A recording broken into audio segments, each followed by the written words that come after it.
The heartbeat of competition. The drama of the moment. This is TNT Sports. TNT Sports is live at Daytona International Speedway as the countdown continues to the Daytona 500.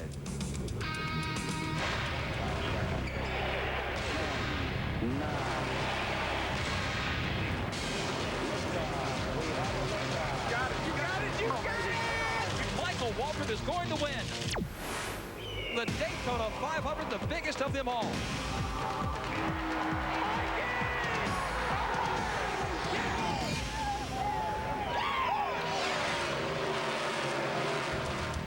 TNT Sports presents continuing coverage of Speed Weeks leading up to the 44th running of the NASCAR Winston Cup Daytona 500. And welcome to beautiful Daytona Beach, Florida.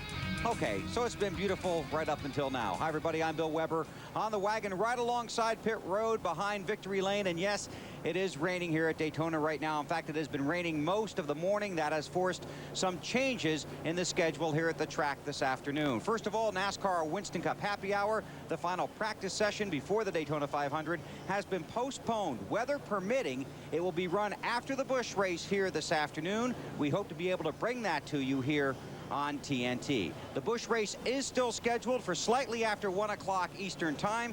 Obviously, the weather will play a role in when they take the green flag for the Busch Series race here today.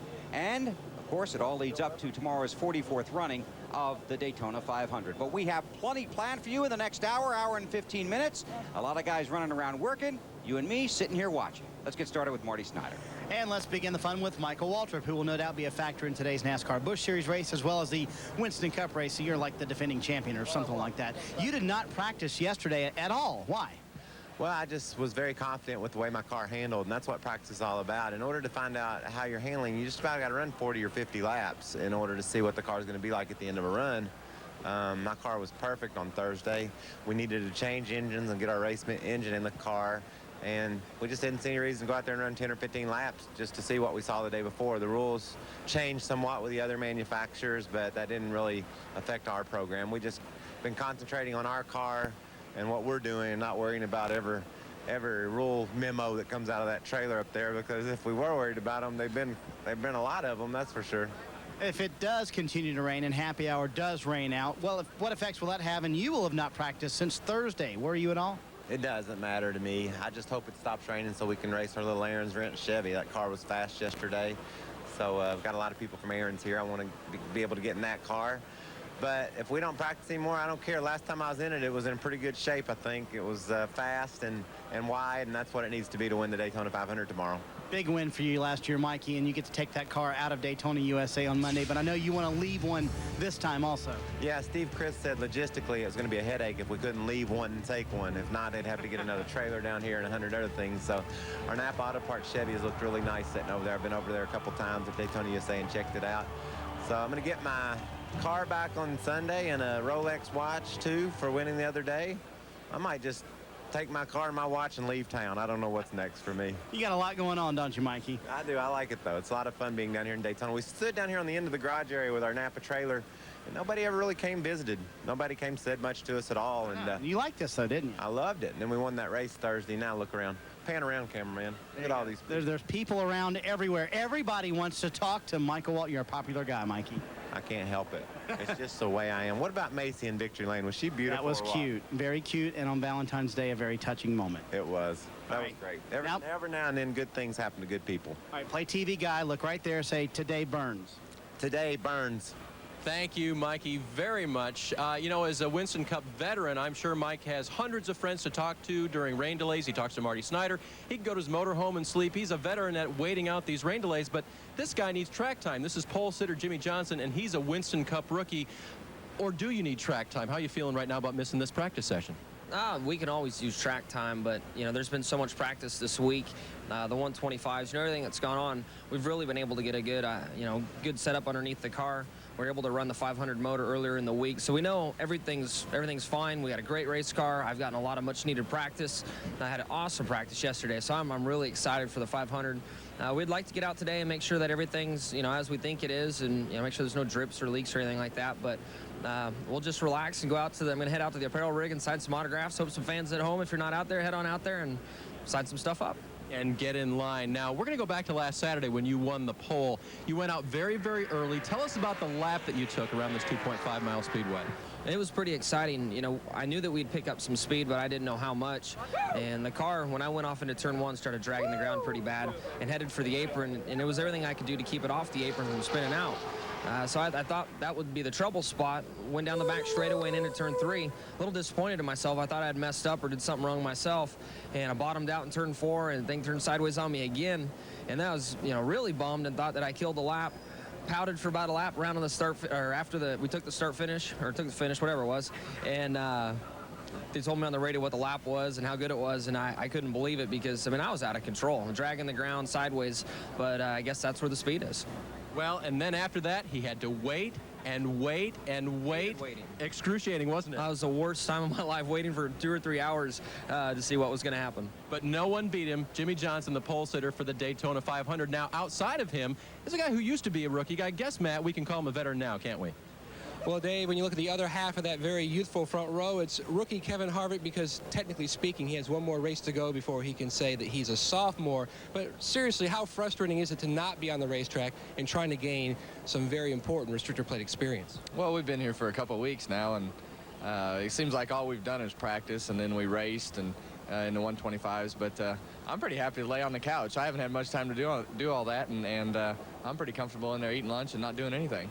How tough is it to pick up the nuances of restrictor plate racing in Winston Cup because you don't have a lot of experience? And you always hear how everybody always says the veterans are the ones that are always the crafty ones and the ones that are always up at front. Well, I think the hardest part for me to learn is to stay put and just get the respect of everybody around you that'll go with you when you pull out of line because they don't think you're doing something stupid. So that's the hardest part to learn, is just to make everybody else around you think that you're getting ready to make a good move and have them go with you. So I haven't figured out how to do that yet, but I think we're getting better at it. You were so busy last year with your frequent flyer tour running both Busch and Winston Cup. In the offseason, did you have a chance to kind of sit back and think back to that first win in Atlanta and how special it was for so many people? Yeah, it's really hard to take it all in and really realize everything that race meant to our whole year. That was really a huge turning point in how everybody felt. It didn't make everybody, it made everybody feel better in one sense, but you still had the same morning in another sense. But I think as a confidence builder for myself and for the race team, I think that was a huge moment in our year, and it's really hard. I think it'll take 3 or 4 or 5 years to really sink in what we actually did in such a short period of time. So it's hard to take all that stuff in still. Now, there are a lot of drivers who, they don't lose sight of their past. They have a passion for the short track racing. You own a truck in the NASCAR Craftsman Truck Series, and I understand that quite possibly you might be a multi-truck team owner later in the year. Any truth to that? I might have a multi-truck wrecking yard.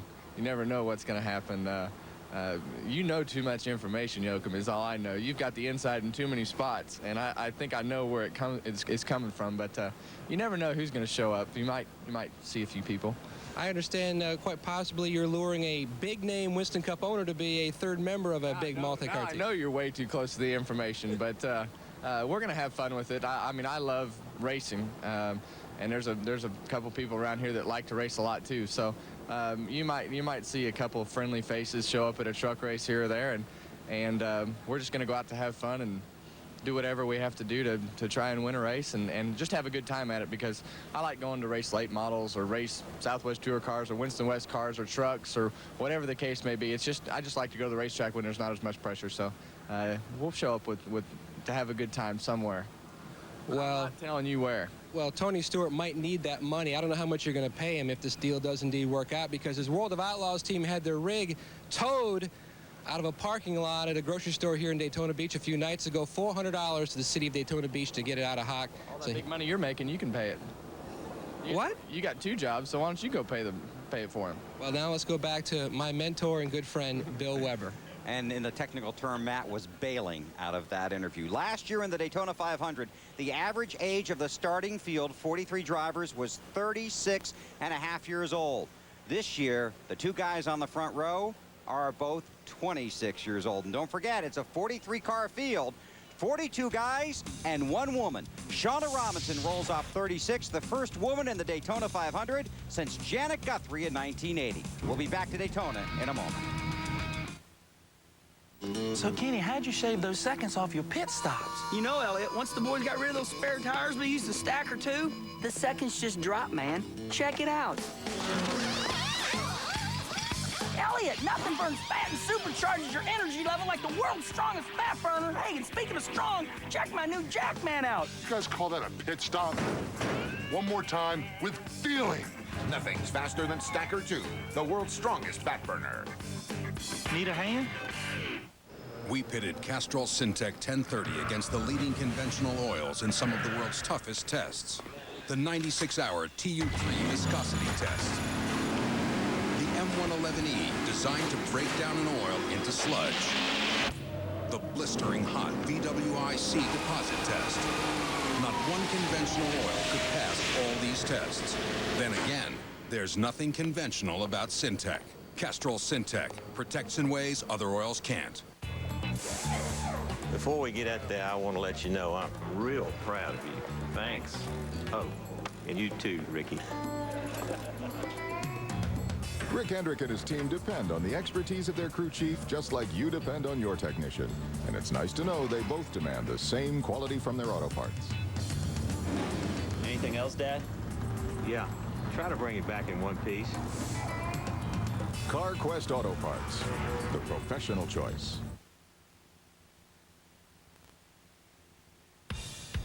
NASCAR Happy Hour is brought to you by Stacker 2, the world's strongest fat burner. Burn fat, crush cravings, and supercharge your energy.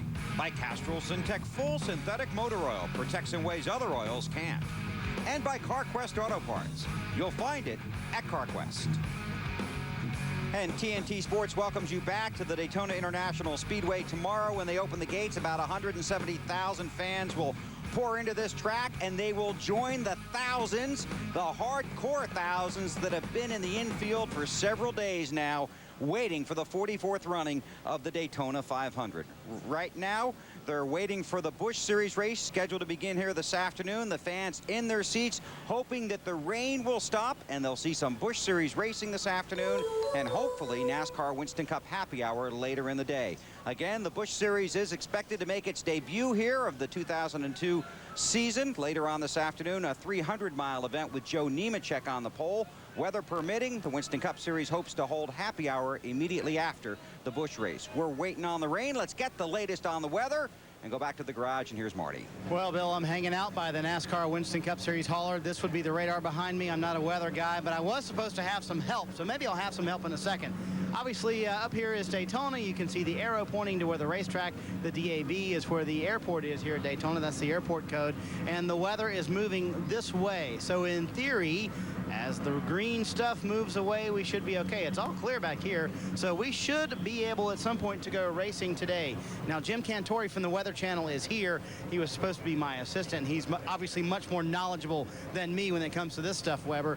But I would say we'd be able to race today. It probably will be later today. Jim looked at the sky. He said it was clearing a little bit, but not as quickly as he would like. Let's go to Dave Burns. And Marty, NASCAR Winston Cup Racing likes to be fair for all different makes. And if they find that they cannot win in a certain make, whether it's a Ford, Pontiac, Chevy, or a Dodge, they will make changes to try to make it competitive so that anyone can win no matter what make they're in. Well, since we've been down here in Daytona this year, they have lowered the spoiler on the back of the Fords 3 different occasions to try to make them faster. They started back up at 6.5 inches. After testing, they lowered it a quarter. After the qualifying, they lowered it another quarter to 6 inches. And after the 125 qualifying races, they are down to 5 3/4 inches. That's a whole 3/4 of an inch off the spoiler to try to make them better. Rusty Wallace is one of those competitors who drives a Ford. And Rusty, step on in here. Is this the right rule change, or was it the only rule change they could make at this point to try to make you guys competitive? It's probably the only rule change they could do right now to try to get the cars where they need to be. They'd rather mess with one make a car than mess with 3 others, you know. And so we went from 6 1/4 to 6 and 5 3/4. And the problem we got right now we're at 5 3/4, and it really hadn't made the car. It's made it a little bit quicker, but it's made the car loose. All right, now we don't get to hear all the conversations you have with NASCAR. So what's your best solution in the cars in their general configuration they are right now to make everybody better on the track and you guys more competitive overall? Really, I think we would rather stayed at 6 inches and had the Chevrolets and the Pontiacs add a half an inch to their car. This looks like they would need to do. The spoilers are so low to the ground in those two makes that it's really hard to draft them. And hey, you can't take anything away from Pontiac or Chevrolet or the crew members or owners. They're all great drivers and people. But with the new rules package we got right now, we just got outguessed. And so the neat thing NASCAR is doing is they want to go back, evaluate the race, and then make it. We'll keep changing the rules until we get these cars all running the way they need to run. But on the other hand, this is my 20th Daytona 500, and I'm going to win this thing real bad. So I was willing to take anything they wanted to give us. What about spoiler angle? Do you want to lay it back? Is that a better solution as well? It's at, I think, 55 degrees right now. Do you want to bend it back a little further? About every quarter inch we knock off the top of the spoilers about 6 to 7 counts of drag. More like 6 counts of drag. And you can get that with cutting the top off or laying the spoiler back. It's not that important to me. I guess I would have rather had the height and the angle taken out of it. That would have probably been my preference. But NASCAR's not going to budge off of 55 degrees, so I'm pretty confident that they'll stay there. But I'm working really hard to try to get a half an inch put on the Chevrolet and the Pontiac right now, meeting after meeting. And like I say, nothing against him, but hey, I want my chance at winning the 500 too. That's right. He hasn't won yet, and in his 20th try here, 20th anniversary, we hope is a very successful one for Rusty Wallace in his now just a bit quicker Ford Taurus. I almost said Thunderbird. There we go, back a few years. Matt? Well, Dave, Frank Stoddard, Jeff Burton's crew chief, certainly knows the way to victory lane here at Daytona, winning a Pepsi 400, but you're still looking for that Daytona 500 victory. First off, how important was the recent rule change, another quarter inch off the spoiler? Well, I think it's real important for the fans. First of all, it's going to make for a better race, getting the cars closer together speed-wise, and it's certainly going to be, make the Ford camp a little more competitive. We haven't been even close in speed weeks yet. Looking forward to the 500. I think that the extra quarter inch has helped us a little bit more. I still don't know that we've got a chance to win the 500, but we've got a chance to at least get a top 10 finish.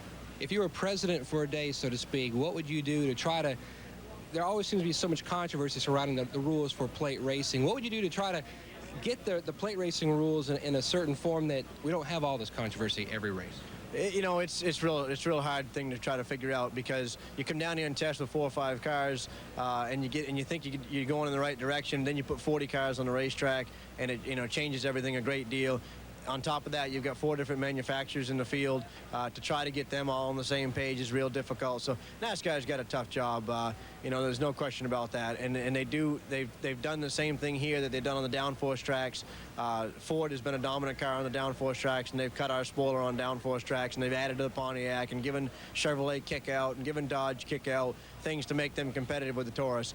And because we have such good downforce on the other racetracks, you come here, we've got a lot of drag, and we're not competitive. And NASCAR's just stepped it up and tried to do the right thing, for the Ford manufacturers to be competitive in the same light that they've done on the downforce tracks. And I think there's been a great effort all week here to make the adjustments, and it's going to pay off on Sunday for the fans. And we'll certainly find out how those rules equate tomorrow to see just how good the competition is on the racetrack, Bill. Okay, Matt, thanks a lot. Now, we heard from Rusty Wallace. You can see the intensity in his face. This is his 20th Daytona 500. That was the magic number for Dale Earnhardt. Rusty certainly hopes it's the magic number for him here at Daytona. Now, Rusty has never won a restrictor plate race, but in his last 10 races here in the Daytona, at the Daytona track, he is first in points earned, he is first in top 5s, he is first in top 10s, and he is first in average finishes at 9.3. Tomorrow, he just wants to be first, period, and go to victory lane in the Daytona 500. He had to take a provisional, has the 37th starting spot in the grid for the Daytona 500 here on Sunday. Back in a minute. I can't stand looking at that thing. I think it's cool. It's Suzuki's first sport utility ATV, the all-new Vincent 500 automatic. Let me tell you, that Vincent's one hard-working... Hey, keep out You're of not it. the boss of me. I don't and you know what? believe I you, don't appreciate... It's got style and a ton of great features. Will you shut up? Or you'll do what? Stare him to death? Now choose reduced financing like 2.95% APR or up to $400 in free accessories. Chris Jericho, Stone Cold Steve Austin. Only one man will walk into WrestleMania the undisputed champion. Then, a desperate act. I'm gonna kill that trash! Calls for desperate measures. Me, I'm gonna do the NWO. On the road to WrestleMania, there's no way out. WWE WWF No Way Out live February 17th exclusively on pay-per-view. Tired of bouncing all over trying to find the best deal on a new Chevrolet? Now's the time to shop the Jeff Weiler Springfield Auto Mall. Choose from over 1,000 vehicles, including over 350 brand new Chevy Cavaliers, Monte Carlos, and Malibus, Chevy S10s, Silverados, Chevy Venture Vans, Astro Vans, Cargo Vans, plus Chevy Blazers, Suburbans, Tahoes, and they're all at the lowest price ever offered in the Miami Valley. You'll finish the race in first place at the Jeff Weiler Springfield Auto Mall, a deal that's close to home. Roadrunner High Speed Online is the fast track to fun. Download music with Roadrunner Tuner. I get music like that. Share video clips in an instant. Fastball over the plate. Instant access to the internet. Roadrunner saves the day. And he's got Roadrunner. Beep, beep. Roadrunner High Speed Online from Time Warner Cable. The fun starts here.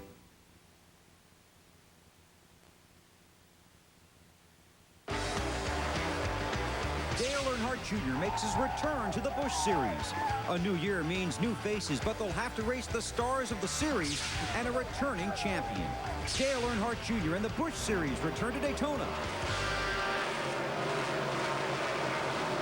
And our live TNT coverage of the season-opening Busch Series race here at Daytona should be coming your way in about 45 minutes or so. It has stopped raining here, so hopefully pretty soon we'll have driver introductions, then the command to start the engines for the 2002 NASCAR Busch Series season. I know three guys that can't wait for the season to get started. They've been down here working hard all week, and now they're ready to have some fun. They're up in the booth, and they're ready for the 2002 season to get underway. Let's go upstairs to Alan Best with Benny Parsons and Wally Dallenbach. Absolutely, Bill, and all we need to start having that fun is for the rain to stop. Nobody likes a racetrack in the rain. Hey, BP, we talked a little bit earlier about the average age of the drivers in the field for the 500. Got a couple of youngsters on the front row.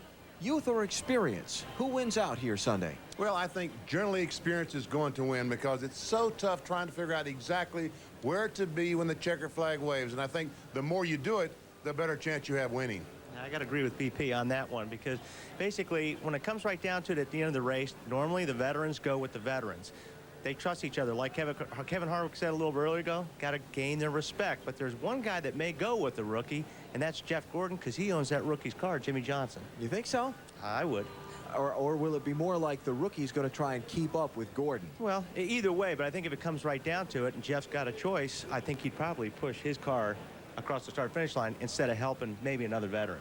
All right, let's take a look at what's happened during Speed Week so far. We've been here for 9 days now, full of action. The official start was last Saturday, 1 week ago today. After the practice a couple of days earlier, Jimmy Johnson took the Bud pole, third rookie to be the fastest qualifier for the Daytona 500. As we talked about, Jeff Gordon is co-owner on the Jimmy Johnson automobile along with Rick Hendrick. Then it was Sunday, the Budweiser shootout. Pretty fierce fight to the finish. Tony Stewart scored the win. Yeah, it was a pretty good race. Nobody knew what to expect during these races. I think the drivers are a lot happier with this rule package. So hopefully it put the driving back in the drivers' hands a little bit. So we're looking for a good race tomorrow. Saw Jeff Gordon and Dale Earnhardt Jr. in the mix there for that finish. They were players again in the 125-mile qualifying races on Thursday. Gordon leading all 50 laps in winning race 1. He was in the first race with his teammate, Jimmy Johnson, took the lead on the first lap and led the entire 50-lap race. Big up from his owner, Rick Hendrick.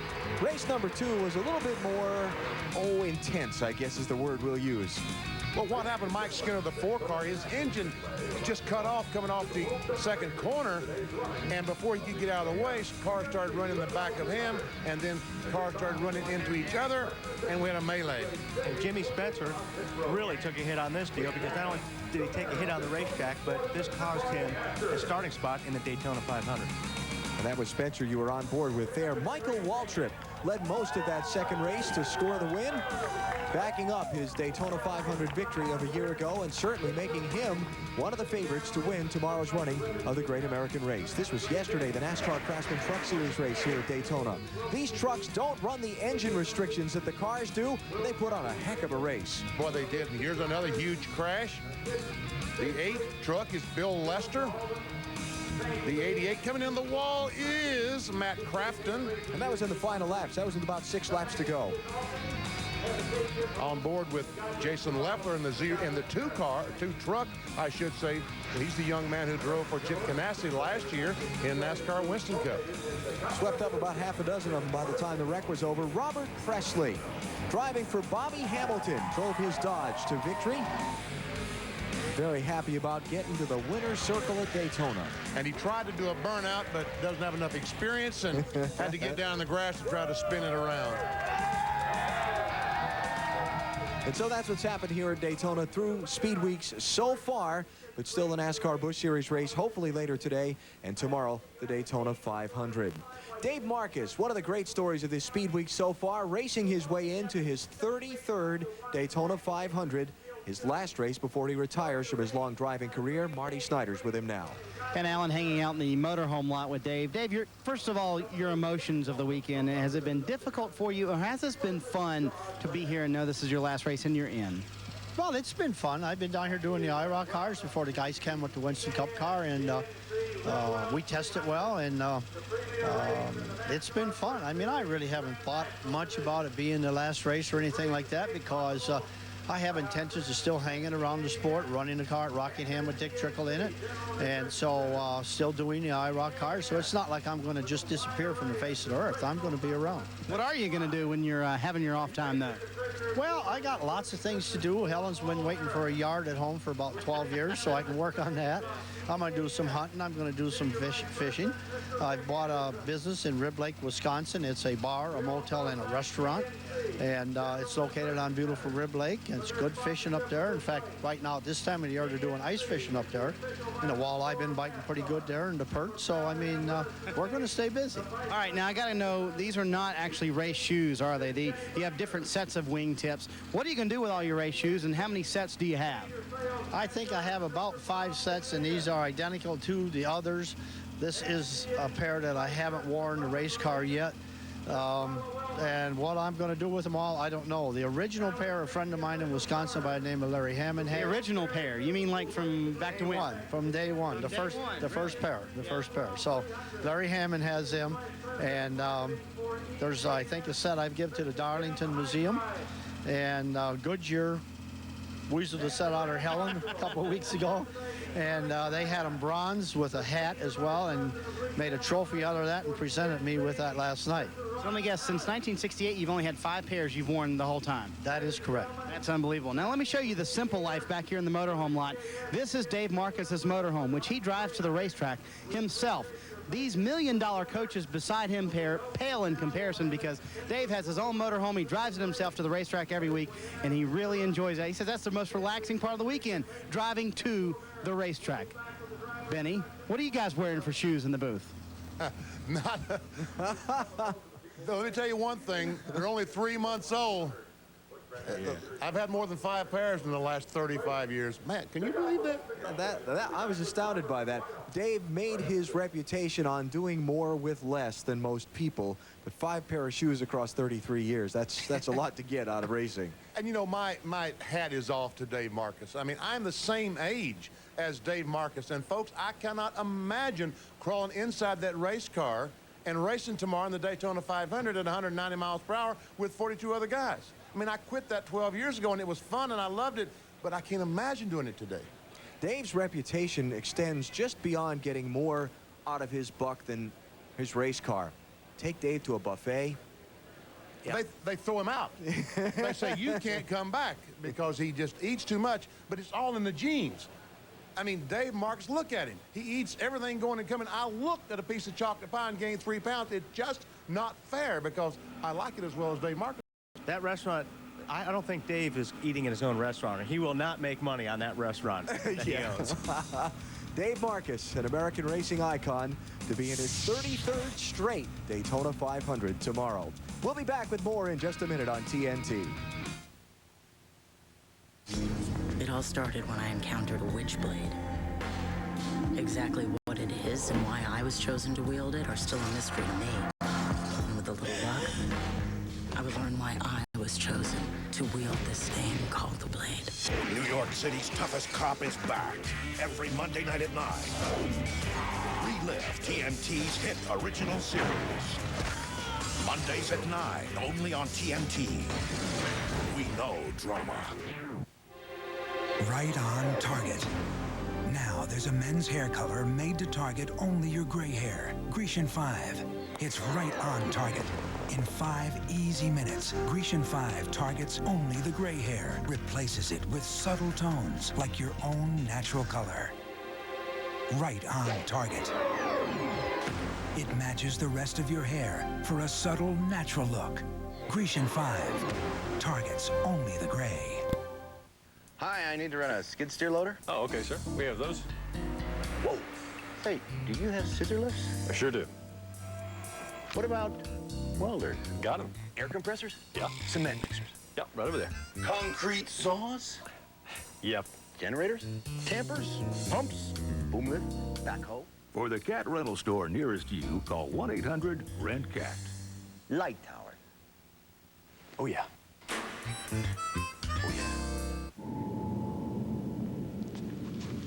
I need a car? Shopping for a used car will never be the same. No. A convertible. A red one. With under 15,000 miles. Welcome to Autotrader.com. With 1.5 million used cars updated daily, it's the biggest, best used car site on the planet. You couldn't help me with a loan, could you? Can we help you? Autotrader.com. Your car is waiting. 10, 9, 8. You don't get any other feeling going in any other racetrack than you do at Daytona. 5, 4. There's nothing quite like it as far as single race victories. 3, 2. It's our Super Bowl event. I mean, this is the biggest event that we have all year long.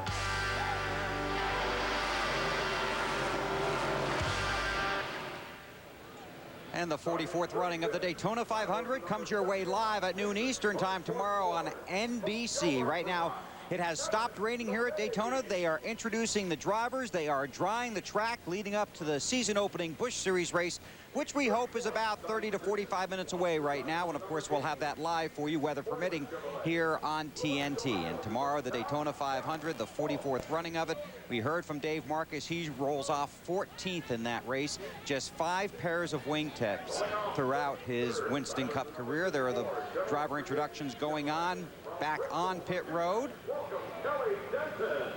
Kelly Denton being introduced to the fans, and there are a lot of fans here right now, most of them still outside the track and getting ready to take their seats and watch the 300-mile Busch Series race here this afternoon.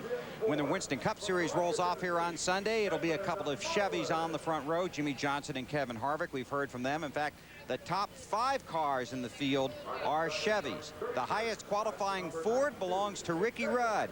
He rolls off 9th, and he's with a guy who brings more than 5 pairs of shoes to the track every weekend. Matt Yoakum. And Bill, Ricky Rudd will mark his 25th Daytona 500 tomorrow, and you've never won this big, great American race. How special would it be to break that streak and win it tomorrow, Ricky? Well, it'd be good, Matt. We can't enter for many years. We've run 3rd. We've run 4th. Won a 125-mile qualifying race, but that was just a couple of years ago. It'd be great. I mean, that's what we all come down here for. Every competitor here would love to win this thing and include me in that category. 3/4 inches have been cut off the spoiler. Do you feel like you now have the package that you can go to victory lane here at Daytona with? I think you have to put a big question mark by that. We ran pretty good in our 125 the other day. We finished 4th. I guess we're the best finishing Ford, but still we couldn't keep up with the GM cars. And, you know, NASCAR, they heard from the Ford camp over the winter that we had trouble, and the way the rules were dished out and the way we had to fit templates, we just weren't fast in a straight line. So we get to Daytona, at least they've been accommodating enough to try to give us some help down here. Been nice to have it back during the winter where we could have rebalanced the race car, but, we'll take it. But straightaway speed's been our problem. I think we're as good as any Ford, maybe better than most, but is it going to be enough? I'm not really sure. Hopefully it will be. Now, a big scare for a lot of people in the garage here over the past 30 hours or so. Your car owner, Robert Yates, had to make a visit to the hospital.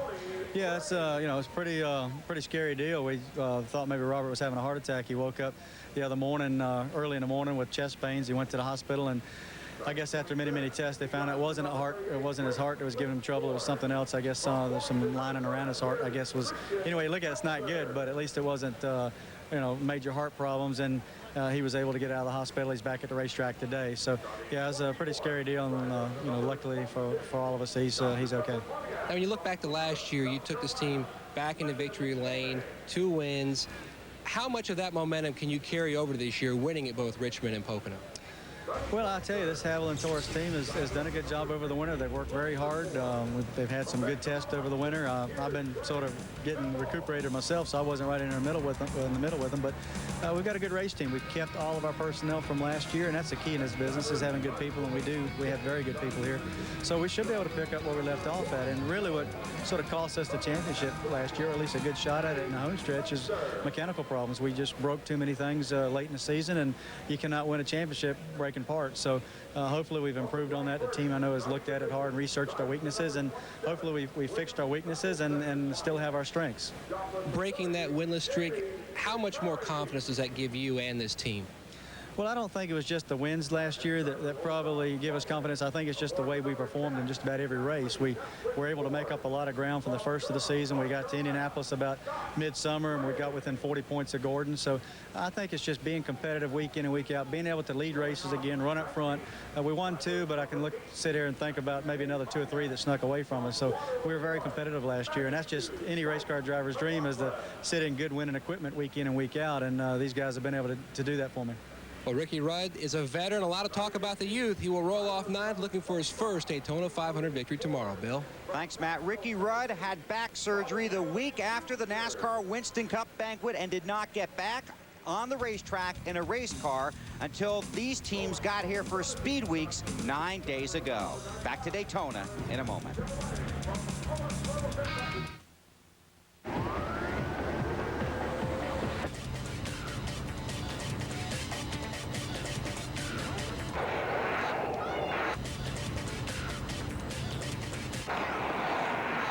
At a moment like this, you don't want to depend on bargain brake parts. So have your brakes checked every year and ask for premium quality Raybestos brand brakes. They're tested and certified for your safety. A life-saving reminder from Raybestos, the best in brakes. So, Kenny, how'd you shave those seconds off your pit stops? You know, Elliot, once the boys got rid of those spare tires, we used a stack or 2. The seconds just dropped, man. Check it out. Elliot, nothing burns fat and supercharges your energy level like the world's strongest fat burner. Hey, and speaking of strong, check my new Jackman out. You guys call that a pit stop? One more time with feeling. Nothing's faster than Stacker 2, the world's strongest fat burner. Need a hand? Tired of bouncing all over trying to find the best deal on a new Chevrolet? Now's the time to shop the Jeff Weiler Springfield Auto Mall. Choose from over 1,000 vehicles, including over 350 brand new Chevy Cavaliers, Monte Carlos, and Malibus, Chevy S10s, Silverados, Chevy Venture Vans, Astro Vans, Cargo Vans, plus Chevy Blazers, Suburbans, Tahoes, and they're all at the lowest price ever offered in the Miami Valley. You'll finish the race in first place at the Jeff Weiler Springfield Auto Mall, a deal that's close to home. I've always loved working on computers, and in the Army, that's what I do. If you never thought about the U.S. Army or Army Reserve, think about this. There are 212 ways for you to become a soldier and work at a job you'll love. Call for this free video to find out which job is right for you. And if you call the number on the screen right now, you'll also receive this free Army t-shirt. Discover the 212 ways you can be an Army of One.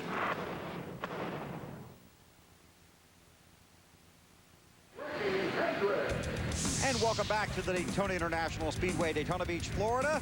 A Saturday afternoon here, waiting for the season debut of the NASCAR Busch Series and the EAS GNC Live Well 300. Drivers being introduced, track is drying, and we could be about 30 minutes away from the green flag for the 2002 season for the NASCAR Busch Series. Tomorrow, the 44th running of the Daytona 500 for the NASCAR Winston Cup Series. Back in the Winston Cup garage, Marty Snyder is with the president of NASCAR, Mike Helt. And Bill, it's amazing you can find hanging out in the rain. Mike just sitting here enjoying the lovely weather in Daytona. Let's talk first of all about the recent rule changes for the Fords and for the Dodges, Mike. I know the Ford teams have been through a lot this week trying to figure out exactly what they're going to have for the Daytona 500. Do you feel like it's set up for a more competitive race now than it was maybe 4 or 5 days ago? Well, I think it was going to be competitive, but it appeared to us that it was going to be competitive among the Monte Carlos and the Pontiacs. And when we moved from the aero package that we used in Talladega last year, or all year long at the super speedways, we said that we'd make adjustments pretty quick, which is not typically our style. But in this case, with the new package, we were going to move quick. And so through testing, but more importantly, when everybody showed up in Daytona and started going through the inspection process, and we saw what we felt was evidence on the racetrack under controlled circumstances, which is qualifying and racing, we started cutting spoilers to give the Fords and then ultimately the Dodges a little bit of help on the drag issues they've had. A lot of it coming from the angle difference that we're using, the 10-degree different angle this year. And so we're after just getting everybody equal from a car's perspective, and then hoping that the race will be competitive among all four makes. There's been a lot of cry out there for a bigger restrictor plate for everyone. I know every team probably asked you for that. And there's also talk this morning in the garage area, maybe a rule change for Chevrolet, adding some spoiler to them. Are the rules now set for the Daytona 500? Yeah, we're through with every moment during speed weeks that we could be sure about what we're seeing under the racing environment or qualifying inspection environment. So we'll go in to tomorrow's Daytona 500 with no different changes. And we're getting ready to watch a piece on the young guys in the sport. Obviously, a lot of young guys in this sport. Are you happy with the mix of young and old we have in this sport? It seems like there's so much youth and enthusiasm going on in NASCAR Winston Cup right now. Yeah, and it is exciting, and it's also very promising because you've got a lot of young talent coming in, and that's what the future's all about. But what's really exciting right now is them being able to mix it up with the guys that have so much more experience and time out there. So the longer that the other guys can stay around and the quicker the new ones come into play, I think make it exciting for everybody. All right, Mike, stay dry, okay? All right, Bill, back to you. Okay, Marty, thanks a lot. 1 week ago, when the front row was set for the 44th running of the Daytona 500, Jimmy Johnson on the pole, Kevin Harvick outside the front row, it really focused attention on the young stars that this series will showcase during the 2002 season. Those two guys are both 26 years old. There's tremendous youth in the starting field for the Daytona 500. Now, the modern era of NASCAR Winston Cup racing began in 1972. Since 72, only 3 drivers have won the Winston Cup Series championship before the age of 30. Dale Earnhardt, Terry Labonte, and Jeff Gordon. This year, there is talent there. Young guys that are capable, confident, and maybe just a little bit cocky. There's not a defensive end in the NFL that doesn't think that he's better than the other defensive ends, so it's no different than anything else. It's just something that you have to carry a little bit of attitude. You have to think that way, huh? You have to. I mean, if you think somebody else is better than you, you're beat before you even leave. You're pretty soft-spoken, aren't you? Yeah, sometimes. Yeah, except on the racetrack. Well, you got to have your attitude, I guess.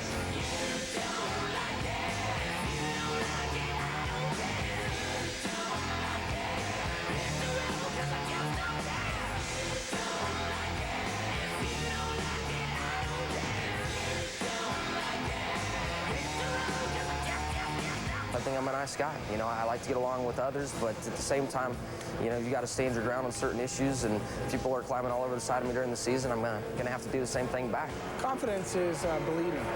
I consider believing in yourself, believing in your race team, believing in your team owner and your sponsor, and I've got all the above. With new attitudes, you get different personalities, and you just don't get the same cookie-cutter people that you've seen in the past. So, you know, having that variety. I mean, they say variety's the spice of life. Well, we got a whole cupboard full of spices now. Harvick's car, where did he come from? And he turns Ricky Rudd sideways up, and how did Rudd save that car? Going to be some hot tempers after this one. Do you see the young guys challenging the veterans? Is there like 2 factions there? There's 2 different styles. The older guys don't want the younger guys to come take over because they think it's a personal issue, where the younger guys want to come in and do the best they can, and they don't necessarily want to move the old guys aside. They just want to do the best they can as a driver. The veterans probably create more of a rivalry with the younger guys than the younger guys do with the veterans. Because all the young guys want to do is win. They're not worried about how much money does it make and how much does it pay each week. They just want to win. Mm-hmm. Does that describe you? Absolutely. It's almost kind of a father-son battle here, because we are so much younger than the guys that we're racing against that they don't want to see us as one of them. They want to see us as one of their kids, and that's how sometimes I feel like they treat us. But that's okay. I'm used to it. If you were an animal in the jungle, what animal would you be? A monkey. I'm kind of, because I'm an idiot. Those guys are always causing some trouble somewhere, and that's right in line with me. I'd probably be that sneaky little tiger sitting back waiting to attack something that because it's got a lot of fire, but he only shows it when he has to. The gnarliest animal out there, I'd have to be the lion, you know. And every day the gazelle wakes up and runs for his life, and every day the lion wakes up and he runs to chase the gazelle so he can survive as well. You know, it's kind of like racing. You got to wake up every morning running wide open. I'd be Tony the Tiger, of course. If I see it and I want it, I go get it. If you talk to anybody else, they're going to tell you I got a bad attitude, got a bad temper, and I'm real aggressive. So for the most part, I mean, I like to get out there and get after it. I'm not out there just riding around. Intense. Definitely intense. Harvick, he'd probably be a wildebeest. A what? A wildebeest. What exactly is that?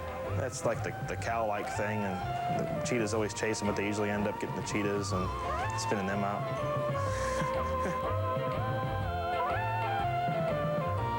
And look at this breakdown of age from the 2001 season. 3 guys between the age of 20 and 25 years old won. But look at this. The guys over 40.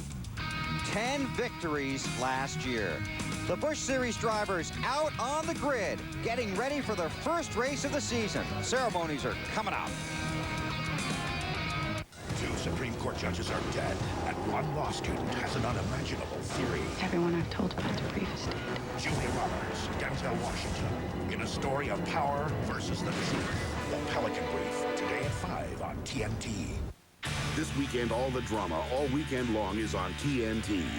Tonight at 8, get ready for Tom Selleck in Quigley Down Under. And tomorrow at 8, don't miss more Selleck in Crossfire Trail. It all starts tonight at 8 on TNT. Live from Daytona International Speedway. From NASCAR. In the infield, in the media center. To your car. We'll take you right to the action. The first 24-hour radio channel devoted to NASCAR is here. And it's only on XM Satellite Radio. NASCAR Radio as we continue our week of live broadcasting. With live race coverage, in-depth interviews, and original shows you can't hear anywhere else. NASCAR Radio is radio at full throttle. Just one of 100 channels of news, sports, and music that will take you beyond AM and beyond FM. XM Satellite Radio. Available at an electronic store near you. This mess calls for Brawny. Okay, Brawny, do your thing.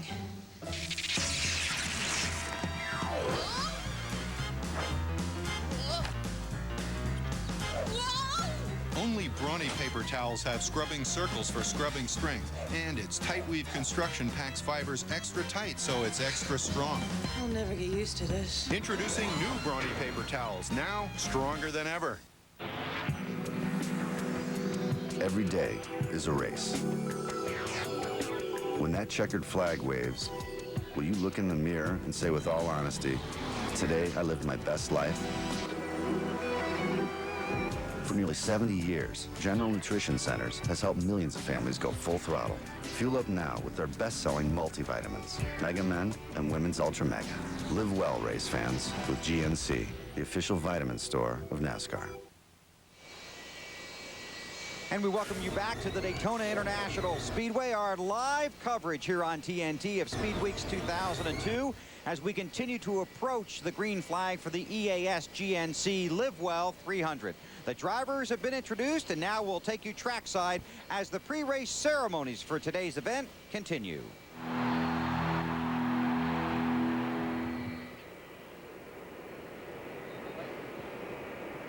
Ladies and gentlemen, would you please rise for the presentation of colors by the Embry-Riddle Aeronautical University Army ROTC Color Guard, and remain standing for our invocation by the Reverend Hal Marchman. Almighty God, we thank you for this wonderful day, for the beautiful track, for all the good cars and drivers, and we want to remind you it would really help us if we could have a dry run today. Shalom and amen.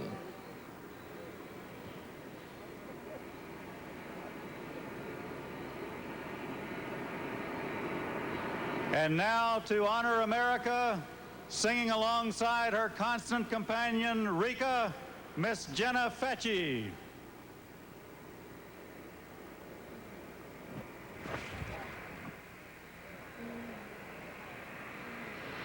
Oh, say, can you see by the dawn's early light what so proudly we hailed at the twilight's last gleaming, whose broad stripes and bright stars through the perilous fight o'er the ramparts we watched were so gallantly streaming, and the rocket's red glare, the bombs bursting in air, gave proof through the night that our flag was still there. Oh, say does that star-spangled banner yet wave o'er the land of the free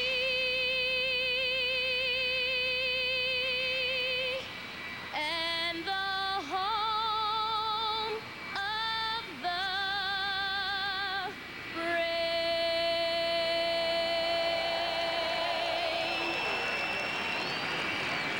Jenna Fetchy, ladies and gentlemen. And that concludes the pre-race ceremonies, but they are still working on drying the track, and you can see here comes the flyover below overcast skies.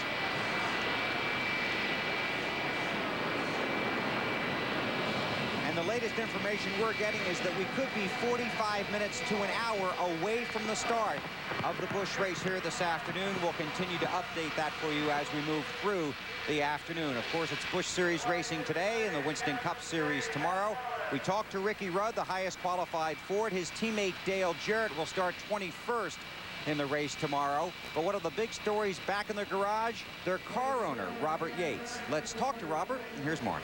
Well, Bill, the big story, you heard Ricky mention it. We thought Robert had had a heart attack the other day, and you scared the dickens out of us. What actually happened, Robert, and what did you have to go through the other night? Well, I want to apologize to everybody for the fire drill I put everybody through. I felt like my heart had quit or something, and I just didn't, I felt like I wasn't going to make it very far. So I wanted to get somebody to check me out, and I found myself at the best place probably in the world to be is Halifax Hospital, and Bruce Kennedy and David Henderson all fixed me up, or checked me out and ensured me that it was just race cars that was stressing me, not the fact my heart was clogged up. Yeah, that'll do that to you.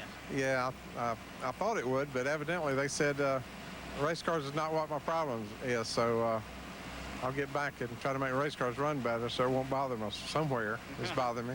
Yeah, take us through what happened, what you had to go through, and then you got a clean bill of health after all of that, and when did you find that out? I'll tell you, I woke up 4 o'clock at 4:30 in the morning, and I wanted some aspirin, and I woke up Carolyn, and, she was, it's in the drawer, and I said, I can't find it, and by that time I felt like I needed more than aspirin. I felt like my heart wasn't pumping, and I wanted to get down to the fire station, which was about a block away, and I wanted the car keys, and she resisted giving them to me. She threw some clothes on, and we went down to the fire station, and we didn't wake them up, and, we pounded on the door just briefly, and well, let's go to Halifax Hospital. And I went up there, and they put all the stuff under my tongue and started checking me out, and once they put some blood thinner through me, it's like that's what I needed.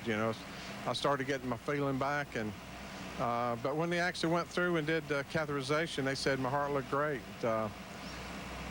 That they didn't find that, and I don't know, maybe that relieved all the stress, but I feel fine today. Well, we're glad to hear that. Now, we're going to do some Busch Series racing today, and you're a man who's newly involved in the NASCAR Busch Series. You have 3 engines in that. Why would a team who's won a Winston Cup championship, things like that, go into the Busch Series?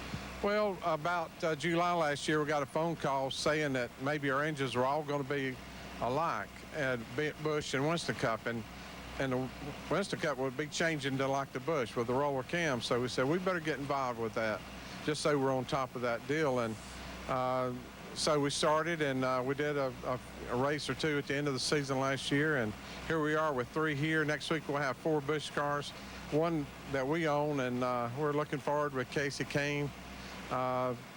You know, having something to do on Saturday, not like I have enough stress just Sunday. Yeah, don't scare us like that, okay? Okay, again, Robert? Yeah, I thought I probably should drop some cars, but maybe since they told me my heart was so good, I'm going to do some more races. You can add the pressure. All right, Dave Burns.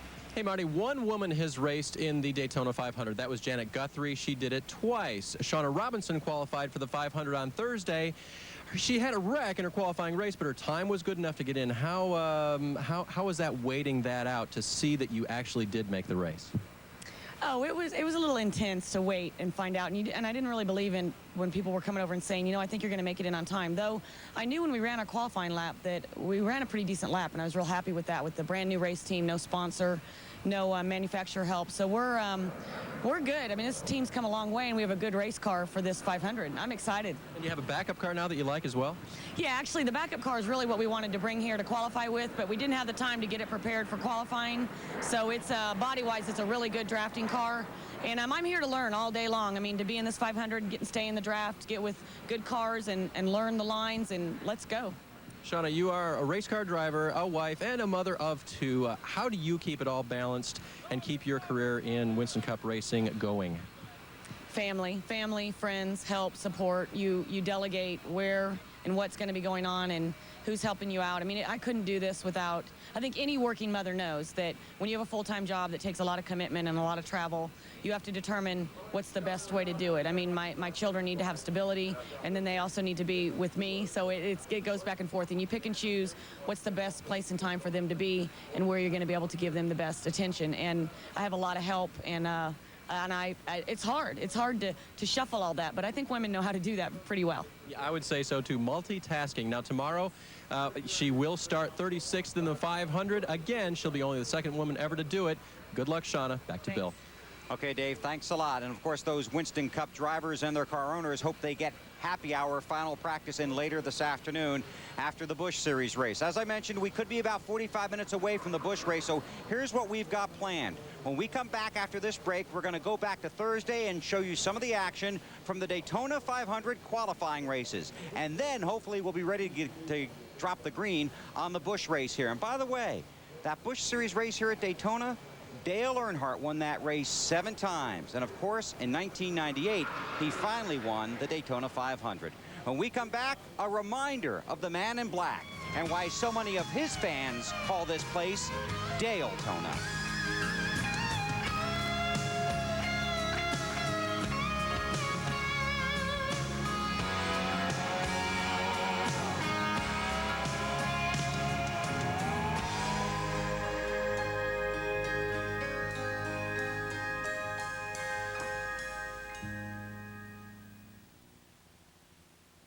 That Terminator is out there. He's not from this time. Where is she? He's not human. What me? Your unborn son, Sarah. And he's not. I'll be back. Going away. Can't be bargained with, it can't be reasoned with, and it absolutely will not stop until you are dead. Arnold Schwarzenegger is the Terminator. Friday night at 8, TNT. We know drama. Say, Ed, mind if I borrow the Ram? Sure. Going out with your buddies? Hauling a stack of 4x8 sheetrock? Towing a gravel crusher?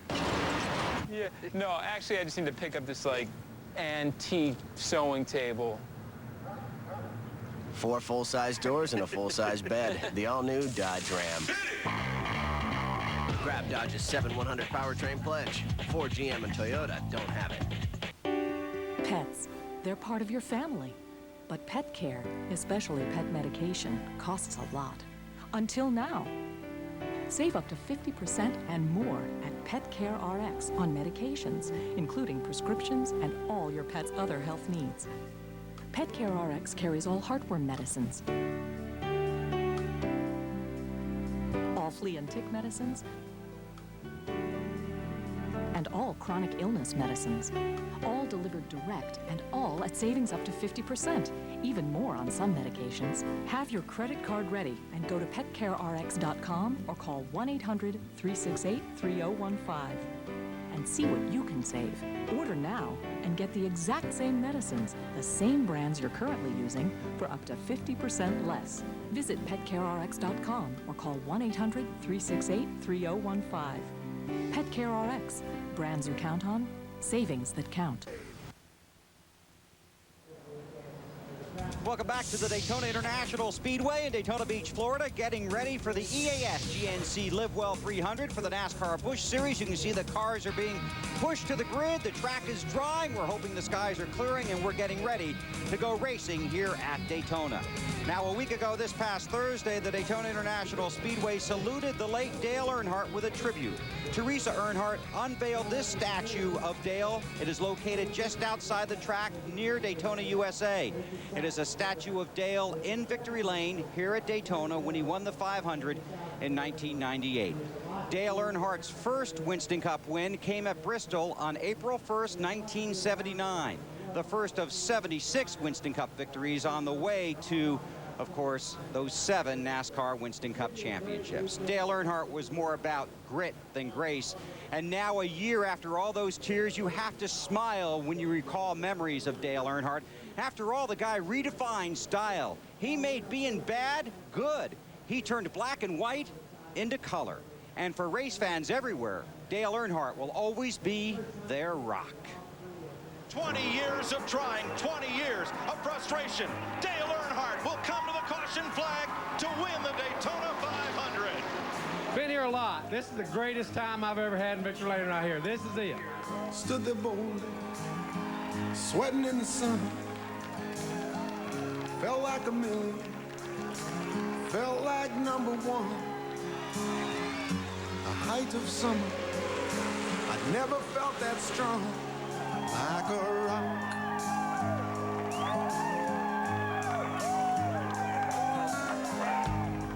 I was 18, didn't have a care, working for peanuts, not a dime to spare. But I was leaning, solid everywhere, like a rock.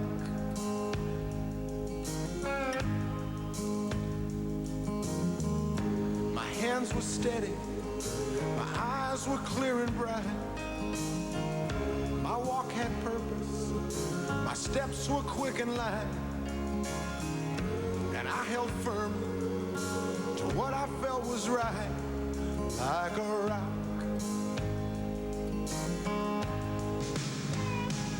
Like a rock. I was strong as I could be, like a rock. Nothing ever got to me, like a rock. I was something to see, like a rock.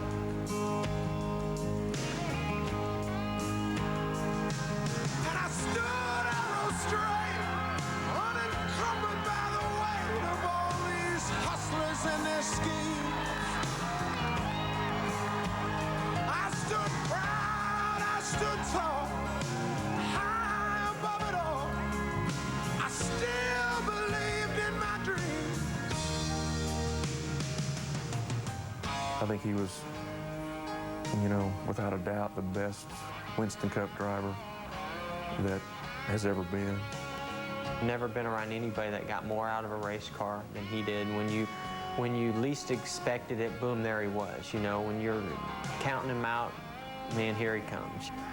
He tried to win the race for his team and for his sponsors, and anybody that was in the way was in the way. And if you were his friend, well, you're his friend off the track, but the day is business time and we got to go racing. I don't have no friends right now. I love that side. You know, a lot of people, I guess, would call it being cocky, but, you know, whenever you can back it up, I'm not sure just, you know, how cocky that is. That's just, you know, being able to do what you know you can do. I've seen ladies pass out, you know, people start shaking and crying just to walk up in front of him, and Dale appreciated that. I mean, you know, every fan that come up, he really loved his fans. 20 years now, Where'd they go? 20 years, I don't know. I sit and I wonder sometimes where they've gone.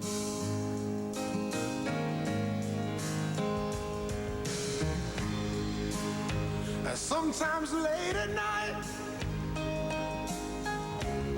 oh, when I'm bathed in the firelight, the moon comes calling a ghostly white, and I recall like a rock, standing arrow straight, like a rock, charging from the gate, like a rock, carrying the weight, like a rock, oh, like a rock, the sun upon my skin, like a rock, hard against the wind, like a rock, I see myself again, like a rock, oh, like a rock. Now, we sure couldn't take you racing at Daytona without letting you know we have not forgotten, because we know you haven't either. Dale Earnhardt, a piece of Americana, a 7-time NASCAR Winston Cup champion, and of course the 1998 winner of the Daytona 500. That year, Dale Earnhardt was in the second qualifying race. He won that race and then won the Daytona 500. It's the only time in the last 24 years that the winner of the second qualifying race has gone on to win the Daytona 500. The man that won the second qualifying race this year, defending Daytona 500 champion Michael Waltrip. When we return to Daytona, we'll take you racing. I'll take you back to Thursday and a look at the qualifying races for the Daytona 500.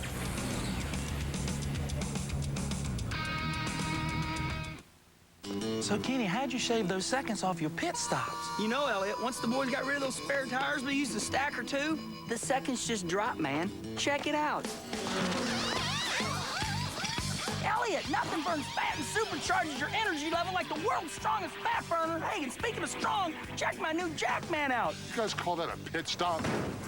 One more time with feeling. Nothing's faster than Stacker 2, the world's strongest fat burner. Need a hand? He brings out the hero in the everyday guy, a master of his craft, and a true Hollywood heavyweight. He doesn't make movies, he makes blockbusters. Nicolas Cage.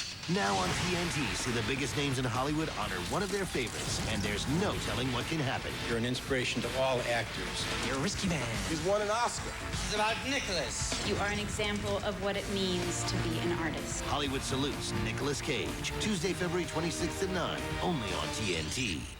This weekend, all the drama all weekend long is on TNT. Tonight at 8, he's a sharpshooter in the Australian outback. See Tom Selleck in Quigley Down Under. And tomorrow night at 8, Tom Selleck returns in the TNT original Crossfire Trail. I gave my word I'd look after this place and you. Tonight, don't miss Quigley Down Under. And tomorrow night, see Crossfire Trail. It all starts tonight at 8 on TNT. NASCAR Happy Hour is brought to you by Stacker 2, the world's strongest fat burner. Burn fat, crush cravings, and supercharge your energy. By Castrol Syntec Full Synthetic Motor Oil, protects in ways other oils can't. And by CarQuest Auto Parts. You'll find it at CarQuest. Welcome back to Daytona Beach, a cloudy and cool day. It rained earlier this morning. The rain quit about 45 minutes ago. They are continuing to dry the track. You can see that the Busch Series is gridded and ready to go today in the EAS GNC Live Well 300. And obviously, we want to go racing with them. But while we're waiting, we're going to take you racing. Let's take you back to Thursday, the first of the two qualifying races for the Daytona 500. Here's Alan, Benny, and Wally. Field of starters in race number 1 is on the track now. The first of 2 pace laps they'll make before the green flag. Here's how they'll take the start.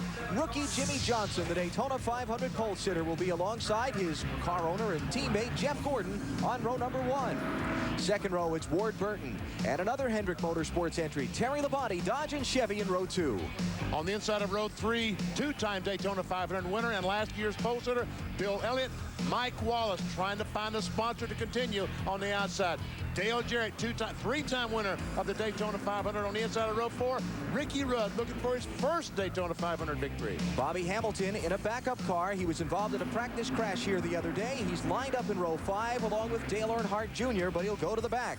Row 6, it's Brett Bodine, maybe on the bubble as to whether or not he'll make the 500 if he doesn't get in that top 14 or 15 today. On the inside of row 7, Sterling Marlin, who won this very race last year. Joe Nemechek on the outside. On the inside of row 8 this afternoon is Jeffrey Bodine trying to make a comeback, and Hutch Strickland in a new ride. Ninth row, Mark Martin never won a Daytona Winston Cup race, and Ryan Newman in a Penske Ford. The 10th row is Johnny Benson, has been very strong in practice, and Elliott Sadler in the Wood Brothers Ford. Here's some guys that need to go forward to get in the top 15. Rick Mast on the inside of row 11 and Kurt Busch on the outside. Inside of row 12, Ricky Craven, Matt Kenseth. He's okay in points, but would like to move forward for a better starting spot. 13th row, Kyle Petty. Talked with him earlier. Kyle, 42nd in last year's owner points, 27th on time. Better make sure he's in the top 14 or 15 in this finishing order in race number 1. Let's get out of the wagon, Tony and Bill. Tony, you've had a chance to practice with these guys, see how their cars are handling. There are some strong cars in this race. Yeah, there really are, but at the same time, there's a lot of guys that didn't qualify well that really have strong race cars that are starting in the back of the pack. Some guys that qualified really well. We didn't see a lot of strength of them in practice, so it's going to be interesting to see how these first couple laps mix up, but I can tell you one thing, I'm going to watch for this red number 8 and see how long it takes him to get to the front. Okay, that's the story from the wagon. Out to pit road to Marty Snyder. And the goal for the pole sitter today, Jimmy Johnson, is very simple, Bill. You heard him talk to Dave Burns in the pre-race. Take care of the race car. I talked to his crew chief, Chad Knaus, and he said, you know what? We want to make sure the car is fine, number 1. Number 2, we want to see how it runs out front. And number 3, how it runs behind and who we run well with under these race conditions. To Matt. And last year, Marty, Bill Elliott started out Speed Weeks with a bang, winning the pole, but he's hoping to start out at Speed Weeks with a bang a little later, hopefully today with a victory. His first in the 125 since 2000, but he had an interesting incident during practice on Tuesday. He actually hit the cover to a grill and knocked the nose in by 15 inches. His crew chief and crew fixed the nose of the machine. Now they feel like this 125 is going to be a big test for Sunday. Dave? Matt, Ricky Rudd's crew is all repaired from their injuries in Homestead last year. They had some practice last Sunday when they got to pit Andy Hillenberg's ARCA car. They know what it's like mentally. They know what it's like physically. Bobby Burrell, Kevin Hall, and Johnny Bryan are all back for Ricky Rudd. 50 laps, 125 miles. The top 14 not already qualified for the 500, so the first 14 finishers, except the 48 car of Jimmy Johnson, make the cut for Sunday's Great American Race. Here they come down for the start.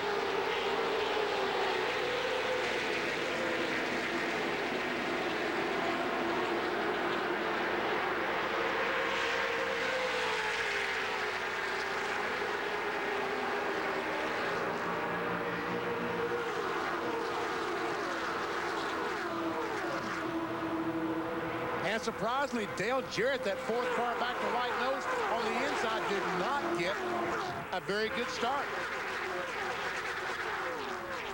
Jeff Gordon, outside lane, trying to ease forward, but Jimmy Johnson getting a push from Ward Burton, staying with him.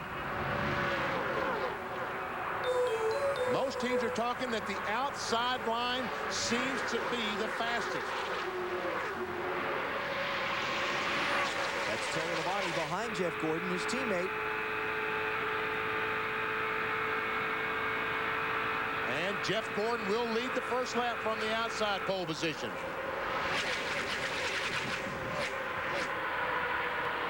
Sterling Marlin in the middle of a 3-wide spread.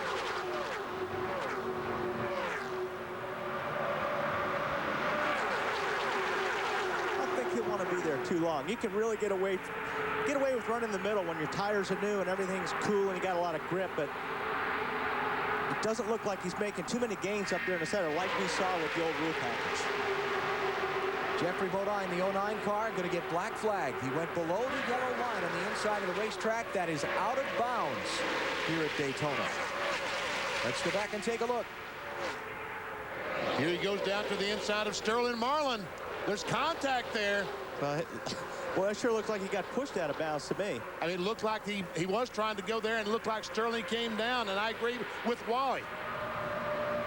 And if he does take that penalty, he's basically taking himself out of the Daytona 500. Daytona 500. So that's a tough call, but I don't think he had much choice. He got knocked down there.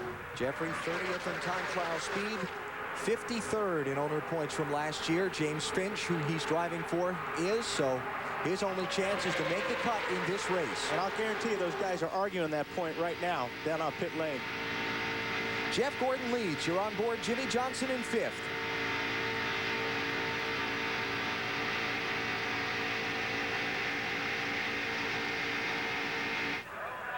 That's Mike Wallace there that Johnson is trying to push through. Wallace to 3rd in the 33 car. The black car on the outside is Ricky Rudd, who's back in the 5th position. Hey, Tony, what about Jeffrey Bodine, that pass where he was black flagged? Well, NASCAR told us in the drivers' meeting this morning, it is at NASCAR's discretion whether they will black flag you for that. But they also talked about if you do get pushed below the yellow line, as long as you don't advance your position, there's probably not going to be a penalty. But if you saw in the replay, he actually got by Sterling and gained the spot, and that's probably where the black flag came from. It looks like that Jeffrey Bodine is going to heed that black flag. He is slowing as he comes off turn 4. He doesn't have much choice. He either comes in for his penalty or they stop scoring his car, and it's not going to do him any good to make laps anyway. So Bodine needs a caution now. He needs to come in and make this stop and have a caution come out to let him catch back up to the field. As a matter of fact, Tony, isn't that almost exactly Dave Burns? Benny, Jeffrey Bodine is in, and he is gone. That's a stop-and-go penalty. Crew Chief Johnny Allen tried to argue with NASCAR officials against it. He said, bring it on in. Everybody settle down, and they're in and out. They need a caution now to catch back up to the field. Tony, isn't that almost exactly what happened to you in the Pepsi 400 last July? It is exactly what happened, but that was the first time that anybody had really had a questionable call on what the rule really was with the yellow line. But I think NASCAR's making it more clear to all of us what is actually acceptable and not acceptable as far as you can go across it, but as long as you don't improve your position, there won't be much of a penalty. Jeff Gordon leads. Terry Labonte is 2nd. They're stacked up from 3rd on back. 5 laps in. The Daytona 500 qualifying races on TNT.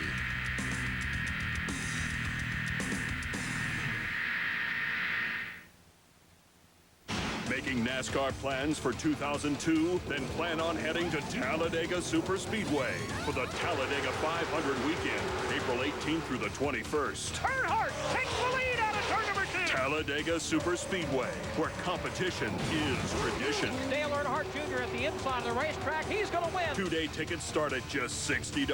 Call 256-362-RACE or purchase online at TalladegaSuperspeedway.com. There's never been a better time to hit the trails because it's Suzuki Fest time. Let us reward you when you buy a new Suzuki Quadrunner ATV. Suzuki Fest rewards as low as 2.95% APR financing available on selected Quadrunner models, like the Vincent 500 and so many more at great rates too. Or how about up to $400 in your choice of free accessories? Virtually anything you want. Our deals have never been this good, but you have to get down to Suzuki Fest soon. Then go hit the trails. Chris Jericho, Stone Cold Steve Austin. Only one man will walk into WrestleMania the undisputed champion. Then, a desperate act. I'm the Kingdom calls for desperate measures. Me, I'm gonna do the NWO. On the road to WrestleMania, there's no way out. WWF No Way Out, live February 17th, exclusively on pay-per-view.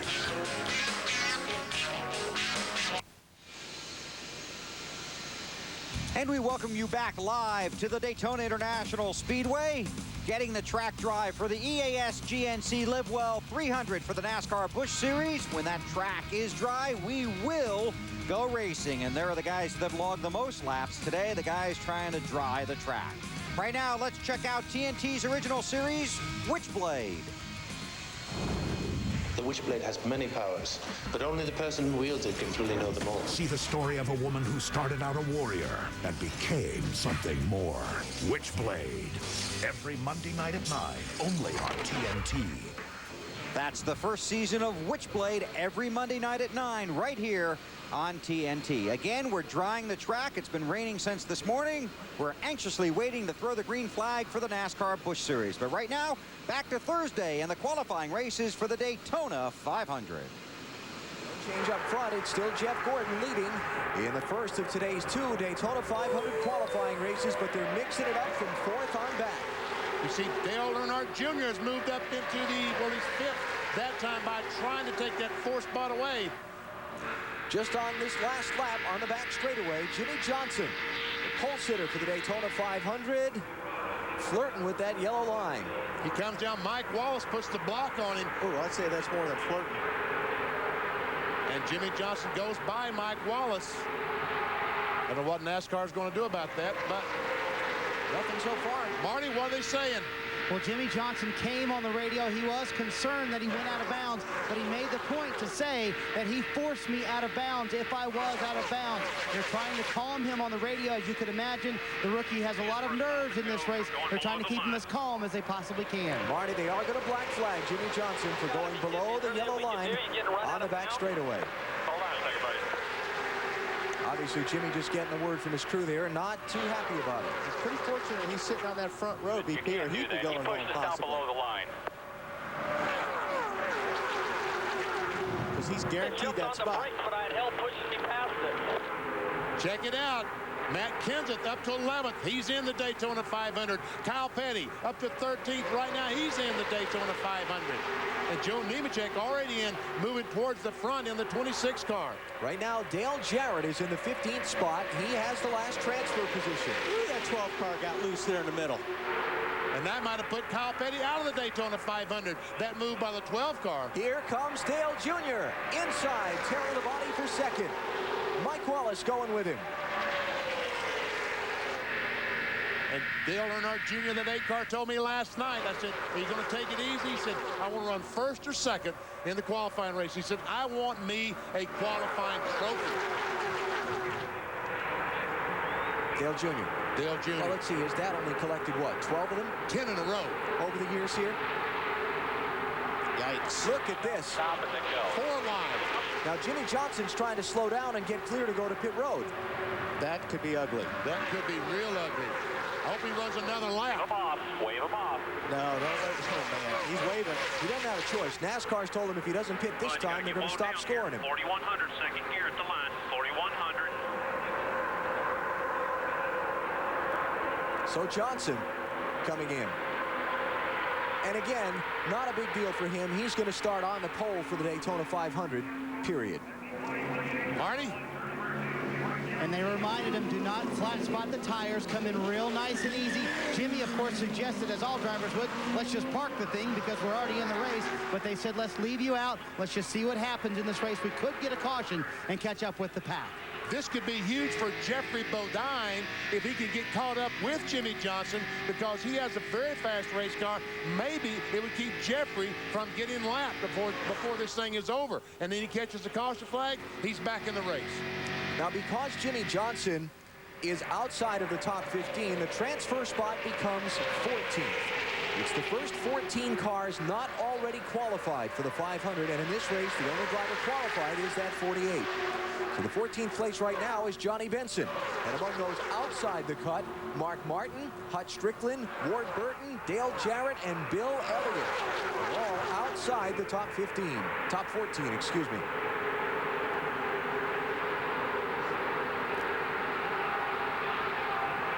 There's Kyle Petty in the 45.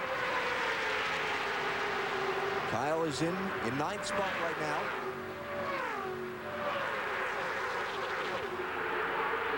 And believe me, that is not comfortable for Kyle. Kyle wants to get as far ahead as he can. He looks up in the mirror and sees these cars 2 by 2 stacked up all the way back. And, I mean, you can lose 8-9 positions in one lap. So he is still not real comfortable with the position he's in. Bill Elliott moves in to 14th spot. Matt Kenseth now gets kicked outside that lead group.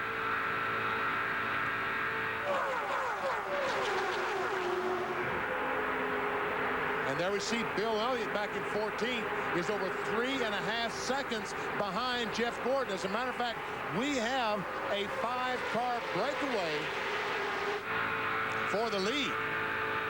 And I don't think you'll see too many of these guys worrying about jockeying for position. They want to get away from this pack. And now you've got another pack just behind them that's 5 or 6 deep. They want to get away from that pack. How about it, Matt? Well, you're absolutely right. Ty Norris, Dale Earnhardt Jr. spotter, just told Junior 2 laps ago that he has gotten with the spotters from the other 4 cars in their pack, and they have cut a deal to stay in line to try to pull away even more from the cars behind them. That lead group, Jeff Gordon, Dale Earnhardt Jr., Mike Wallace, Ken Schrader, and Terry Labonte. Then the gap, a couple of seconds, 2.5 now. Back to Ricky Rudd in 6th, Sterling Marlin in 7th, Joe Nemechek in 8th, Ricky Craven in 9th, and Kurt Busch in 10th. Right now on the track, you've got 13 cars. The top 13 are basically in single file. And then those guys stacked up right there are fighting for that transfer spot. 15 in, 36 to go. Now 35 to go as the leaders cross the start-finish line. Here are the drivers right now that are not in the Daytona 500 at this point.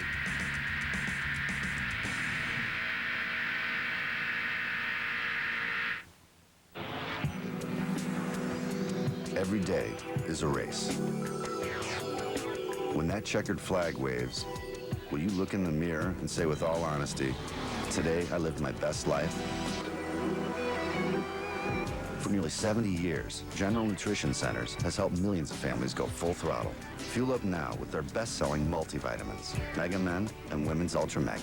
Live well, race fans, with GNC, the official vitamin store of NASCAR.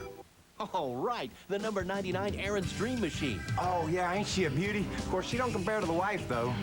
Really, these are the true Aaron's Dream Machines, the products we all dream about owning. And at Aaron's, everyone's automatically pre-approved with no credit required? Yeah, and you get the guaranteed lowest price, too. So you can afford this awesome RCA 52-inch big screen TV with picture-in-picture, big speaker sound, and free screen protector. And I'm really pre-approved? That's right. So let Aaron's drive your dreams home today. We pitted Castrol Syntec 1030 against the leading conventional oils in some of the world's toughest tests. The 96-hour TU3 viscosity test. The M111E, designed to break down an oil into sludge. The blistering hot VWIC deposit test. Not one conventional oil could pass all these tests. Then again, there's nothing conventional about Syntec. Castrol Syntec protects in ways other oils can't. And we welcome you back to the Daytona International Speedway under a weather delay. No delay on Tuesday night. The NBA on TBS. Minnesota visiting Dallas. Timberwolves at the Mavericks. Tuesday, 8 Eastern time on TBS. You're looking live at the grid for the Busch Series EAS GNC Live Well 300.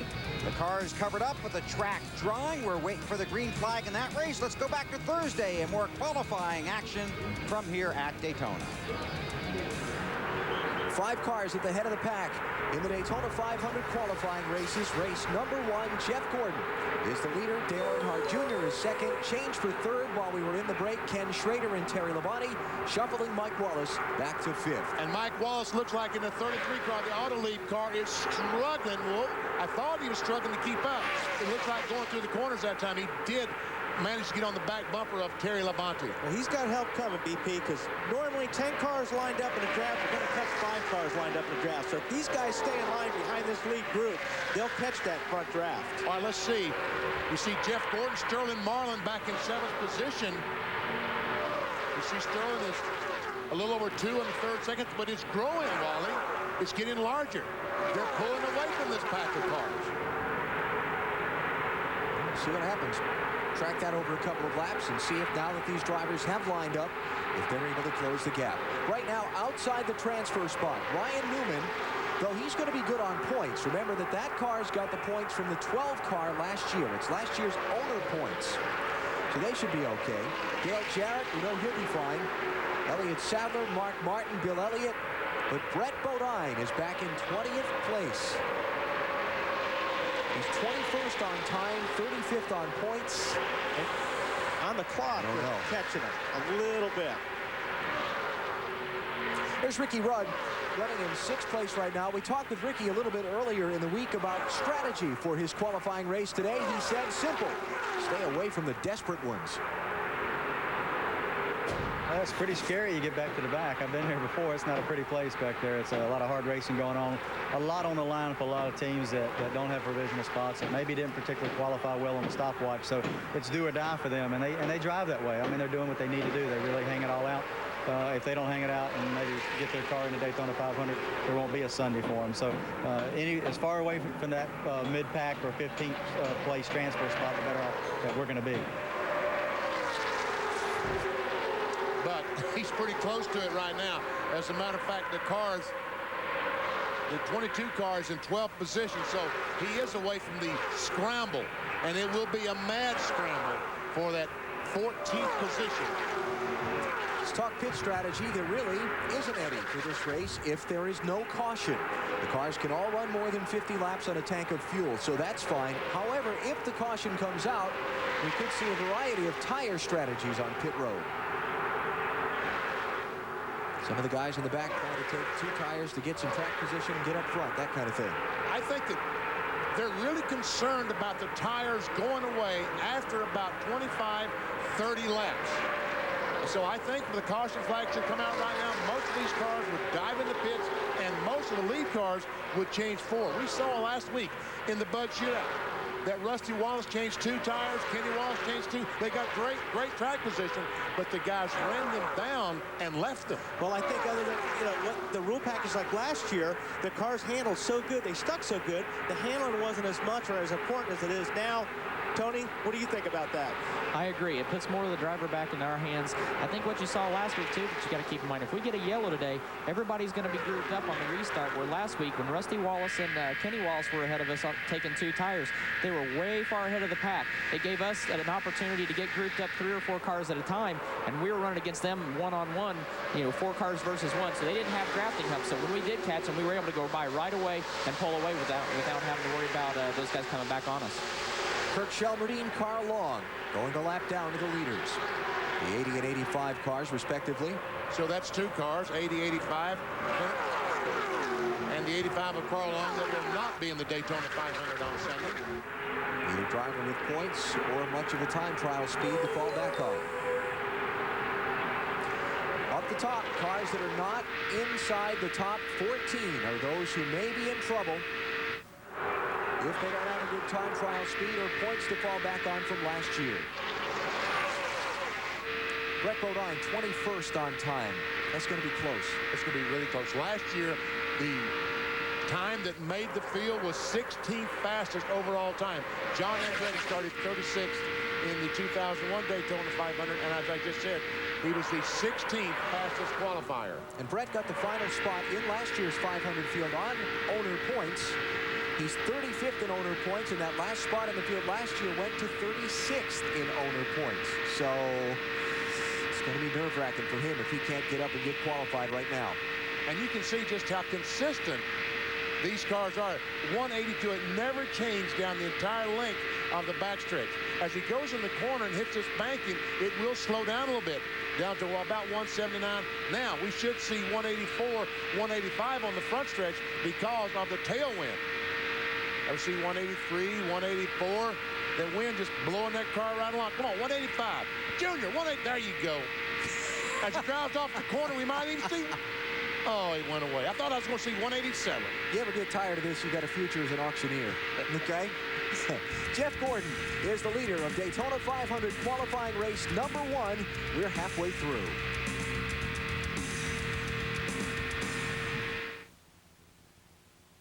So, Kenny, how'd you shave those seconds off your pit stops? You know, Elliot, once the boys got rid of those spare tires, we used a stack or 2.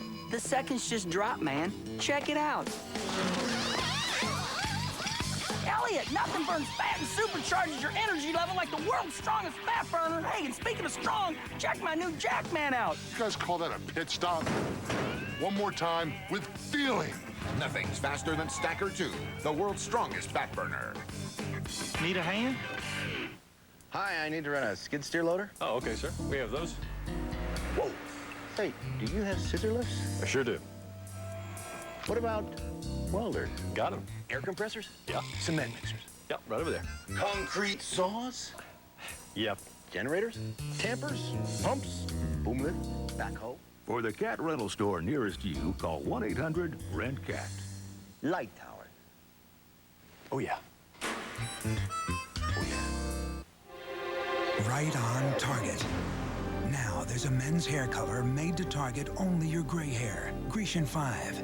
It's right on target. In 5 easy minutes, Grecian 5 targets only the gray hair, replaces it with subtle tones like your own natural color. Right on target. It matches the rest of your hair for a subtle, natural look. Grecian 5 targets only the gray.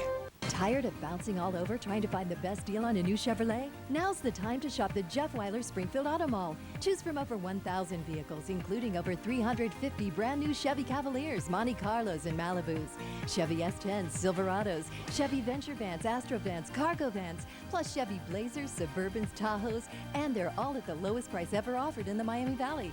You'll finish the race in first place at the Jeff Weiler Springfield Auto Mall, a deal that's close to home. I've always loved working on computers, and in the Army, that's what I do. If you never thought about the U.S. Army or Army Reserve, think about this.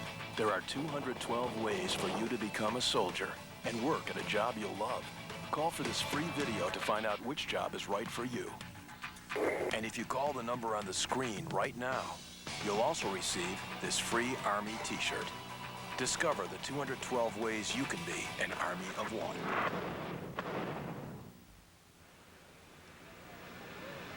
TNT Sports welcomes you back live to the Daytona International Speedway. Coming up next right here, the NASCAR Busch Series EAS GNC Live Well 300 once they get the track dry. And then tomorrow, of course, over on NBC, it's the 44th running of the Daytona 500. And if you're not with us at noon tomorrow on NBC, you start the season a lap down. Track drying procedures are continuing, hoping to get the Busch Series race started shortly. Right now, back to Thursday's qualifying races for the Daytona 500. NASCAR on NBC at 12 noon Eastern time, and there you see the gap between Terry Labonte and Mike Wallace. Oh, I think Mike is just hanging on by his fingernails right now. He's like that, almost like that guy on the side of the wall. Please, please, hang on, hang on. He does not want to fall. Check out the scoring summary at the top of the screen, the manufacturers and who's running where. That lead draft is all General Motors products. The first Ford is Ricky Rudd in 6th. We've talked about him trying to pull that second draft up to the first one. The Fords and Dodges in that group are not having much success catching the Chevys and Pontiacs. Well, we showed you a few laps ago is 2.44 seconds behind that lead group. It's right now the last time by 3.43 seconds. So they lost a second in the last 10 laps or so. I think you're right, BP, but these guys in the back pack are not running as tight as that front group. That front group is running each other's tracks. These guys are they're just straggled all over the place, so that's going to hurt them catching that group as well. Not much as far as competition for the lead today compared to last year's rules, is there? No, there isn't. Jeff Gordon got the lead from pole sitter Jimmy Johnson after basically they ran side by side for the first lap, and that's been it. The one reason for these guys, they're back racing for that 14th, 15th spot. That lap by, Kyle Petty is now back to 15th. He's out of the Daytona 500 if the race should end right now as it is. Dale Jarrett and Matt Kenseth have moved by Kyle Petty. And now Johnny Benson and Bill Elliott trying to mount a charge also. Wow. A little bit of loose there. And is that Johnny Benson's car? Yeah. We noticed he lost 5 positions in a lap 2 circuits ago. And now looks like he's regrouped and trying to move his way back forward. Tony, why are we not seeing any passing in this race? Well, I think those first 5 cars, they're staying nose to tail. They're looking behind saying, hey, if we stay in a tight line like this, we're going to pull away from these guys. The second group of cars, they're looking at just the opposite. If we stay in a line, we might be able to catch this lead group. But I can promise you one thing. If that second pack does catch that lead pack, it's going to start getting interesting. It won't be single file anymore after that. Well, the way things are going now, Tony, they have no chance of catching that first pack without a caution. 4.2 seconds behind Jeff Gordon. Now is 6th place Ricky Rudd. Boy, look at this. This is around that transfer spot, and this is desperate. It's one spot out of the race. These guys need to get together. And Bill Elliott is trying to push Kyle Petty by now. Okay, guys, let's get lined up and see if we can't catch Matt Kenseth and get back in the race for the last transfer spot. And I think if Bill Elliott probably was sitting there not knowing who to go with until he saw that 10 car get loose a couple times. He said, boy, if I get my nose on his tail, I'm going to wreck this guy. So I think he decided to go with the 45 car. And there we see Johnny Benson. 17th place. And right behind Bill Elliott and Kyle Petty. But the big deal here is the gap now from Kyle up to Matt Kenseth. Yes, you're right. Matt Kenseth, the last spot, and he's put some distance on these guys. Last time by, it was 1 second. Do they have enough speed? Does Elliott and Kyle have enough speed with some help to catch Matt Kenseth? These guys don't get lined up. They have no chance. But Matt is kind of running by himself right there. He's not with the draft. That's true. This could get interesting. Final spots in the Daytona 500 on the line. 17 laps to go in qualifying race number 1, and all of these drivers needing to get farther up front. It all started when I encountered the Witchblade. Exactly what it is and why I was chosen to wield it are still a mystery to me. And with a little luck, I would learn why I was chosen to wield this thing called the Witchblade. New York City's toughest cop is back every Monday night at 9. Relive TNT's hit original series. Mondays at 9, only on TNT. We know drama.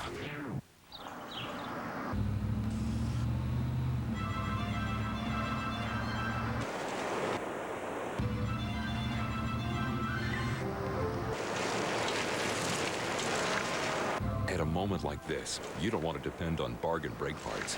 So have your brakes checked every year and ask for premium quality Raybestos brand brakes. They're tested and certified for your safety. A life-saving reminder from Raybestos, the best in brakes.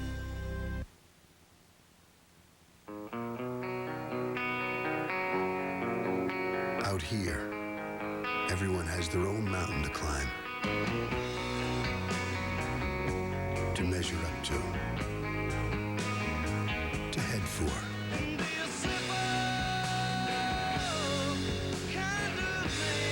Head for the mountains of Porsche.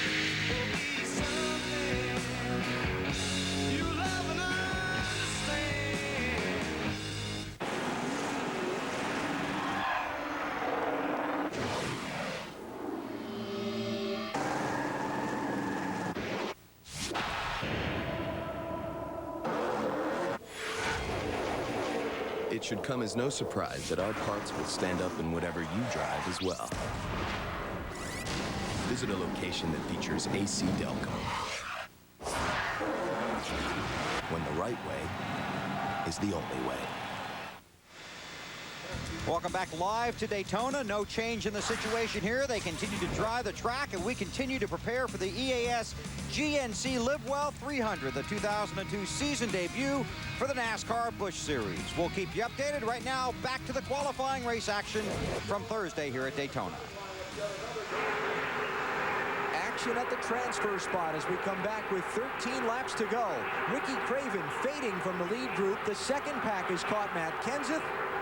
Brett Bodine is in the Daytona 500 with that pass. And Kyle Petty loses 2 spots. Brett Bodine gets by. Bill Elliott gets by.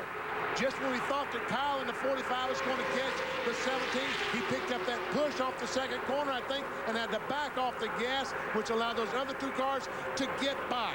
Marty, what's going on with Kyle? What's he saying? Kyle is really struggling with a very tight race car, Benny, and they have been in this situation before. You heard him in the pre-race. The last 7 Daytona 500s, he's had to race his way in. In 5 of those races, he's gotten the transfer spot on the last lap. Wow. Drama starting to build. Right now, Kyle, Craven, and Benson, those 3 cars are out.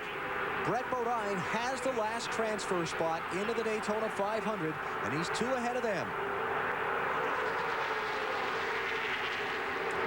Dave, Dave, what's happening with Ricky Craven? He's falling back all of a sudden. Benny, his car's gone very, very tight. It will not turn going into the corners, just wants to push up the racetrack, and that's why he's suddenly losing spots. When we say tight, the driver goes in the corner and turns that car left, but it doesn't want to go left. It continues going straight. That's what we call pushing or tight. So over the final 10 laps, we'll see if Dale Earnhardt Jr. can make a move on Jeff Gordon for the lead, and we'll see if these drivers can get up and get qualified for the 500. Kyle Petty, 27th on time, 42nd on points. I don't know. Anxious moments, and he knows. I'm sure he's wanting to know where he's at, what position he's at, but pretty helpless. Unless you have help out there, it's going to be tough for him to even catch that group in front of him right now. So far, Dale Earnhardt Jr.'s made no move on Jeff Gordon. He's been behind him, what, about 25 laps now? No bid at all. Let's mention that Jimmy Johnson ducked onto pit road for a green flag stop a minute ago.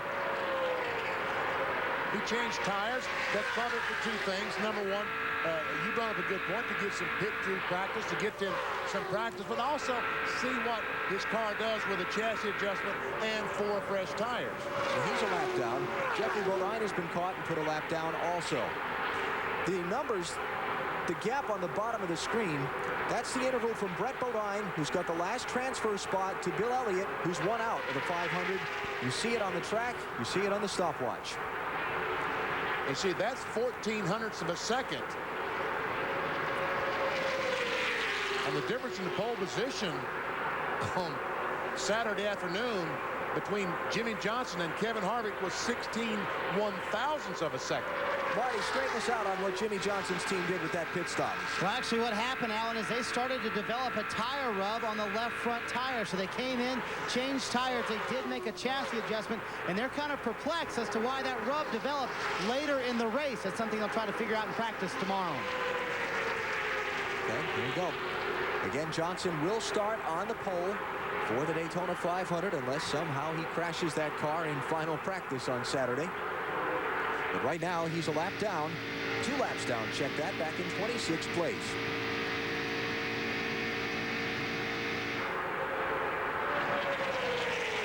Eight to go. Tony, you were in Jeff Gordon's spot in the Budweiser shootout Sunday. Were you playing more defense than offense on Dale Jr. at this point? I can tell you one thing.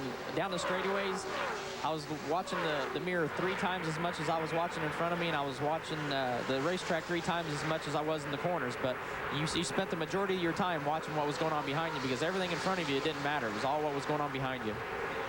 Tony, thanks a lot for joining us. We'll be watching you in this second race. All right, we'll see what we can do, guys. And that's what they told me. Some of the crew chiefs told me that last year's race, you drove looking through the windshield, looking at the cars in front of you. This year's race, you will drive looking out the rear window, just like Jeff Gordon's doing right now, to see where the 8 car is going. He's looking out the rear window as much as he is the windshield. You saw Dale Earnhardt Jr. back off Jeff Gordon's bumper a little bit in turn 3 and then take that big run off of turn 4 at him to try and get by in the draft. And while they're monkeying around up there, that has allowed the 33 car of Mike Walsh to get back on the bumper of Terry Labonte. And the 6th car in that group is Jimmy Johnson, who's 2 laps down.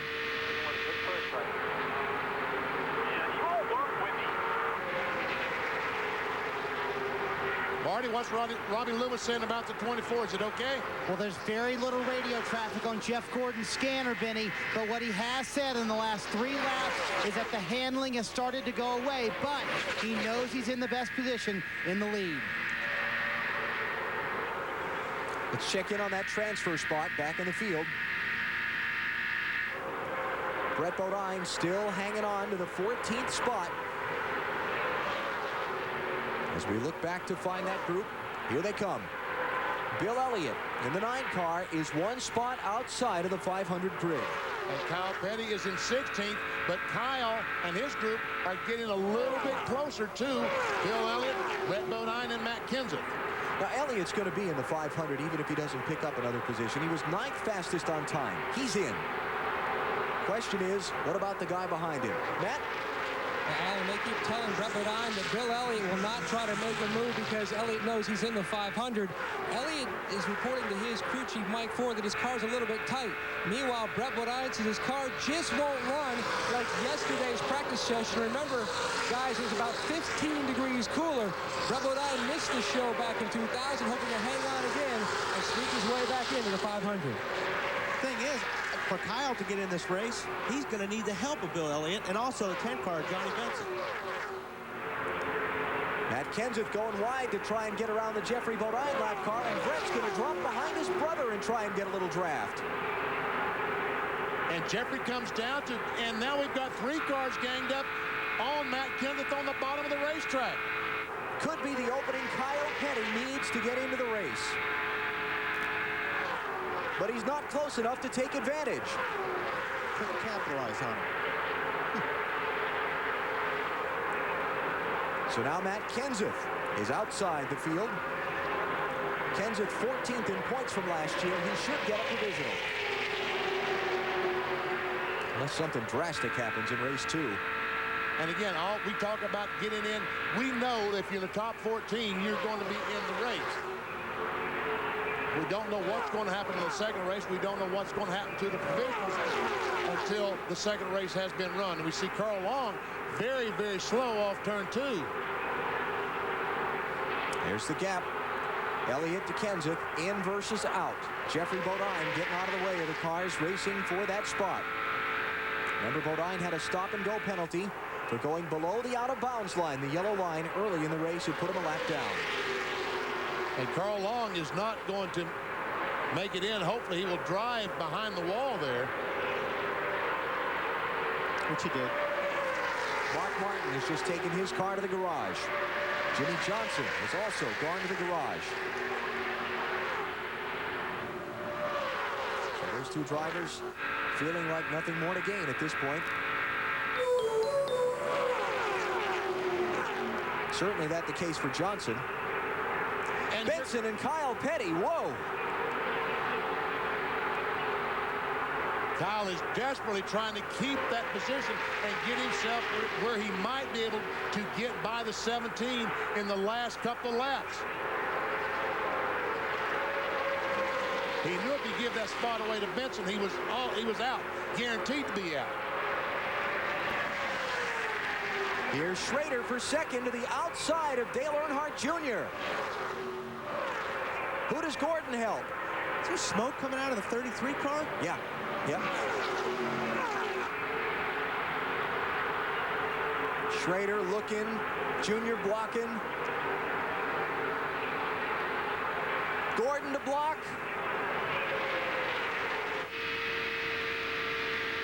And tense. Here comes Schrader on the outside. He's got a great run going, and he's got the momentum of the outside, but all the fast cars are on the inside. Coming to the white flag. Final lap of the first Daytona 500 qualifying race. Jeff Gordon, Dale Earnhardt Jr., Ken Schrader, Terry Labonte, and that dicing up front has brought a second group up to join this fight. Ricky Rudd, the 28 car, he's right in there with them. Schrader fading back on the outside. It was worth the gamble.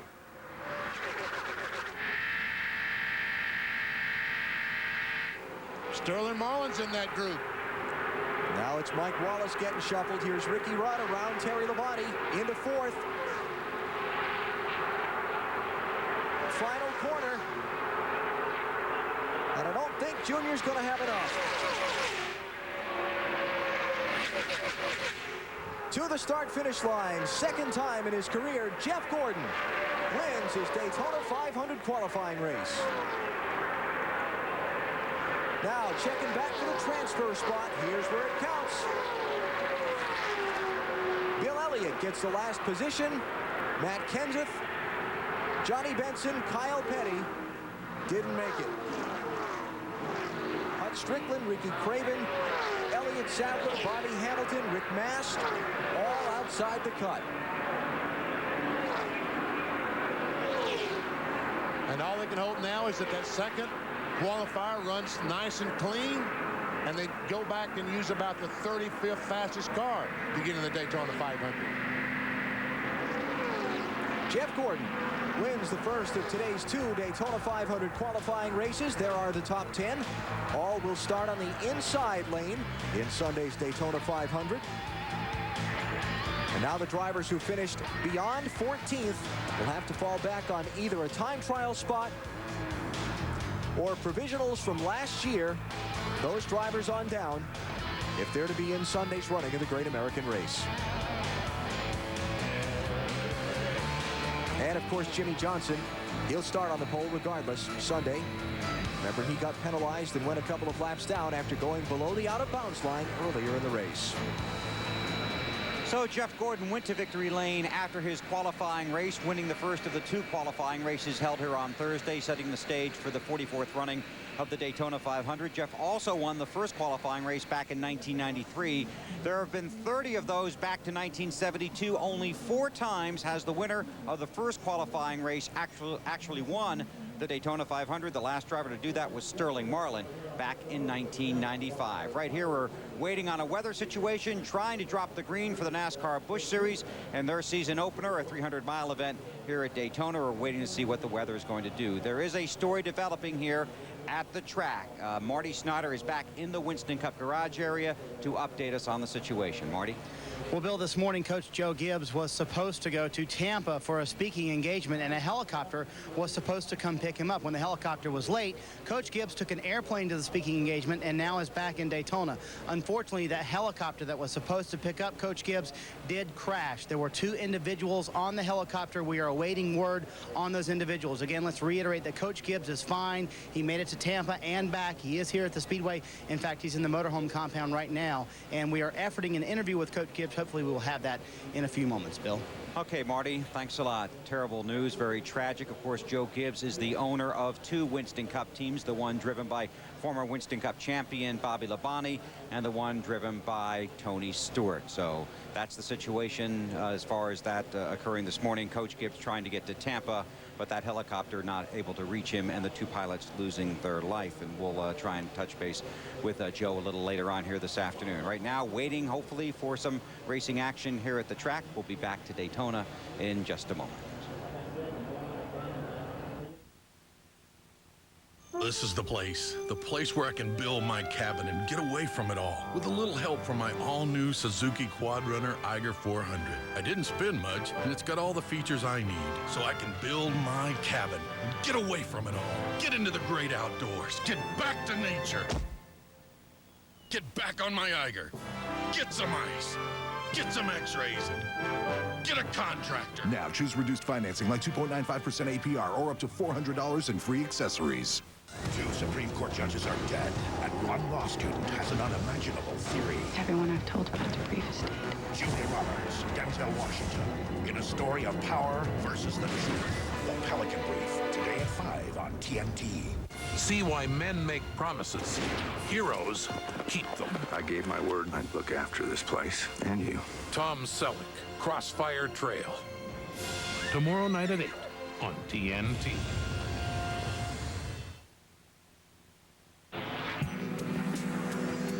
Every day is a race. When that checkered flag waves, will you look in the mirror and say with all honesty, today I lived my best life? For nearly 70 years, General Nutrition Centers has helped millions of families go full throttle. Fuel up now with their best-selling multivitamins, Mega Men and Women's Ultra Mega. Live well, race fans, with GNC, the official vitamin store of NASCAR. You go to the races, you watch them on TV. Still got the itch for more? Try fantasy racing at NASCAR.com. Just log on to America Online, enter keyword NASCAR, or visit NASCAR.com. That's where fans like you can scratch that itch. You build your team, you go racing, you take no prisoners. Fantasy racing at NASCAR.com. Where else you gonna get this stuff? The all-new NASCAR.com. America Online, keyword NASCAR. And we welcome you back live to the Daytona International Speedway in Florida, where we're waiting to hopefully throw the green flag For the NASCAR Busch Series, their season opener scheduled for this afternoon, the EAS GNC Live Well 300. It started raining early this morning, rained most of the morning into the early afternoon, but if you take a look at this weather map, there's the Daytona Beach area, and you can see most of that wet weather seems to be moving off the coast into the Atlantic Ocean. That's good news for us, good news for the racers, and good news for the race fans because they're hoping to see 300 miles of NASCAR Busch Series competition here this afternoon. And time and weather permitting, happy hour for the NASCAR Winston Cup Series leading up to the Daytona 500 here tomorrow. When we come back, we'll take you to the second of the qualifying races here on Thursday. Back to Daytona in just a moment. So, Kenny, how'd you shave those seconds off your pit stops? You know, Elliot, once the boys got rid of those spare tires, we used a stack or two. The seconds just dropped, man. Check it out. Elliot, nothing burns fat and supercharges your energy level like the world's strongest fat burner. Hey, and speaking of strong, check my new Jackman out. You guys call that a pit stop? One more time with feeling. Nothing's faster than Stacker 2, the world's strongest fat burner. Need a hand? What's drama? Drama is life at 190 miles an hour. Drama is being a NASCAR crew chief. 27 guys with one goal, 14-second pit stop. Drama is being original. Drama is living up to expectations. Drama is growing up in the shadow of greatness. Drama is trading paint on the final lap. Drama, now that's going across the finish line upside down. Drama is just finishing the race. Drama is NASCAR on GNC.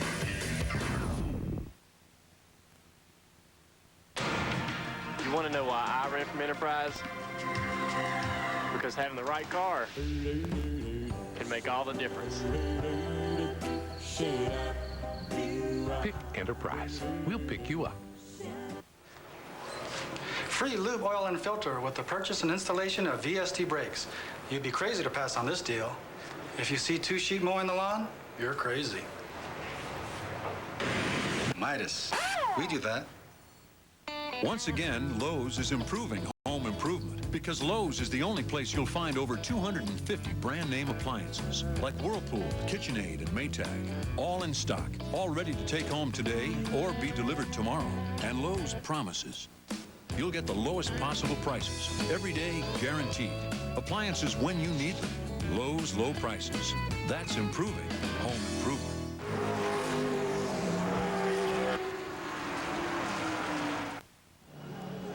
TNT Sports welcomes you back live to the Daytona International Speedway in Daytona Beach, Florida, as we wait for the green flag for the NASCAR Busch Series season opener, Speed Weeks 2002, and the countdown to the Daytona 500 continues.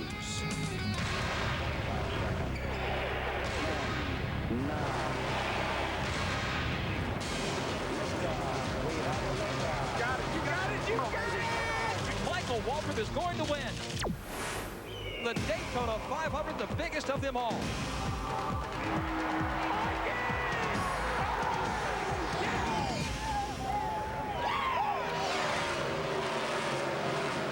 And we're here at Daytona. Michael Waltrip, the defending champ of the Daytona 500.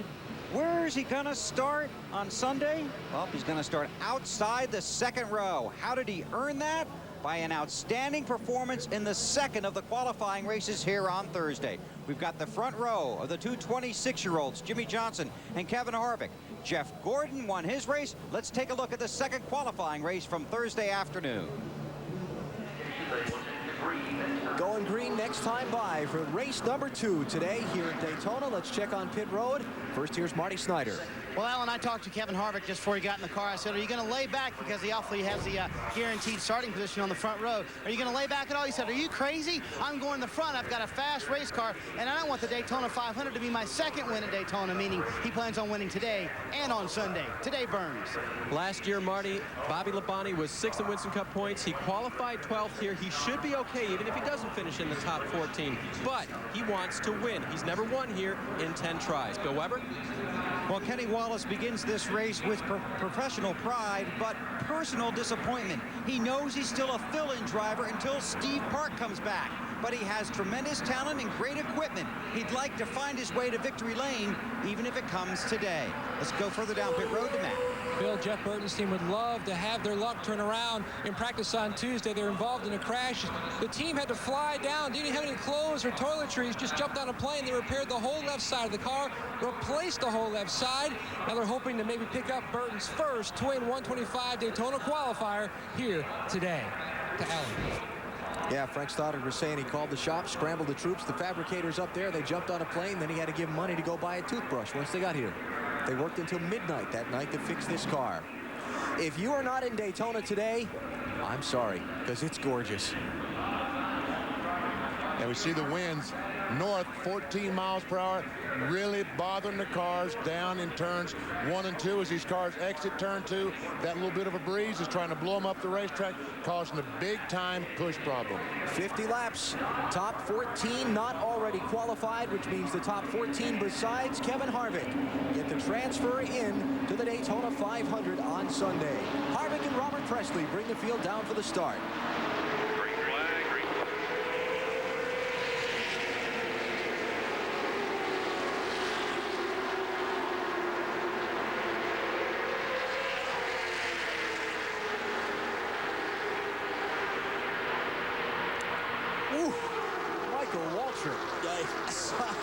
That's called threading the needle there. Squeezed in behind Jeff Green and in front of Jerry Nadeau. Not for long.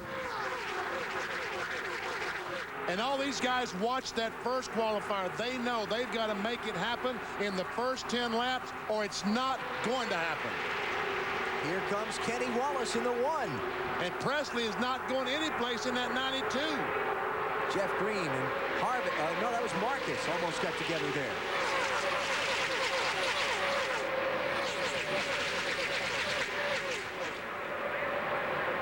Harvick leads lap 1.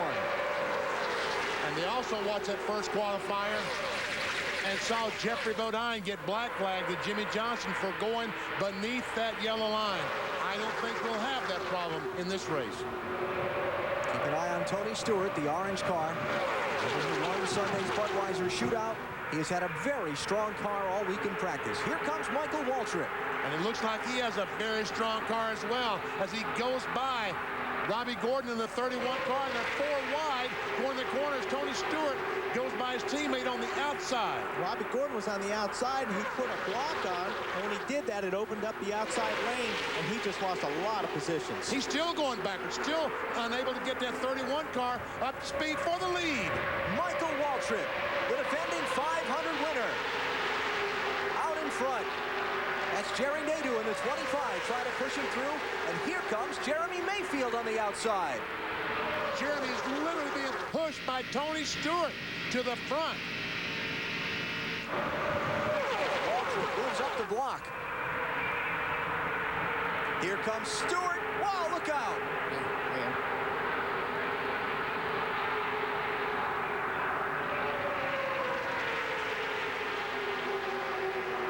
John Andretti on that outside lane, too. Sorry, Alan. I was going to say, usually the first race is wild, and everybody that watching the first race is calm in the second race. Well, see, there wasn't a wreck in the first one, so they got to make up for the first one and wreck twice in this one. Here comes Mike Skinner, the gold car.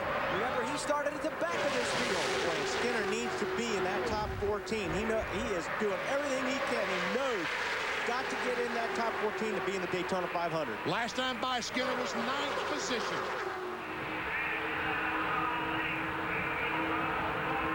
Michael Waltrip, Tony Stewart, Bobby Labonte, the first 3. And look at Tony Stewart trying to go by on the outside. Bobby Labonte is going to help. Can they make it? Looks like they can to me. Boy. They got a regular old mess going on back there behind them. Pole sitter. Kevin Harvick in the middle. And look at that thing wiggle when the 4-car Skinner pulled up behind him. Like I said, that middle is not where you want to be, especially when look out. They're banging off each other. The cars are just not stable in the middle like they were with the old rule package. So, like earlier in the first race, you could do that on new tires, but after about 5 or 6 laps, you don't want to be there. These drivers talk about the big wreck. The big wreck most of the time starts with a little bump, just like that one. They got away with one there. And And Mike needs to get out of the center. He needs to get back in line, or he's going to lose a lot. He's going to lose everything he gained.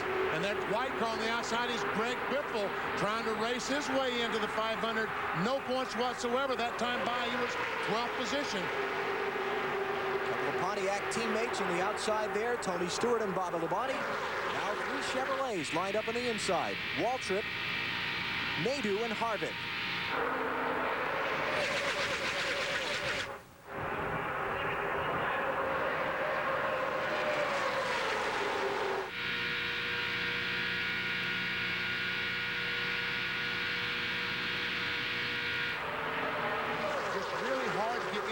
Going on that inside line. We see Michael Waltrip. He has a very fast race car. But off the corner, they seem to lose a little bit of that momentum. That's why some of the drivers are talking about needing or wanting a little bit larger restrictor plate to get some power as you come off that corner like Michael Waltrip. You could stay up with those leaders on the outside. Todd Bodine in the 66 car in the picture there. Remember, he had to drop to the end of the field. That's a backup car. He's all the way up into the top 10.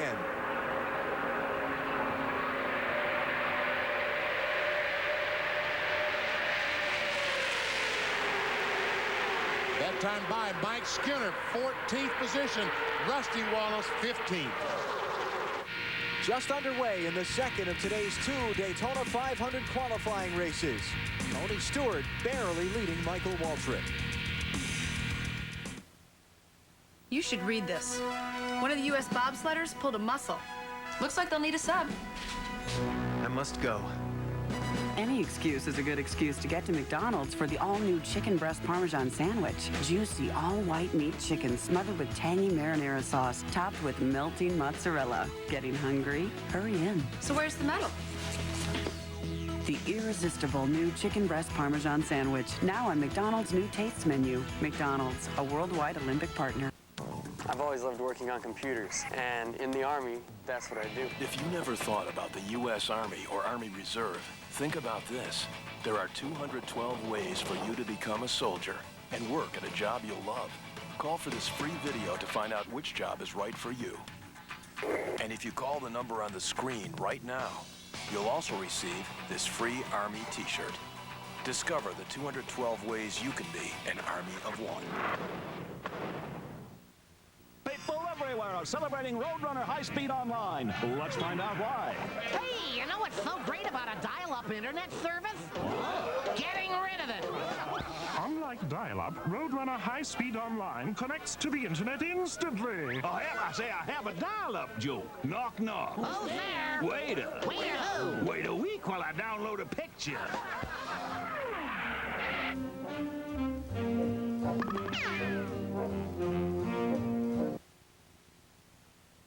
This weekend, all the drama all weekend long is on TNT. Tonight at 8, he's a sharpshooter in the Australian outback. See Tom Selleck in Quigley Down Under. And tomorrow night at 8, Tom Selleck returns in the TNT original Crossfire Trail. I gave my word I'd look after this place and you. Tonight, don't miss Quigley Down Under. And tomorrow night, see Crossfire Trail. It all starts tonight at 8 on TNT. At times like this, I think how lucky I am to be a NASCAR Winston Cup driver, and how fortunate I am to have a great sponsor like Napa Auto Parts, because Napa understands quality and value, and the importance of having a friendly, knowledgeable staff. And it's at times like this, looking around at the empty grandstands and listening to the silence of pit road, that I realize I'm at the wrong track.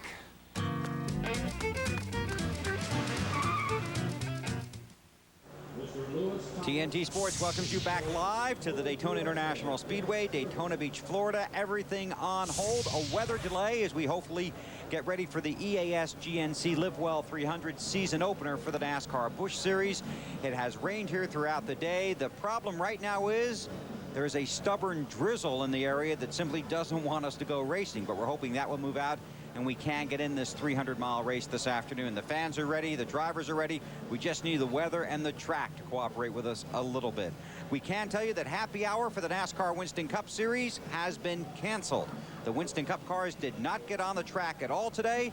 The next time they fire their engines will be for the running of the 44th Daytona 500. You can see it live at noon Eastern time tomorrow on NBC. Right now, Marty Snyder's been following a story back in the Winston Cup garage area. He's moved to the motor coach lot, and he's with Joe Gibbs. Marty? Well, Bill, it has indeed been a trying day for Coach Joe Gibbs. As we mentioned earlier, a helicopter supposed to pick him up to take him to an appearance crashed. He is fine. Obviously, he's here with us. And, Coach, take us through your morning and what you know now. Well, we got up real early, and I was supposed to leave at 6 o'clock. The helicopter's supposed to be here. Best I know, we had all scheduled. It was supposed to be good weather. And the helicopter was coming over from Orlando and take me back over to Tarpon Springs. I was going to speak there and then head back to the race. And, you know, I got about an hour overdue. And so we started scrambling, trying to make other plans. I figured, you figure, hey, they sat down someplace or they didn't come. And we got somebody else, a local person there that would really bailed us out and flew me over there on another plane. So I've heard all kinds of reports. I'm just praying that there's a miracle in it. We definitely know there was a crash. Don't know what had happened. Obviously, you just feel real bad for the families and everything, but we don't know yet. So let's just pray that there's a miracle in it. I know you're efforting to find out information as the day's gone along. Right. Evidently, it's a real wooded area, and they couldn't get in there right away, and it was bad weather. So, but it makes you realize how fragile life is. And the Lord probably blessed us on that because you don't know what happened. Well, we just know it was a crash. So we just thank God that we weren't on it. These days certainly strengthen your faith. And let's clear up one thing. You were in Tampa, but you were not interviewing for the Tampa Bay Buccaneers job for the NFL, which is open. No, I was going over to speak for 3M and a new sponsor of ours. And so that's where we were headed. They put things off and backed it up for a couple hours, and we were able to get that done. So, but it was just it's a tragic experience, and just makes you realize, how fragile life is, and need to enjoy it. All right, Coach, thanks for coming out and speaking with us, and try to take the rest of the day quite easy if you can. Bill? Okay, Marty, thanks a lot. And again, Joe Gibbs, NASCAR Winston Cup car owner, owns the Pontiacs driven by Bobby Labonte and by Tony Stewart. We're under a rain delay here at the Daytona International Speedway, hoping to throw the green flag on the NASCAR Busch Series sometime this afternoon. We'll be back to the track in just a moment.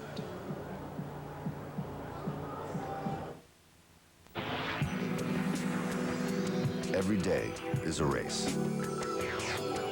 When that checkered flag waves, will you look in the mirror and say with all honesty, today I lived my best life? For nearly 70 years, General Nutrition Centers has helped millions of families go full throttle. Fuel up now with their best-selling multivitamins, Mega Men and Women's Ultra Mega. Live well, race fans, with GNC, the official vitamin store of NASCAR. You go to the races, you watch them on TV. Still got the itch for more?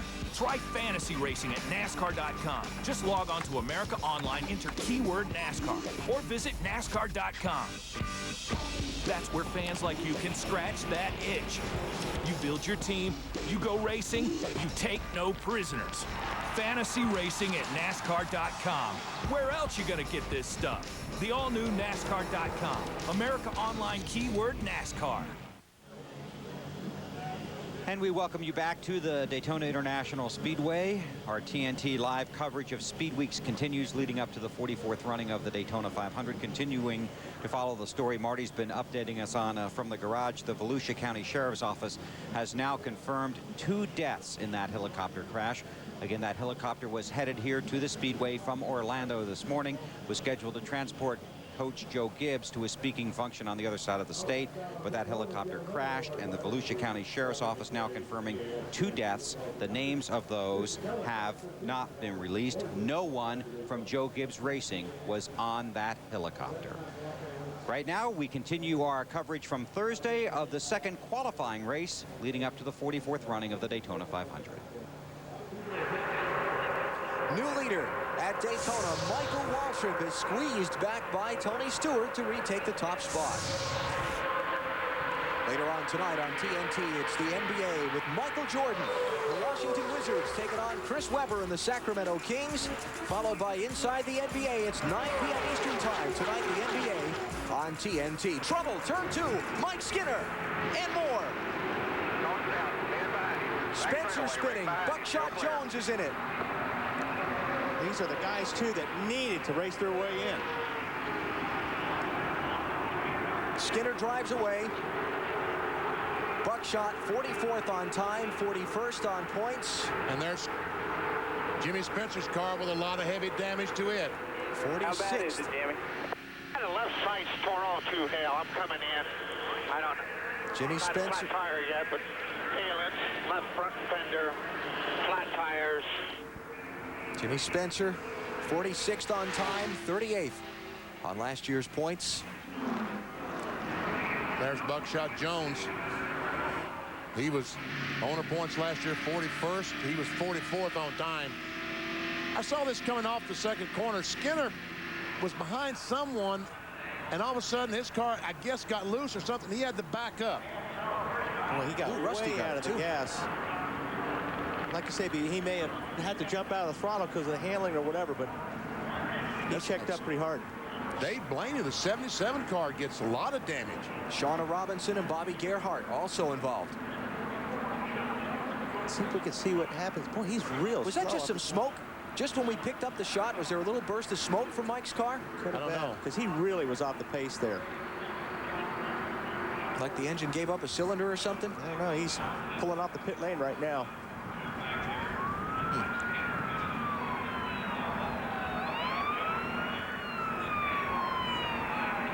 You can't see it Hard there. to tell. Yeah. Oh, Jimmy Spencer got run into. And that's Shauna Robinson, the 49 car, running in the side of Jimmy Spencer. Let's go back to that angle we were looking at before and see if we could see. I thought maybe I saw a little puff of smoke. See the Ford car down there on the bottom. Right here. Now he bottomed out right there. And then if in BP, he may have bottomed out in that car. He may have lost the car a little bit and have to jump out of the gas right there. Kenny Wallace, I don't know how much damage there is to the one car. He gets in the back of the 44, and Blaney, no place to go, right in the back. Matt? And John Andretti in for service. They are going to make a chassis adjustment. He said he felt pretty good about this race car. They are going to make a 4-tire change. There was some talk on the radio whether to go for 2 or 4, but you heard some drivers in last Sunday's Budweiser shootout felt like that just 2 was not as good. Meanwhile, Rusty Wallace is in. He has damage to the right rear corner of his Miller Ford. They are going to make also damage, you can see, to the left front as they try to pull out that fender on Rusty's machine. To Marty. Shauna Robinson is on pit road. Fairly heavy damage to the right front. And as you can see, it seems that it's gotten the radiator as well, as they now tell her to kill the engine. And she's going to be sitting on pit road here for a while. Cars who pitted: John Andretti, Greg Biffle, Robert Presley, Hermie Sadler, Bobby Gerhardt, Rusty Wallace. Dave Blaney has gone to the garage, plus Shauna Robinson, Mike Skinner, and Jimmy Spencer. Marty? And Mike Skinner is back in, Alan. The right front was going down. They had changed left side tires last time. This time they are changing the right side tires. Mike did say he did have an engine problem. They're going to investigate that further. Matt? And Jimmy Spencer has made his way to pit road. The crew goes to work on the 41 machine. They're beating out the left rear fender. They are going to make a 4-tire change. Remember, Jimmy Spencer, one of those drivers who is questionable on making the 44th running of the Daytona 500. He told me this morning they felt like they might have had their bad luck behind them. They lost a motor in practice yesterday. They were hoping their bad luck would end. It looks like Spencer is snake bit again as the crew continues to work on that 41 machine, and he pulls away. Big jam in traffic off of turn number 2, right around cars in the transfer spot. Those who got through it unscathed, like Stacy Compton, Dave Marcus, for example, may have just gotten a huge break. And these drivers, like Jimmy Spencer and Mike Skinner, may have just lost their chance to be in Sunday's Daytona 500. So we're under caution after an accident off of turn number 2. You ride with Jimmy Spencer into the melee.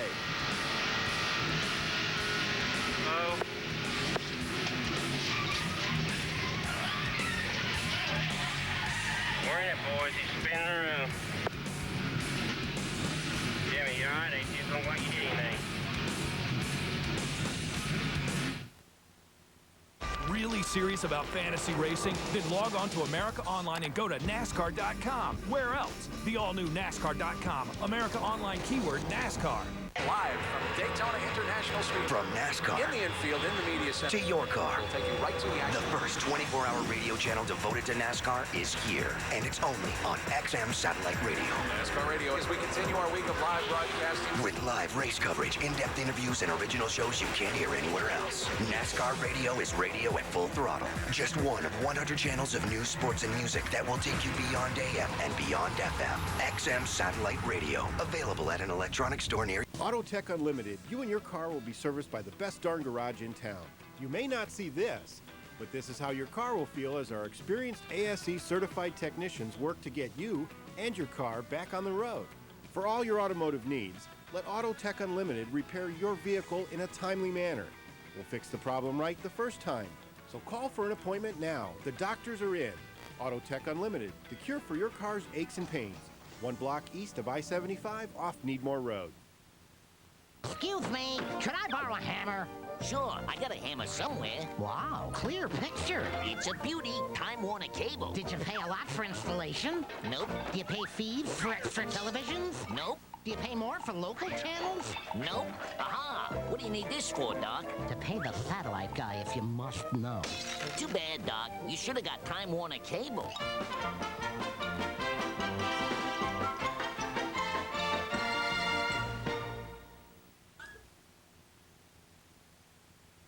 So, Kenny, how'd you shave those seconds off your pit stops? You know, Elliot, once the boys got rid of those spare tires, we used a stack or two. The seconds just drop, man. Check it out. Elliot, nothing burns fat and supercharges your energy level like the world's strongest fat burner. Hey, and speaking of strong, check my new Jackman out. You guys call that a pit stop? One more time with feeling. Nothing's faster than Stacker 2, the world's strongest fat burner. Need a hand? Free lube, oil, and filter with the purchase and installation of VSD brakes. He'll thank you. Thanks for getting new brakes and not splattering my guts all over the road. Midas. We do that. Chris Jericho. Stone Cold Steve Austin.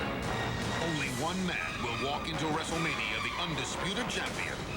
Then, a desperate act. I'm gonna crumble and crash. Calls for desperate measures. Me, I'm gonna do the NWO. On the road to WrestleMania, there's no way out. WWF No Way Out, live February 17th, exclusively on pay-per-view. This weekend, all the drama all weekend long is on TNT. Tonight at 8, get ready for Tom Selleck in Quigley Down Under. And tomorrow at 8, don't miss more Selleck in Crossfire Trail. It all starts tonight at 8 on TNT. Field going to get the signal now as they come to the start-finish line, and we'll go back racing in one more lap. And a lot of the cars involved in that crash are still on the racetrack. The one car, Kenny Wallace, we saw him get in the back of someone, but I don't see a lot of damage on the nose of that car. Well, that looks like right there in the center of the Monte nose. Carlo? Yep, on the bottom. Bill Weber, what are they saying in the pits? Yeah, he ran into the back of the 44. He hit the 44. They bent in the front there. He did not pit. They've talked to Kenny. He says the temperatures are fine. Obviously, they're going to watch it when he goes back to racing, especially when they duck into traffic. So they'll watch the temperatures and they'll watch the handling of that race car. They got a lot of kick out. You know, last year they gave the Dodge that other inch of kick out on those. Look how far the bottom of that front bumper is kicked out. Are you saying that might help them, BP? It might help a little bit of downforce. Especially if these cars are pushing, and like what we talked about in the earlier race, it may help them a little bit. Now, the cars that are damaged in these accidents today, as far as how that affects the drivers standing for the Daytona 500. Dave Blaney, as an example, in that 77 car, he's 23rd on owner points from last year, the team he's with, so he's going to be in. But if they have to bring out the backup car, just like in a normal race, they'll go to the back of the field for Sunday. Somebody like Kenny Wallace, though, if they finish this race without further damaging this car, obviously they'll be easily able to fix it, and he'll hold whatever spot he gains in qualifying here for the 500. Blaney won't lose too much because he'll probably start about 38th to 39th and have to go back to 43rd. Yeah. The 4 car, that's the one that I'm really concerned about because We don't know how much damage that he has. If he has any kind of damage, is the engine going to run okay? Because I'm convinced that he has to race his way in to the Daytona 500. He does not have, his speed is not fast enough, and I don't think his point standings from last year is good enough. And even though we've thinned the field out some, Mike Skinner is still back in 19th right now. And he's got to be 15th or better to make the race. He was waving guys by, and I wonder why he's doing that. He pitted too soon. He came in before pit road was open, so he's got to restart it. Actually, that's a good point. He's got to restart at the end of the line. So he's even farther back than 19th. Marty? Well, I asked Scott Ellison about the car and how it was aerodynamically, if there was a lot of damage. He said, actually, it's pretty good. They're in pretty good shape as far as that's concerned, Benny, but the engine is a little bit of a concern. We'll watch this green flag and see if it's a factor right now.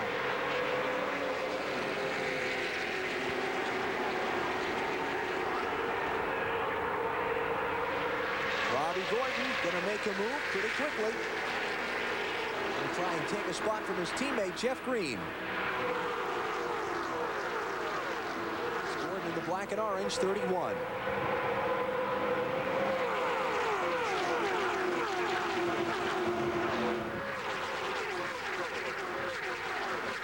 And I tell you what, they better get that settled pretty quickly, or this top group will drive away. And, well, they did get it settled. Bobby Gordon's driving like a rock. I think Robbie probably realized he should just crack the throttle a little bit, get back in line, give it another try. So he was 8th in line last time by. Let's see where he's fallen to now from that failed attempt. Now there's about 15 cars probably in that single file line right now. It looks like Mike Skinner's car is going to be okay. Talking about the Kodak Film 4 car. Look at Jimmy Spencer. Damage at all. Right with him.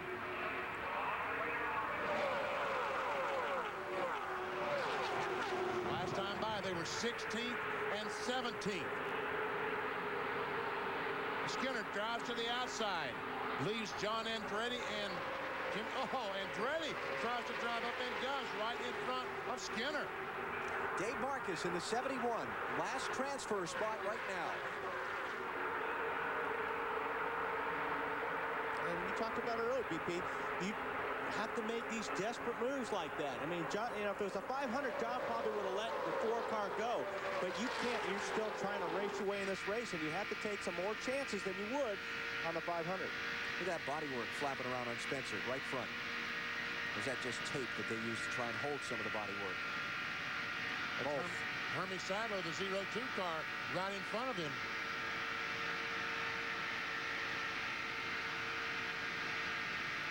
Spencer back in 18th.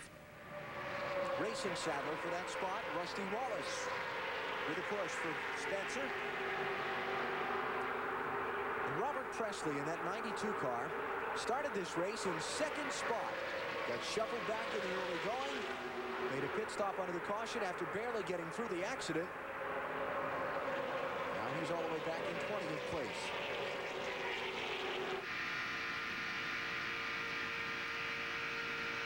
I don't see a whole lot of damage on the 92 car, Robert Presley's. No, I don't either. It looks like something is wrong. The car is just not going like it was in qualifying. There's Dave Marcus right now in 16th place. He's just been shuffled out. Greg Biffle and John Andretti have gone by him. So Dave Marcus right now is outside the window to get into the Daytona 500 in his qualifying race. He's 22nd on time trial speed. That should be okay. Dave Burns, what are they saying down there? Well, this time he got passed on the racetrack. The first time that he got shuffled out of the lead pack, he got pushed very, very close to that out-of-bounds line. In fact, he backed off the throttle so that he didn't go over it. The crew asked him if he wanted to move to the high side to avoid that and to try it, but he said, no, let's stick to our plan. We're better on the low side, and we'll try to race in by racing that line. Right now, he and Mike Skinner better become real fast friends. Because right now, they've got to be pretty doggone slow because these wrecked cars of Spencer and Rusty Wallace have caught them. And that's one thing about Dave working on the low side, but you got to have all your pals behind you able to work on the low side as well. Robert Presley at the end of that group in 20th place. This team's quite a story, Bill.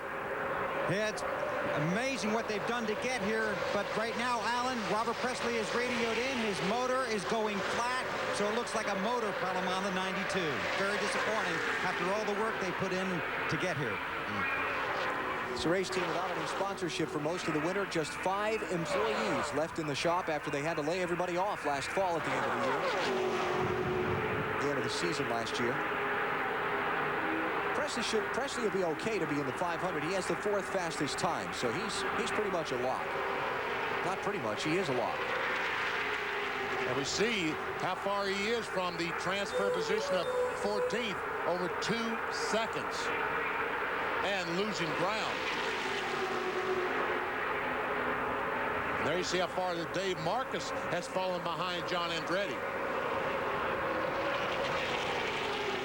The Skinner's nothing he can do. No, there isn't. And, you know, now you look at John Andretti, if he loses that lead draft, he's going to be in trouble. And that's a tough thing when you get on the tail end of these long drafts. It's hard to stay right up on the guy in front of you. Whoa, who's that just went out in turn 2? And 16 car. Now, Biffle's off the pace. Okay. Somebody else just shot way up the racetrack out of that pack. A blue car going in turn 3, Jeff Burton. There it is. Boy, did he have his hands full. Matt, what happened to Burton? He just came on the radio, says he feels like I have cut or blown a tire. He says, I feel like I've cut or blown a tire. They're telling him just to back off, try to save it, and get that car to pit road. Remember, because if that rubber on that tire starts to break away and flap, it will do damage to the fenders. And remember, this is plate racing. Aerodynamics is everything. They feel like it could be the right rear. Now, as you can see, now it's the right front. Right front tire. And you got to be careful trying to get back into this, because if it does start to shred, it will take your fender and your hood and your oil belt and everything with it. What a save he made. I mean, that car shot right up toward the wall in traffic. Right front, right side tires, no damage at all. Now that certainly helps Skinner and Jimmy Spencer and Dave Marcus. Brad Yoakum. Well, Burton is here for service. They feel like it is that right front. You can see it is shredded, but the inner liner did its job and stayed up as Burton stalled it. As the pack goes by, Burton's down and away. So he's down a lap, and in the meantime, his teammate Brett Biffle is coasting inside of turn 4, apparently without power. So tough lap for the Roush team. Yes, it was, and Biffle, with no points to fall back on and not fast enough in speed, he was only 39th fastest. See no way he's going to make the 500, and now Mike Skinner has moved into the last transfer position. Which is 15th place because Kevin Harvick is still among the leaders. That lead pack starting to break up a little bit, too, when Jeff Burton had his problem right in the middle of it.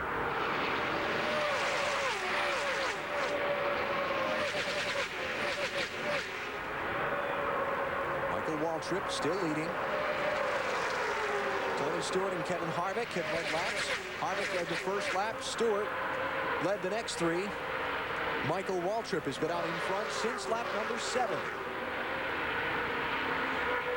Ian Stewart mixed it up for a couple of circuits, but since Mikey got out front, so far he's been unheaded.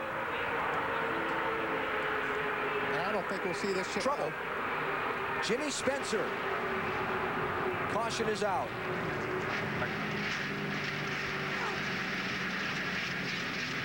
And that's the end of the line for Jimmy today. I couldn't help it. 46th on time, 38th on points from last year. It is most unlikely that Jimmy Spencer will be in Sunday's Daytona 500.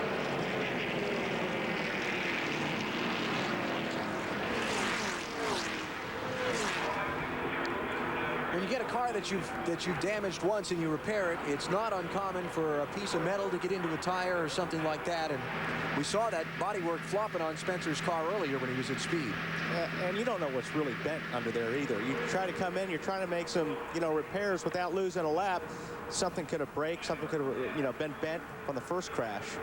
Or it's not very uncommon.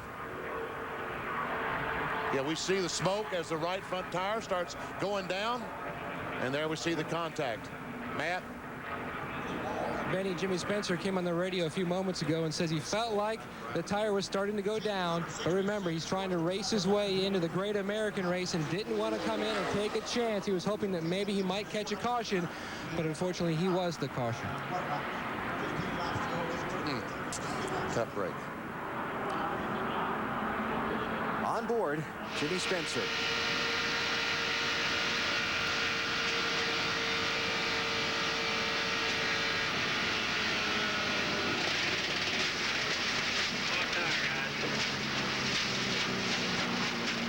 You heard him back off the throttle, and just after he backed off the throttle, you heard the tire start hitting the fender and damage the fender as it started disintegrating.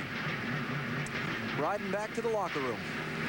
Jimmy Spencer going to take it to the garage and then nervously wait out about the next hour or so to see if somehow he can squeeze into this 500 field. It's not likely. But you have to wait till the final numbers are done. He'll be sweating bullets anyway. I mean, this is Florida after all. That's right. Might have to have a recount. Some pit stops, Stacy Compton, Rusty Wallace, Hermie Sadler are all coming in. Bill? Well, Stacy Compton on pit road and A.J. Foyt's number 14 car. These are guys at the back of the field. They have something to gain. There was a lot of conversation. Jerry Nadeau, Kenny Wallace, Robbie Gordon. Do we pit? Do we stay out? Well, we know the guys behind us are going to pit. That line just kept getting longer. So it's 4 tires for Compton. He'll head out. We go to Matt. And Bill, Rusty Wallace, another driver who is making his way onto pit road here. A 4-tire change for the Blue Deuce. The crew was going to take a look at the car because, remember, he was involved in that earlier altercation as the crew's going to beat on that back deck lid. Going to try to make some more patches and work on that spoiler a little bit just to try to make the handling on Rusty's mount just a little bit better. I'll tell you what, tires that make a big difference over, these guys that didn't pit are going to be probably backing off the throttle a little bit if their cars are tight. These cars may not, so that was a smart move, especially on the 14s. 14 car can make up a lot of ground with new tires. Spend months and months working on a car to get it as aerodynamic as possible for Daytona, to the wind tunnel probably 5 or 6 times, and now they're working on it with sledgehammers. Michael Waltrip is the leader, 20 laps to go. Remember that 15th spot is the cutoff point for the automatic transfer into the Daytona 500. There it is. Compton got nothing to lose by coming in and taking on those tires. Drivers already in the garage. From this point on down, most of those will not be in the 500. Dave Blaney probably will be.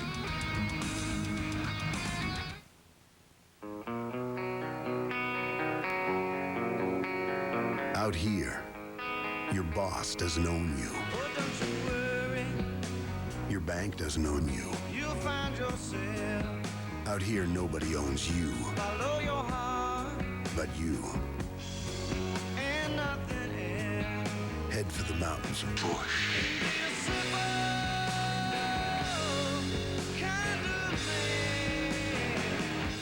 If you have been injured on the job, even in the past 10 years, you may still be entitled to benefits. The law firm of Hochman & Roach has collectively handled workers' compensation cases for over 100 years. The Wall Street Journal reports the following fact: injury claims involving lawyers result in an average settlement 2 to 3 times greater than those that don't. Hochman & Roach has handled thousands of cases just like yours. Make sure you get all the benefits you deserve. Call Hochman & Roach for a free consultation. I've always loved working on computers, and in the Army, that's what I do. If you never thought about the U.S. Army or Army Reserve, think about this. There are 212 ways for you to become a soldier and work at a job you'll love. Call for this free video to find out which job is right for you. And if you call the number on the screen right now, you'll also receive this free Army t-shirt. Discover the 212 ways you can be an Army of One. Sunday, March 10th, Hollywood comes together for one very dramatic night. I couldn't be prouder. Acting is the only thing I ever wanted to do. Praise to my fellow actors. Because the tears are real and everything is straight from the heart. This is for you, Mom. We're extremely lucky to have each other. I thank you all so much. The 8th Annual Screen Actors Guild Awards, where the biggest stars of film and television honor their favorite stars. See it Sunday, March 10th at 8, only on TNT. Thank you, actors. Oh, right. The number 99 Aaron's Dream Machine. Oh, yeah, ain't she a beauty? Of course, she don't compare to the wife, though. Really, these are the true Aaron's Dream Machines, the products we all dream about owning. And at Aaron's, everyone's automatically pre-approved with no credit required? Yeah, and you get the guaranteed lowest price, too. So you can afford this awesome RCA 52-inch big screen TV with picture-in-picture, big speaker sound, and free screen protector. And I'm really pre-approved? That's right. So let Aaron's drive your dreams home today. Welcome back live to Daytona. About 11 or 12 minutes ago, a big roar from the fans here at the track as the sun briefly broke through the clouds. The clouds have obscured the sun right now, but it is significantly brighter here at the track. They continue to dry the racing surface, and we're optimistic that we are moving ever so close to the green flag of the EAS GNC Live Well 300, the season opener for the NASCAR Busch Series. We'll watch the weather, you watch the races from Thursday that lead up to tomorrow's running of the 44th annual Daytona 500, and we'll be on the air with a pre-race show at noon Eastern time over on NBC. All right, so let's go back to the qualifying races and continue to set the field for the Great American Race. We're all done, boys. I'm sorry. I couldn't help it. Hey, a tire blow, Jimmy? Yeah. I knew it was going, too. I knew the lap before it was going. I'm sorry, man. I'm all right. Jimmy Spencer's reaction after that accident that we just showed you when the tire went down on the right front of his target machine. Under caution as they continue to clean up the racetrack over there in turn number 2. Let's just go back and remind you of how they set the field for the Daytona 500. Last Saturday, we settled the positions 1 and 2. Jimmy Johnson will start on the pole in the 48 car. Kevin Harvick on the outside. All the cars that finished in the top 14 in the first race will start on the inside line. Now we're trying to determine who will start on the outside line, back second row back through the 15th row.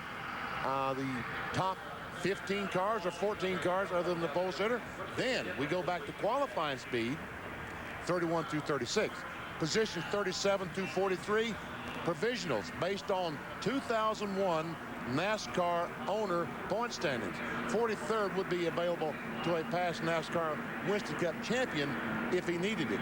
I will tell you that right now, the way the field stacks up, Shauna Robinson would be the last car on speed. She would start 36th. Folks on the edge. Jimmy Spencer, Casey Atwood, Mike Skinner. Of course, in that first race, Kurt Busch raced his way in. Yeah, so Kurt Busch is in, so yeah.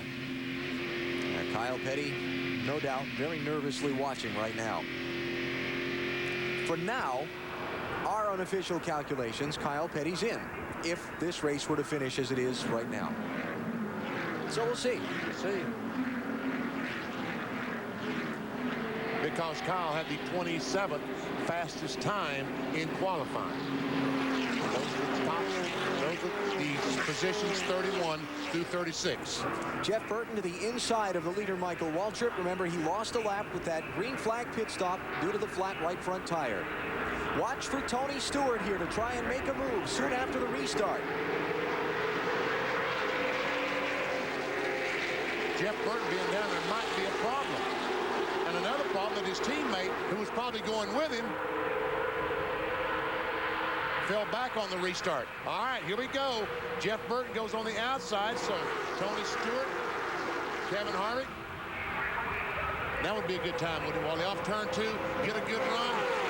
Harvick is backing up for that run. The 18 car's got a pretty good run getting off the 2 right there. Body to body falling back may not have been an accident. All right, could not. Hey, here we go. He just goes by Harvick and moves into 3rd. And Jerry Nadeau is down there trying to take that position away, the other position away from Harvick. Here goes Stewart to the outside of Michael Waltrip for the lead.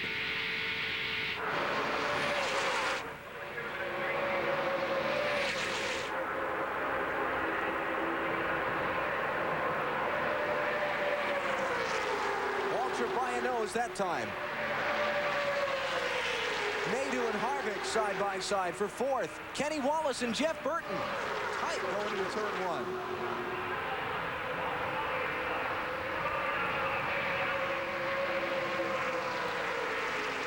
Harvick beside of the 29 car pole sitter for this race, beside the 25, cannot get going. Looks like now maybe he is going, along with some help from the 19 of Jeremy Mayfield. Yeah, here he comes. Mayfield pushing Harvick right up to Tony Stewart's bumper. Double wide, now 5 rows deep. Making about 10 rows deep all the way back through this path.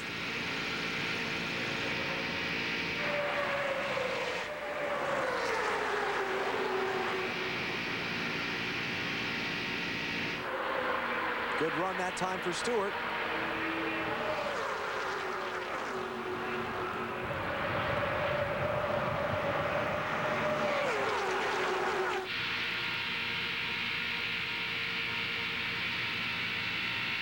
Last time by the 14 car, Stacy Compton still back in 16th position, even after that 4-tire change. 16th spot on down. Not qualified. Look at those cars bounce around. There's nowhere the 14 car can really go.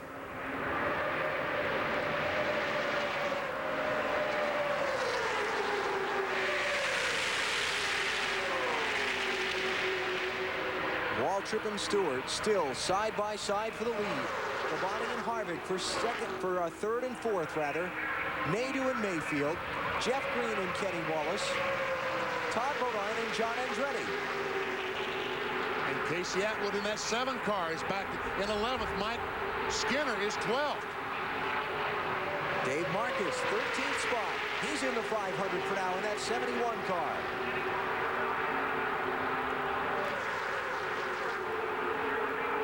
And how many laps before the freshness of those new tires for Stacy Compton is no longer any kind of help to him? I think they're going to be a help for a long time. It's just he's got nowhere to go here. I mean, as long as these cars are side by side, unless you try driving up the middle, you can't go anywhere. And he looks like he's having a hard time just sticking with these guys.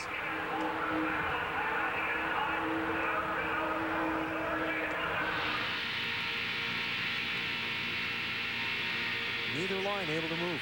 Just both stuck right there.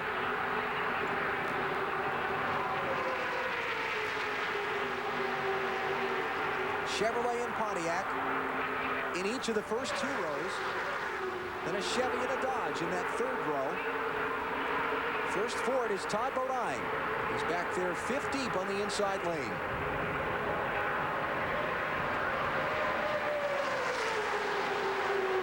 And that time by, Stacy Compton finally moved forward. He's moved into 14th. Skinner back to 15th, and Robbie Gordon, the 31 car, back to 16th now.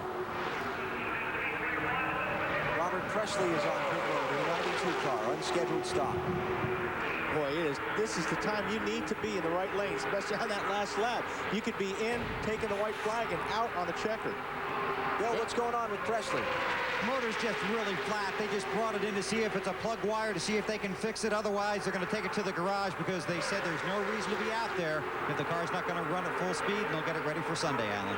Yeah, qualified with the 4th fastest time. They're in the Daytona 500, so nothing to gain. Well, Michael Waltrip goes back to the front by himself. And he has that 2nd and 3rd place cars, the teammates of Bob Labonte and Tony Stewart side by side. Robbie Gordon a minute ago almost made it 3 deep coming through the trial. Then eased off and got back in line behind Mike Skinner. Well, Robbie Gordon is now up to 13th. He's in the Daytona 500. Mike Skinner's up to 12th. Who's that? Harvick getting shuffled out. Harvick stuck in the middle in that 29 car.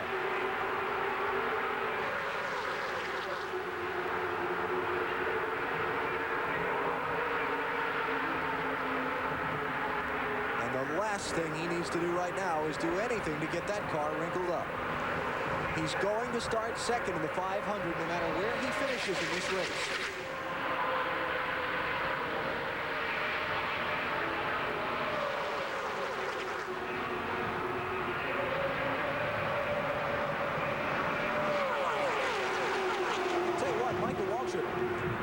We've seen this both times now between he and Tony Stewart. If he can keep Stewart behind him for a little while, he just seems to be able to establish himself in front.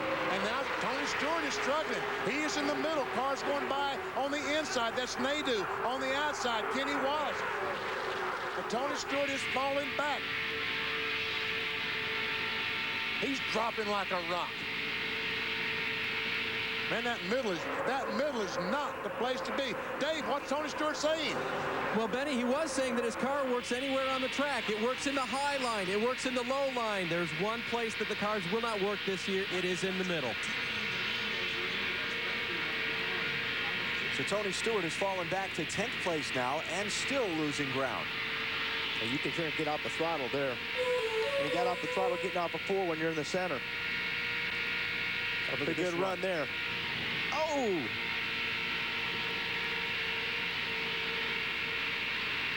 Run almost became run over. Yep.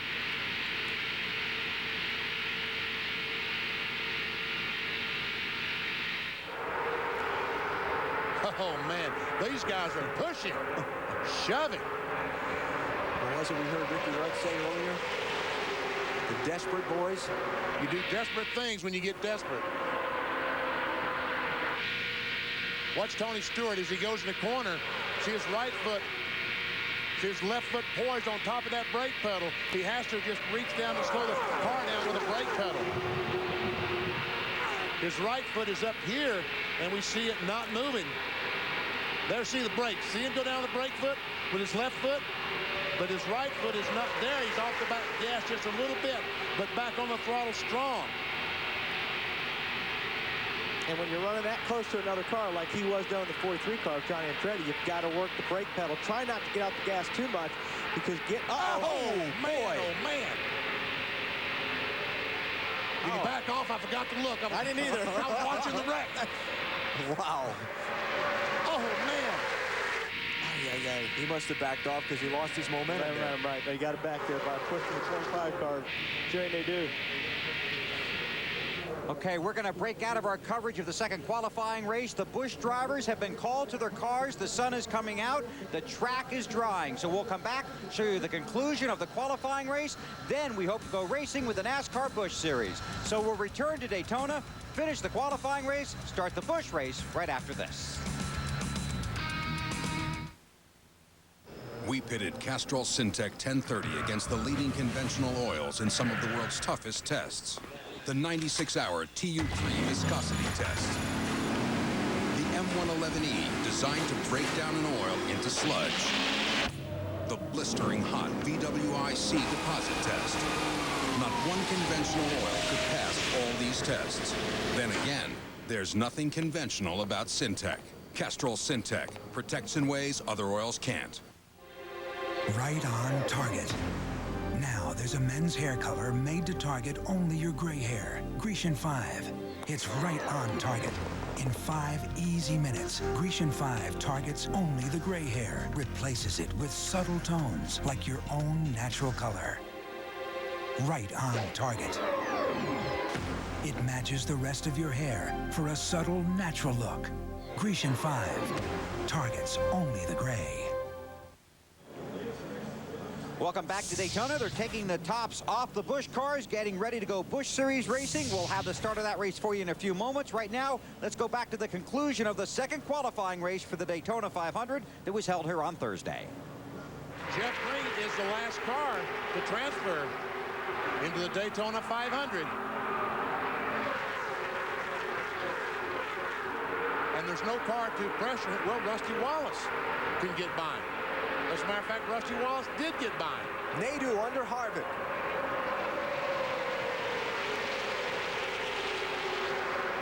There they are, 15th and 16th. Rusty Wallace in the 500. Jeff Green outside the transfer spot, but again, his time trial speed should be good enough to get him in. Well, he's trying to get by Rusty Wallace for that last spot. Jeremy Mayfield is falling off the pace. Mayfield was third last time by. He's going to the end of the line. Something's happened there. Oh, man. 16th on time. He'll be okay. He should be okay. But that puts a 30 car in the field. And Rusty Wallace, based on finish position.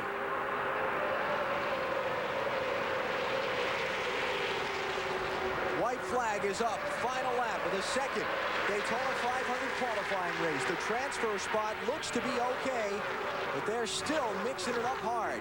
Tony Stewart right on Michael Waltrip's bumper.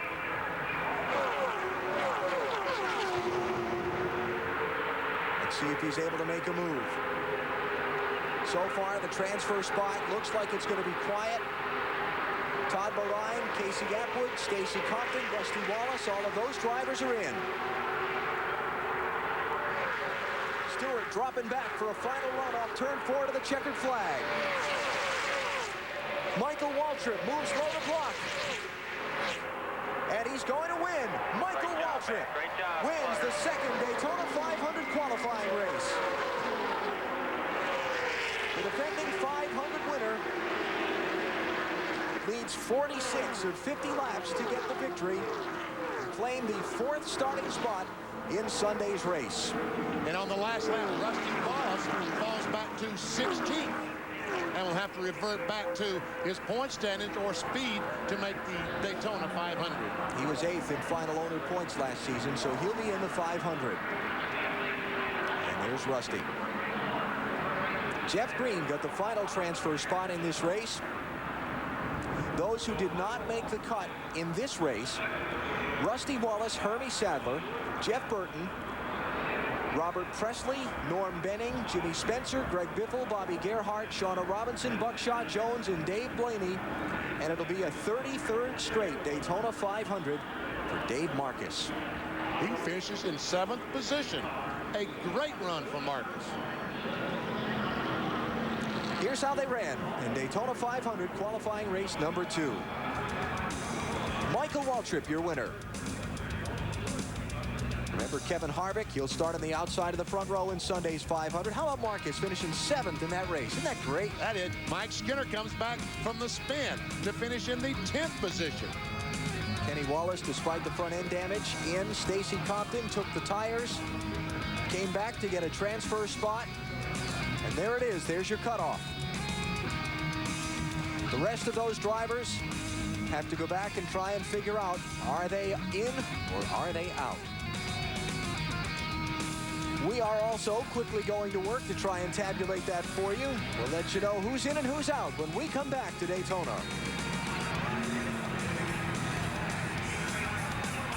So Michael Waltrip went to victory lane in his qualifying race on Thursday. He'll start in the 2nd row in the Daytona 500. The cars have been uncovered. The drivers are ready to go. When we come back, Joe Nemechek leads the Busch Series to the green flag.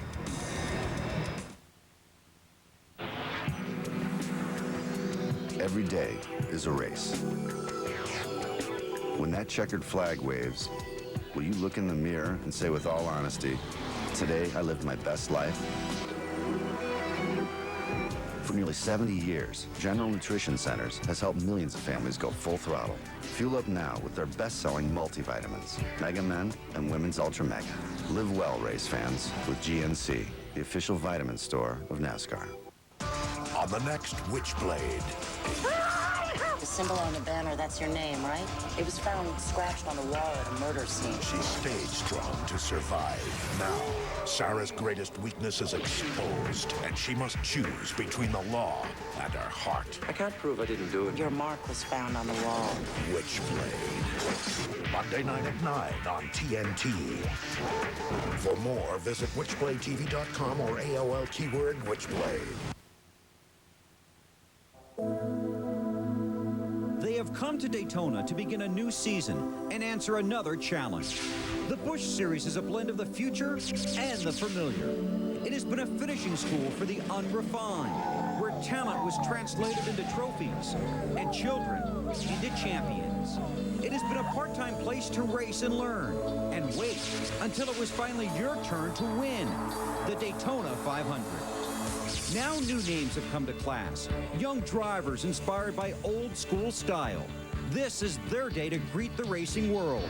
Will they follow the leaders, or will they lead the followers? The cheers of a new year are waiting, and so is history. Who will be the next star to say, I did it? I beat the best at Daytona. Give me fuel, give me fire, give me double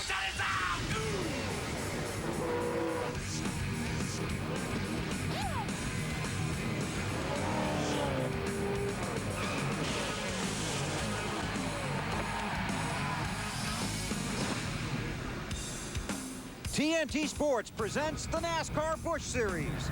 Today, it's the season opener, the EAS GNC Live Well 300, live from Daytona International Speedway in Florida. The off-season is over. It flew by, and this weekend fans have raced to Daytona to welcome back the sport and the stars they love to see at a track where they love to watch. The NASCAR season begins every year with its biggest blast. Busch cars today, and the Daytona 500 tomorrow. Hi everybody, I'm Bill Weber. Welcome back to Daytona, and we're ready to go racing. In just a few moments, I'll be joined by our TNT special contributor, Tony Stewart. Each year, the Busch Series comes here to start the season. The field's glistening with veterans ready to charge after the championship. Then there are some frightened new faces in there that are hoping success is just around the next turn. And then there are some guys in the Winston Cup garage that try and sneak over here and sneak out of town with the trophy and the check. Well, rarely has that been more true than today. There are 5 former Busch Series champions in this race. 7 guys in this race will drive the Daytona 500 tomorrow.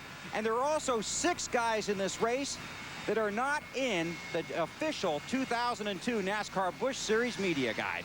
It could be a wild day. Let's get started with a familiar face. Here's Matt Yoakum. Bill, for the first time in 3 years, Dale Earnhardt Jr., the 2-time Busch Series champion, suits up to do battle in the Busch Series, trying to win a Busch race here at Daytona. Although prolific last year on the plate tracks in Winston Cup competition with 2 wins, believe it or not, he has never led a lap in a Busch car here in Daytona.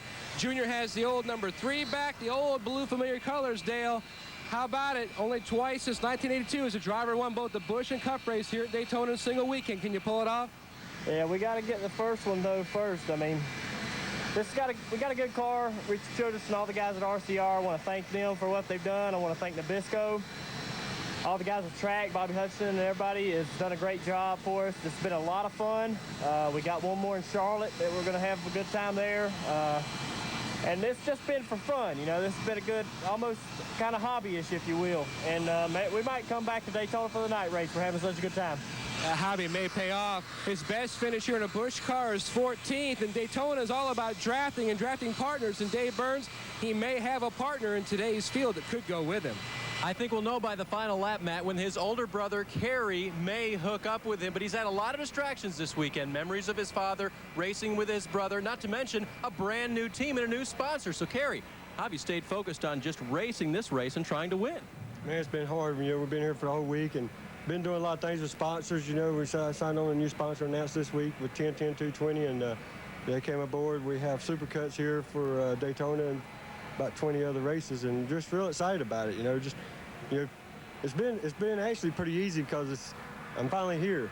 You know, this is where I've been trying to get to, and we're made it, and we're comfortable doing it. We went out in happy hour and was real comfortable in happy hour and real good, and as far as, you know, drafting with people and you know, just working our way up to the front and hook up with Dale Jr., maybe go all the way to the front with him. It's looking good for him so far, and guys following him up the grid, many smiles and handshakes, just the way his father used to get. To Marty Snyder. Well, Dave, I think those Earnhardts know a thing or two about winning here at Daytona, but lately in the Busch Series, it's been Nemechek who's been atop of the charts. Joe, you've had the fastest car here for about 5 years in a row, but only one win to show for it. A lot of rain today. What effect is that going to have on the racetrack and the race? Well, it's track's going to be green to start with. I think it's going to maybe a little bit tough on tires to start with, but you know, Goodyear's brought some good tires here. Our Cellular One Pontiac is running awful strong, and hopefully we can lead some laps. Got a lot of tough competition. Good thing I got 3 of my cars lined up behind me, so we're looking forward to today. Start of the race should be very interesting, Bill, and this race has never been won from the pole. Today, Joe Nemechek sits on the pole. Okay, Marty, thanks a lot. And we're joined on the wagon by Tony Stewart, who has run this race twice and won the IROC race here yesterday. Congratulations on that, by the way. Thank you. What are we going to see out there today?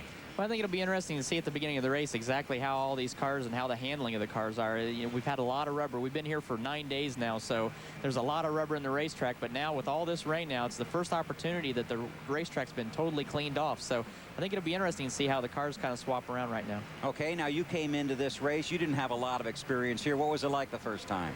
It was very nerve-wracking at first. A lot of these guys that don't have a lot of experience here, they don't know when to go, when to stay in line, and it's just a trial and error experience. But hopefully everything they learned in practice and in happy hour yesterday will help them for today. Okay, Tony's going to watch the whole race with us, so he'll be talking to you throughout the afternoon. About a 2-hour rain delay, but we're closing in on the command to fire the engines for the NASCAR Busch Series here at Daytona. So, Kenny, how'd you shave those seconds off your pit stops? You know, Elliot, once the boys got rid of those spare tires, we used a stack or two. The seconds just dropped, man. Check it out. Elliot, nothing burns fat and supercharges your energy level like the world's strongest fat burner. Hey, and speaking of strong, check my new Jackman out. You guys call that a pit stop? One more time with feeling. Nothing's faster than Stacker 2, the world's strongest fat burner. Need a hand?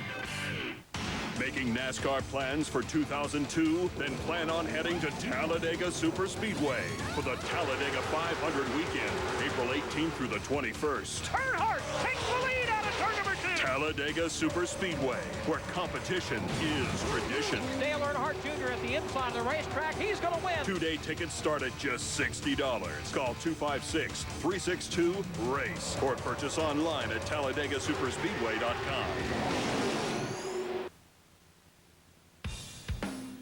The EAS GNC Live Well 300 is brought to you by General Nutrition Centers. Live well with GNC, the official vitamin store of NASCAR. And by Smooth Busch Beer and Easy Drink and Busch Light. Busch, the proud sponsor of the NASCAR Busch Series.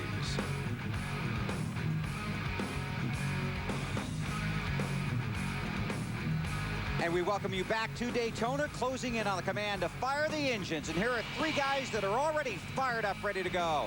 Alan, Benny, and Wally. Been fired up for a couple of hours, and finally, we're going to get to see some racing at Daytona today, Bill. BP, watching practice throughout this week and talking to the drivers in the garage this morning, this race has kind of an edgy feel to it.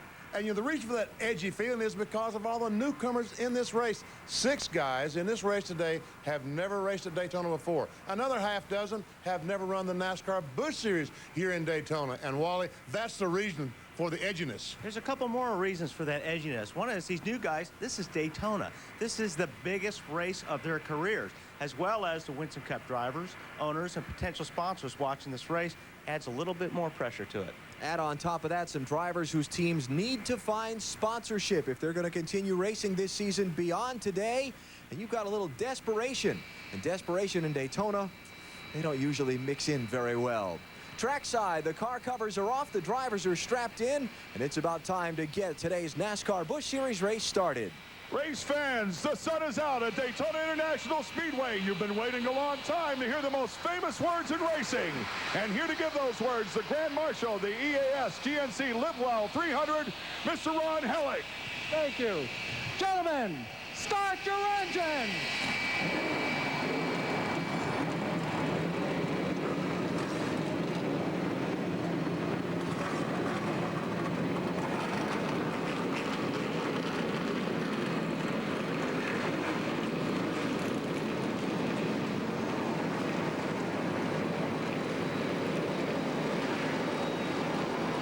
2 hours delayed by rain, but now we're about set to get the NASCAR Busch Series season underway.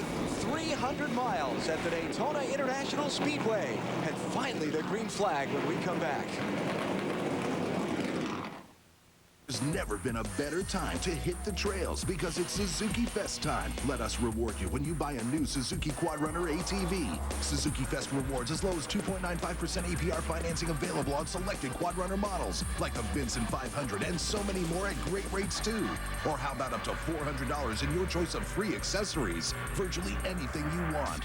Our deals have never been this good, but you have to get down to Suzuki Fest soon. Then go hit the trails.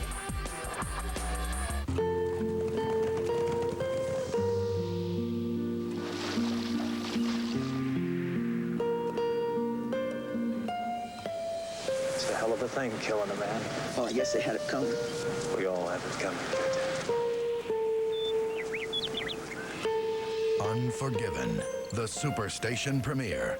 Sunday, February 24th at 8 Eastern, 7:45 Pacific. Only on TBS Superstation.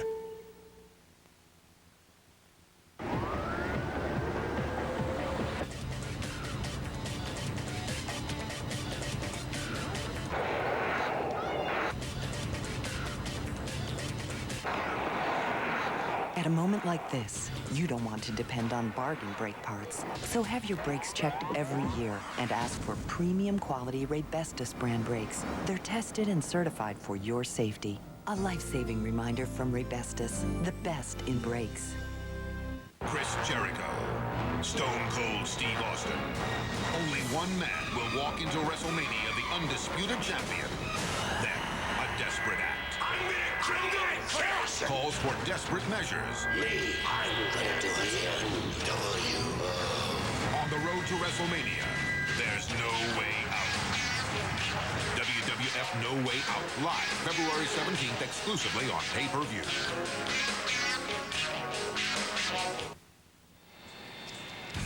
The Daytona International Speedway at the World Center of Racing, it's known, set to bring you today the EAS GNC Live Well 300 season opening race for the NASCAR Busch Series, starting now, some 2 hours delayed by rain. Field of cars rolling off onto the speedway to begin their parade and pace laps. Why don't we take a look at our Castrol Syntec starting lineup. Joe Nemechek is on the pole for the second straight year here at Daytona. The 98 race winner alongside David Green. New start for him, he's with Tommy Baldwin Racing. Dale Earnhardt Jr. makes a return to the Busch Series with the defending race champion Randy LaJoie in row 2. On the inside of row 3, Jeff Fuller. This is another Nemechek car. On the outside, Stacy Compton making his first Daytona Busch start. On the inside of row 4, Johnny Sauter won one of 5 Raybestos rookie challenges in 2002. Hank Parker Jr. in a Dodge on the outside. Ricky Hendrick comes to Daytona in the Busch Series this year. He finished second in the truck race last year at this track. Jeff Green, former champion, with him in row 5. In the 6th row, it's Jeff Purvis. New ride for him this year. He's in the 37 car. Matt Kenseth, one of a half-dozen drivers that will have to go to the back because of an engine change. On the inside of row 7, in his very first NASCAR Busch Series start, Shane Neal. On the outside, Chad Little in a Chevrolet. Inside of row 8, Jason Keller finished second last year in the points, and Jack Sprague on the outside, the truck champion from the now in the Busch Series. Michael Waltrip, Daytona 500 defending champion in row 9 with Bobby Hamilton Jr. 10th row, it's Mike McLaughlin in Joe Gibbs' car. And Scott Riggs taking over the car Jeff Green used to drive. That's a backup car. He'll go to the end of the field. On the inside of row 11, Jamin McMurray finished 11th here in his first Busch race at Daytona. Jimmy Spencer, one of the favorites on the outside of row 11. On the inside of row 12, Greg Biffle. Last year, 5 victories. Lyndon Amick, a new ride this year on the outside. Christian Elder has won a NASCAR Dash Series race here before. He's in row 13 along with Tony Raines. It's Kerry Earnhardt, whom we talked with just a moment ago, sharing row 14 with Kenny Wallace, who finished 8th in this race a year ago. On the inside of row 15, Scott Wimmer finished second last year in the Rookie of the Year. Tim Sauter on the outside. Row 16 on the inside, Andy Houston driving the car vacated by Jimmy Johnson, and Stedman Marlin, his 10th Busch Series start. Kelly Denton makes his 3rd Daytona start from row 17 along with Jeff Fultz from the NASCAR All-Pro Series. 18th row, it's Kevin LePage, unsponsored, no Winston Cup ride. This is it for him today along with Larry Foyt. On the inside of row 19 is Casey Mears, his 2nd NASCAR Busch Series start. Ashton Lewis with new sponsorship on the outside. On the inside of row 20, Shane Hall and Andy Kirby on the outside. And the rest of the starting field, Kirk Shelmerdine and Chad Chaffin. In the 21st row, rounding out the grid, Jeff Spraker from Schenectady, New York, in a Chevrolet. Failed to qualify. Big surprise, that first name. Mike Wallace had run very well in practice, but could not get the car to speed in qualifying. Had to go back home. The car had to go home. Kind of felt sorry for Weber sitting down there in the rain by himself, but he's got company now. How about it, Bill? And well, we're looking forward to it now, Alan. Tony, every one of these 120 laps is important, but how critical are the first few laps? Well, I think to get a really good start and just to get off to a nice clean start is the biggest thing. Just get out, find out what the balance of your car is, get settled in, try to find some veterans that know how to get to the front in this race, and I think they'll be just fine. Okay, the NASCAR Busch Series season is about to begin. We waited 2 hours for them to roll off of pit road, but now they're on the track and ready to take the green flag. One thing you're going to have to watch out for is some of that water on pit road. Joe Nemechek leads 43 cars to the green flag at Daytona when we come back. Once again, Lowe's is improving home improvement because Lowe's is the only place you'll find over 250 brand name appliances like Whirlpool, KitchenAid, and Maytag, all in stock, all ready to take home today or be delivered tomorrow. And Lowe's promises you'll get the lowest possible prices, every day guaranteed. Appliances when you need them. Lowe's low prices. That's improving home improvement.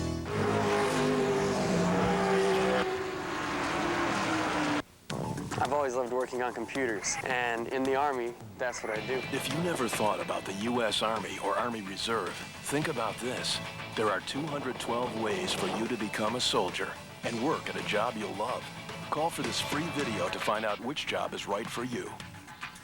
And if you call the number on the screen right now, you'll also receive this free Army t-shirt. Discover the 212 ways you can be an Army of One. Don Pablo's real enchilada. Let go, amigo. Let go, amigo. Don Pablo's real enchilada. Try the new steak and chicken real enchilada platter, only at Don Pablo's. Only $7.99.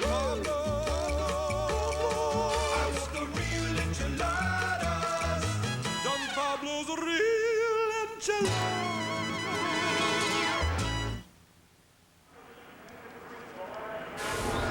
Back at Daytona, continuing on the parade and pace laps before the green flag in today's EAS GNC Live Well 300 for the NASCAR Busch Series.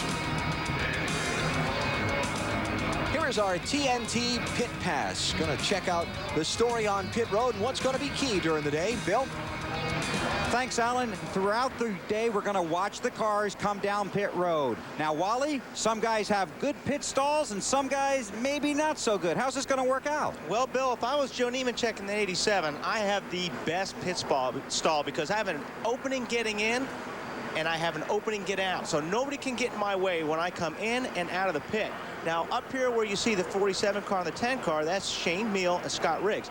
These two guys are rookies. So it's going to be real interesting to see if these guys pit together, if they're going to be able to get in, because they're not really used to pitting these type of cars. And you got right in front of them, I believe you got Kenny Wallace. So Kenny Wallace is hoping that these guys get in their pits cleanly so he can get in his pit cleanly and out as well. Okay, we'll watch our TNT Pit Pass all afternoon, and you can log on to NASCAR.com, and after the pit stops, fire us some questions about what you've seen, and we'll answer your questions as we go along throughout the race after the pit stops this afternoon. So Tony and I will be down here watching, and we're excited. Let's take you back to pit road and Marty Snyder. Well, Bill, it's been an interesting week for rookie Scott Riggs. On Wednesday, he almost wrecked qualifying. It was pouring down rain. He came across the start-finish line literally sideways. Then on Friday, he had a wreck in practice, and they had to go to the backup car. It has been a tough week for these guys. I asked him if all of this problems made him nervous. He said, no, I'm more frustrated because we have not been able to get into a good rhythm. And in the middle of all that, he had to get some drafting experience because he doesn't have very much of that. But he said, you know what? I may not be very experienced, but the team is. And I think the team is good enough and the car is good enough for us to run up front today. Today burns. Marty, in the year 2000, Greg Biffle was the NASCAR Craftsman Truck Series champion. In 2001, he followed that up with a great rookie year here in the Busch Series. But last year as well, success here at Daytona eluded him. I asked him today what it would mean to win here. He said it would be fantastic. One, it is Daytona. But secondly, he feels like he's an underdog. He can't lead the pack, but he might be able to get ahead at the end and keep others behind him. Matt? Dave, two-time series champion Randy LaJoie returns to Daytona with a huge agenda. First, he wants to keep away that dreaded sophomore jinx for his second-year team. Secondly, he wants to back up his win in this event 1 year ago with another. Unlike last year, LaJoie's in a Chevrolet, not that potent Pontiac like his teammate Joe Nemechek. But the biggest thing he told me, he wants to get a huge bounce of momentum from Daytona to make another title run, searching for his third series title. Alan? Okay, Matt, thanks a lot. Now we heard about the trouble that Scott Riggs had earlier here in the week. And obviously, Tony, you never want to lose a car, but man, it can hurt when you do. Ooh, nice and close. Just close quarters there, and it doesn't take much of a tap here to get these cars bent into shape, especially at the speed that we're running, and with the slow steering racks that we have. Once that car moves abruptly like that, it's really hard to get your hands to move as fast as the car moves, so it's easy to get behind the steering wheel, and the next thing you know, it's kind of the Kmart special. It's one move, and then the next move, you get 2 for 1. All about experience, isn't it? Absolutely. Okay, they're taking an extra pace lap here to get the cars warmed up, help dry the track, and dry pit road. Back to Daytona in a moment. 2 Supreme Court judges are dead, and one law student has an unimaginable theory. Everyone I've told about the brief is dead. Julia Roberts, Denzel Washington, in a story of power versus the truth. The Pelican Brief, today at 5 on TNT. This weekend, all the drama all weekend long is on TNT. Tonight at 8, get ready for Tom Selleck in Quigley Down Under. And tomorrow at 8, don't miss more Selleck in Crossfire Trail. It all starts tonight at 8 on TNT. Every day is a race. When that checkered flag waves, will you look in the mirror and say with all honesty, today I lived my best life? For nearly 70 years, General Nutrition Centers has helped millions of families go full throttle. Fuel up now with their best-selling multivitamins, Mega Men and Women's Ultra Mega. Live well, race fans, with GNC, the official vitamin store of NASCAR. So, Kenny, how'd you shave those seconds off your pit stops? You know, Elliot, once the boys got rid of those spare tires we used a stack or two, the seconds just dropped, man. Check it out. Elliot, nothing burns fat and supercharges your energy level like the world's strongest fat burner. Hey, and speaking of strong, check my new Jackman out. You guys call that a pit stop? One more time with feeling. Nothing's faster than Stacker 2, the world's strongest fat burner. Need a hand? Here he goes. Look here. Oh, they make contact. Want to trade some paint? These guys do. 4 days, 3 races. I'm in the wall. At the one track still too tough to tame. Darlington Raceway. Ward Burton to the inside of Bobby Labonte. Tickets on sale now for the Carolina Dodge Dealers 400 Weekend. March 14th through the 17th. Darlington Raceway, where NASCAR stars earn their stripes. NASCAR on TNT with our continuing coverage of Speed Weeks 2002. Now less than a lap from the start of the NASCAR Busch Series EAS GNC Litwell 300. No less than 10 drivers have to go to the back of this field for various things. Kirk Shelmerdine and Jimmy Spencer missed drivers' introductions. Scott Riggs and Chad Chaffin are in backup cars. Matt Kenseth, Jeff Purvis, Jeff Fultz, Kenny Wallace, Jeff Spraker, and Stedman Marlin all changed engines since qualifying. Back of the field's been rearranged a little bit. And those are the same rules that the NASCAR Winston Cup cars are going to have next week in Rockingham. If you have to change engine, go to the back of the field. All right, we see the lights are out atop the Pontiac safety car, so we're going to be going green in just a second, Matt. Well, Benny, one car to keep your eye on is the 6 of David Green. Tommy Baldwin told me back in 1995 he had a dream, move south and own his own Busch team, and that's exactly what he's done. He's got a sponsor for this event, looking to get a permanent deal to go full-time.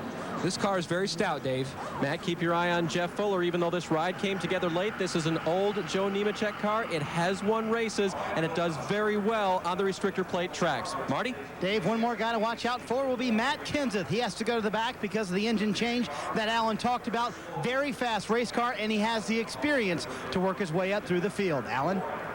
It'll take 120 laps to make up the 300-mile distance this afternoon. The $1.7 million purse, the lion's share of it, $90,000 to be claimed by the race winner, but more importantly, a trip to Daytona's victory lane.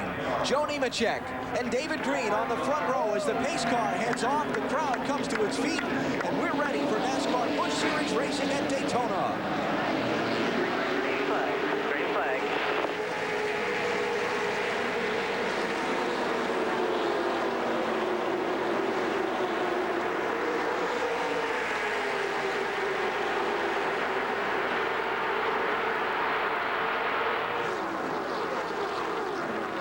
David Green gets a great jump with that Dodge on the outside of the front row.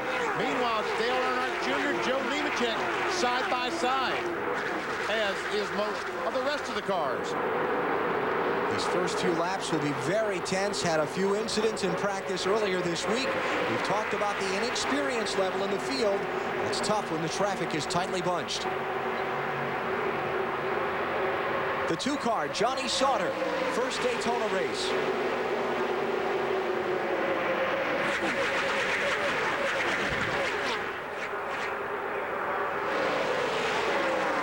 And it'll be Green leading lap 1.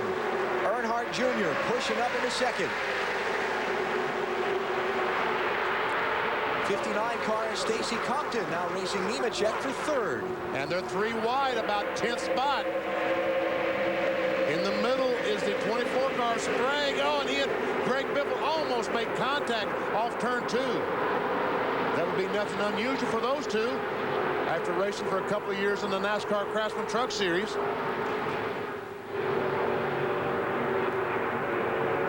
Sprague still caught in the middle, fading back a little bit.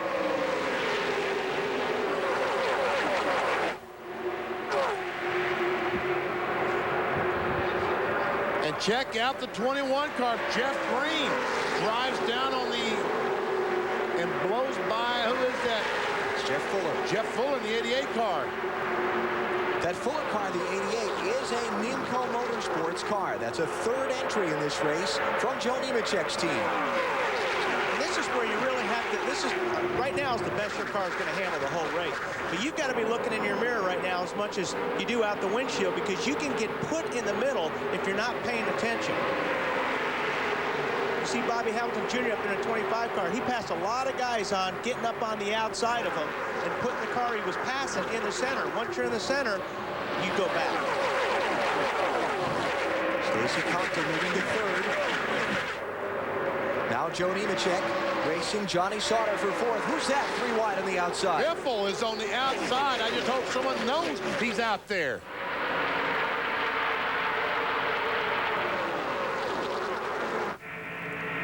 On board with Greg Biffle. And just like I said, they got on the outside. They put Chad Little in the center. And Chad's going to do everything he can to hang on there in the middle, but it's going to be tough. It's Jeff Green to the inside in the 21. Here comes Joe Nemechek in the 87, getting a push from his teammate, Randy LaJoy. 4 wide behind him. And somehow Biffle goes by right on the wall and takes those spots away. But he's still 3 wide off 4. One thing Greg Biffle is not is afraid. Dave?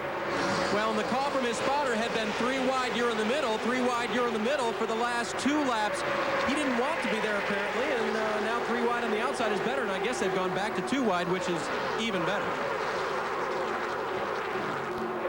Biffle up to 9th spot. When they crossed the start-finish line this past time, he started 23rd. Now they're trying to put Randy LaJoy in the middle in the 7 car. As Jeff Green is on the inside with help from Chad Little in 74. And see ya, Randy. We knew that was coming. Chad Little, the 95 winner of this race. He did it that year from 42nd starting spot, squeezing to the inside of the rookie Johnny Sauter. Randy got lucky there. There was a big enough gap in between those cars where he could slide down and got down back in line on the bottom of the racetrack. Hey, Marty, what's happening down there?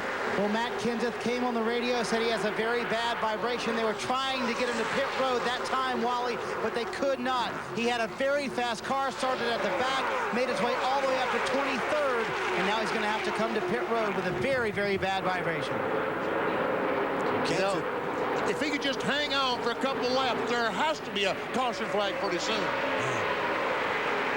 There's Shane Meal in the 47 car in his very first Busch Series race at Daytona. And Marty was saying he couldn't get in the pits, talking about Matt Kenseth. Sometimes when you're in the middle of this traffic, it's hard to get out of the way and let cars get by you so you could get to pit lane. So sometimes you have to take a whole extra lap just to get singled out so you can make pit lane. Jason Keller dropping down to the inside. 3 wide there into turn 1 as Keller is up underneath Ricky Hendrick. Hey, Marty, the 17 car did not pit that time. What's going on? Well, he said that the vibration has started to go away, and I'm going to ask Russ Trupp here in just a minute, his crew chief, if it has gone away enough to keep him out on the racetrack. Matt has not said anything during this lap they're on right now. Might be holding his breath. Well, he looked like, that was a hard angle. He looked like he got real loose getting out to that lap.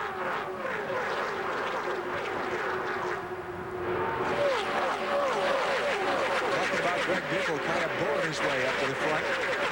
Watch this.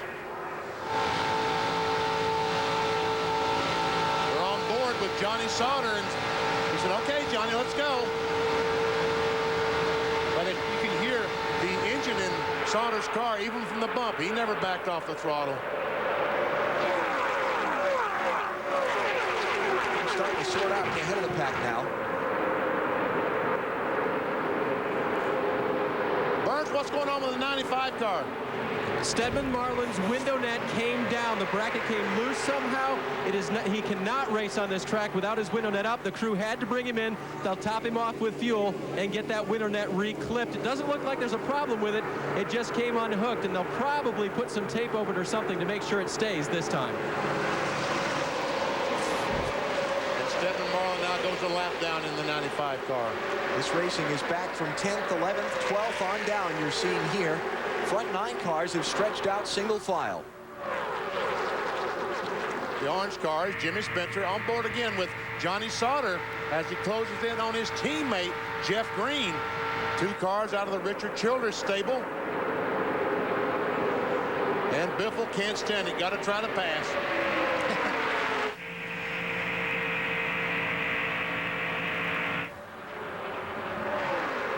Hey, Stewart, you're holding your breath down there as much as you might in the race car?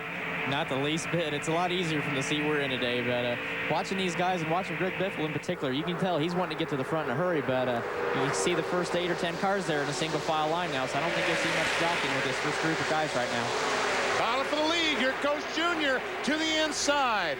So much for that, Tony. Yeah, Tony, you're the expert, right?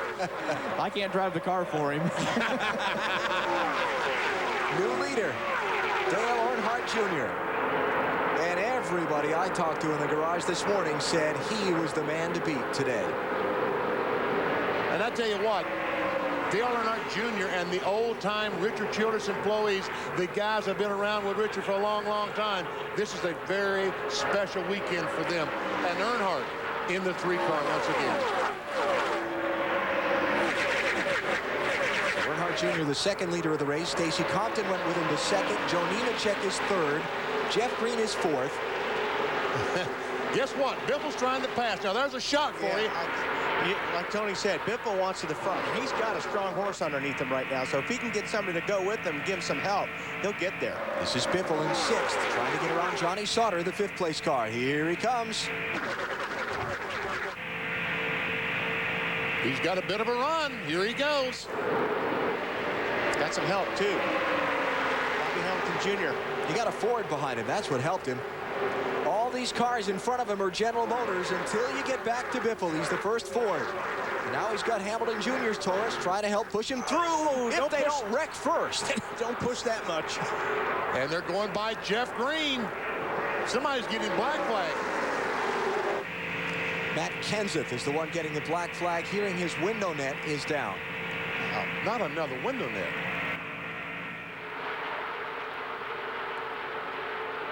Guys rush into their cars after the rain delay. I don't know. But that's 2 in the opening laps, and that's very rare. Here comes Biffle trying to go for 3rd. Is he going to leave that spot open? Jeff Green going to drive on the outside. Nemechek trying to put a little block on Biffle there. Biffle still has that help from Bobby Hamilton Jr. This is a battle for the 4th spot.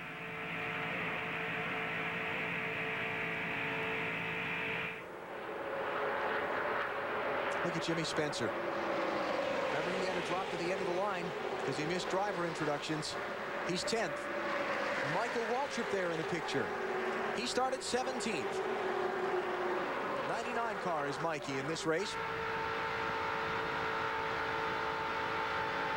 Once again, this is Johnny Sauter, the 2 car. Now, the 2 veterans here are going to line up and send that rookie behind him. Well, I don't know about that. Michael Waltrip said, I think I'll go by Shane Mill on the inside. And he does. Look at Jason Keller pushing to the forward, too, in that 57 car. But they're all behind Dale Earnhardt Jr., who's out in front. We're just underway with NASCAR Busch Series action at Daytona. You're watching NASCAR on TNT. Looking for NASCAR news, stats, entertainment? Just log on to America Online and go to NASCAR.com. Where else? The all-new NASCAR.com. America Online keyword NASCAR. Out here, everyone has their own mountain to climb, to measure up to head for.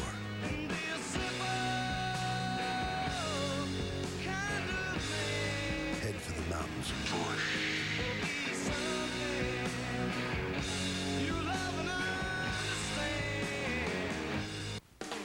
It's the right time to brag, the right time to boast, because bright, beautiful bargains on Berber are yours right now at Right Rug.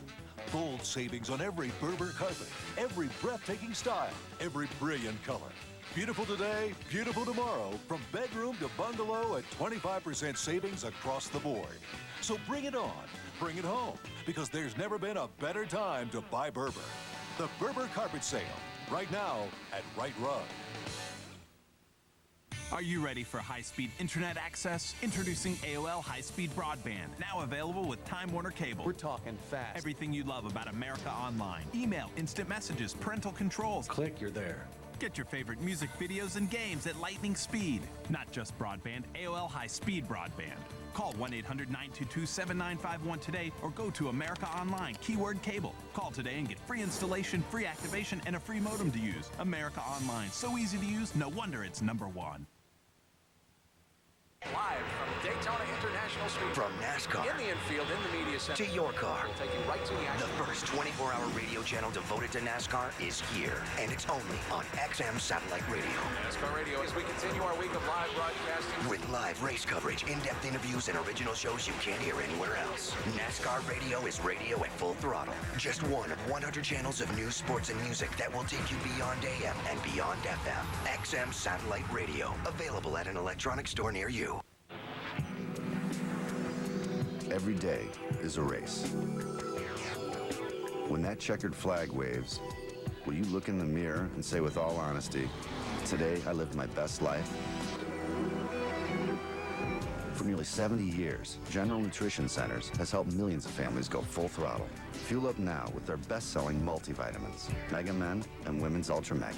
Live well, race fans, with GNC, the official vitamin store of NASCAR. It is tight at Daytona as they continue thundering around this 2.5-mile track. Just underway, the NASCAR Busch Series EAS GNC Live Well 300. One of the lead cars is among the missing. Joe Nemechek went to the garage a moment ago. He came across the start-finish line in 3rd place, pulled up high in turn 1, and has coasted back around. Duck Lake, he was running, you said 3rd? Yeah. Things get a little wild in this group, Stuart. Yeah, I'm kind of glad I'm sitting here today instead of sitting down in one of those cars. They've the theory of staying in line and going forward has definitely gone out of the picture so far this day. Who's impressing you right now? Greg Biffle is showing a lot of strength early in this thing. Junior obviously showing his strength by leading this race, but Biffle, even though there's times when he probably should have stayed in line, he's showing how strong his car really is right now and how much he really wants to get to the front and lead this thing. And right now, Greg Biffle is in 2nd spot in the 60 car. Dale Earnhardt Jr. still continues to lead in the 3.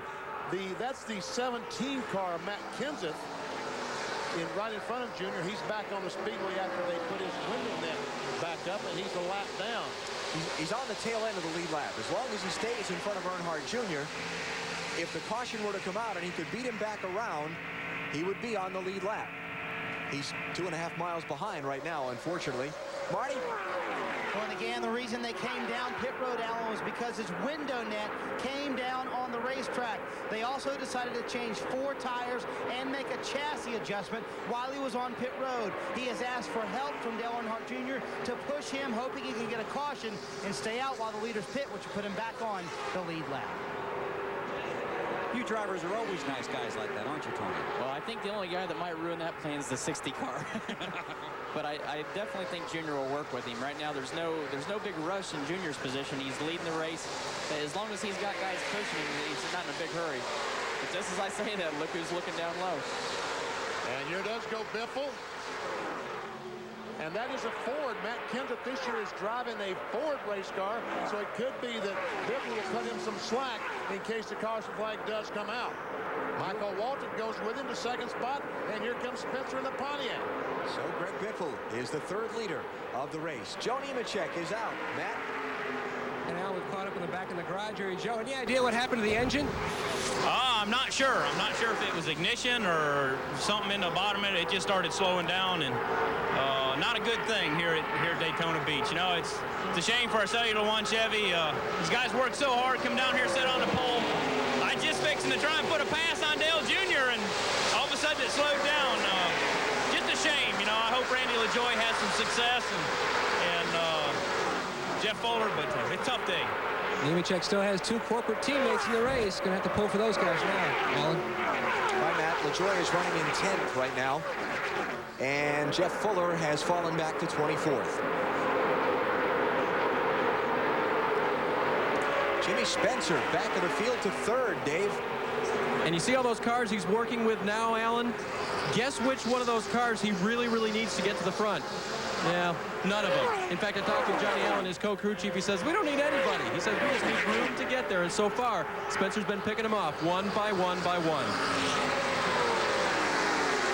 Well, remember the last NASCAR Busch Series race on the big tracks where they used the restricted engines, Daytona or Talladega, Spencer almost won it. He and Mike McLaughlin with that terrific fight to the checkered flag last spring over at Talladega in Alabama. As Michael Waltrip looking low, he thought he might get some draft off the Stedman Marlin car to get by Greg Biffle. Did not work. And here comes Junior trying to get on the inside of Spencer, and we got a spin. Jeff Fuller, the 88 car, going around back up into traffic. It's like the 12. Nice job by Jack Sprague to keep from running into it. There's another car involved out there in the backstretch as well. And we see the 17 car, Kenseth, getting that lap back. Is that Kerry Earnhardt? It might have been Kerry Earnhardt. That's what it looked like to me. But Kerry Earnhardt, the other car involved in the crash. Again, speculation. We're not exactly sure. There it is. All right. Speculation confirmed. And he certainly got the worst of it. So first caution of the race comes out. Trouble off of turn number 2. Well, Rendez hoping that doesn't happen in 3s because his 2 teammates are having some tough luck right now. Nemechek and Fuller, yeah. What happened? Well, I don't know yet. Looks like somebody got into the wall there getting off of turn 2 and just lost it. That would be Kerry. He comes across the racetrack, and Jeff Fuller had done a terrific job. I mean, he had moved way down low to miss all this stuff and got tagged in the rear. And that's a hard lick to the right front. It came off the ground. Watch Jack Sprague. Got them all locked up and smoking to keep from running into Fuller. Listen to this. It was kind of after he saved it once, or tried to save it. Let's see. There we go.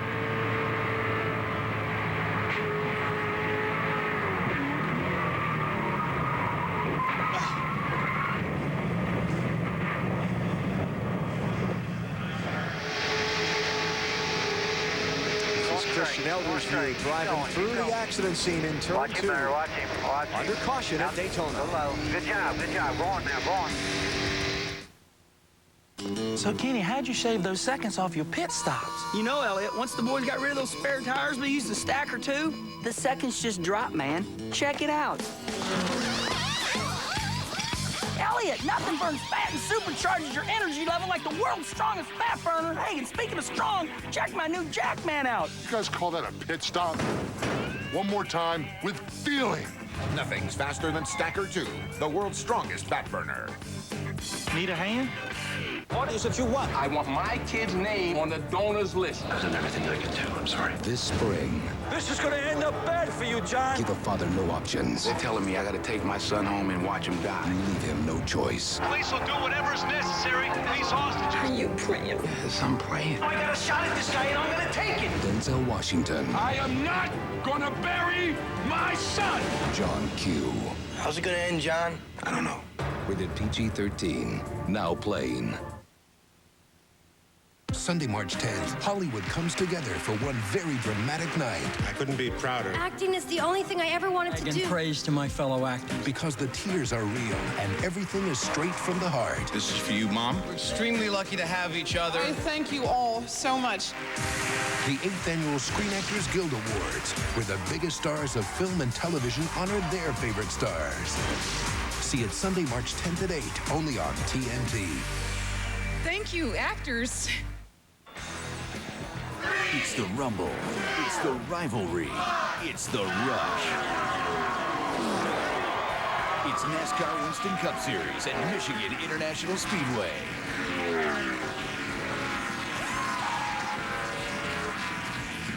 The rumble, the rivalry, the rush. It's NASCAR Winston Cup on Father's Day weekend, Michigan International Speedway.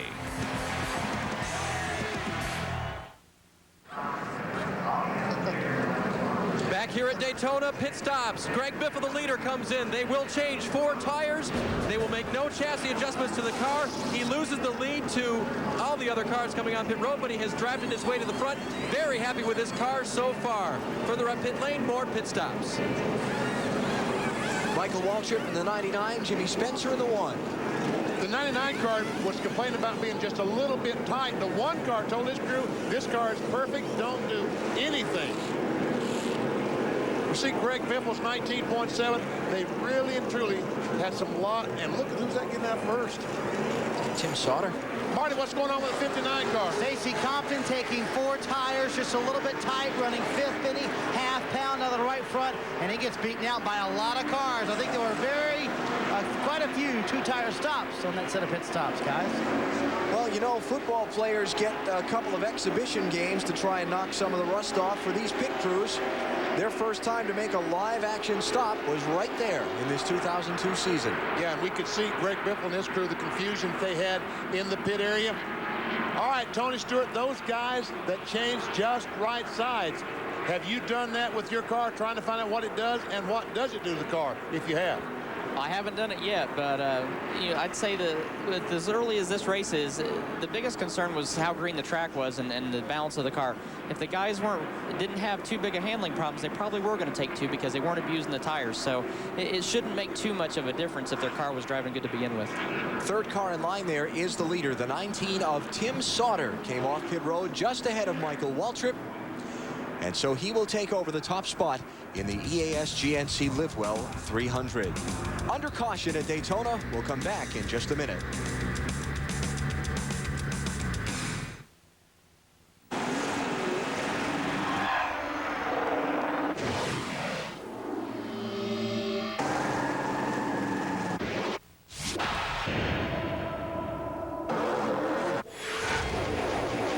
It should come as no surprise that our parts will stand up in whatever you drive as well.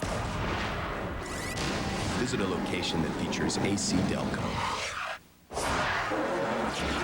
When the right way is the only way.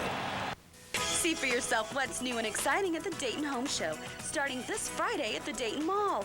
You'll find all the latest products, services, and new technology, plus the knowledgeable professionals on hand to suggest the best ways for you to plan and complete that pet project. From kitchens and baths, windows and doors, and roofing and siding to landscaping, room additions, lawn equipment, swimming pools, and sunrooms. Everything to make your house a home, all on display, all in one place starting Friday. The Dayton Home Show at the Dayton Mall. See you there. Remember the old saying, if you want something done right, do it yourself? We not only remember it, we're living it. We're DIY, the do-it-yourself network. Your television and computer have never had this much in common.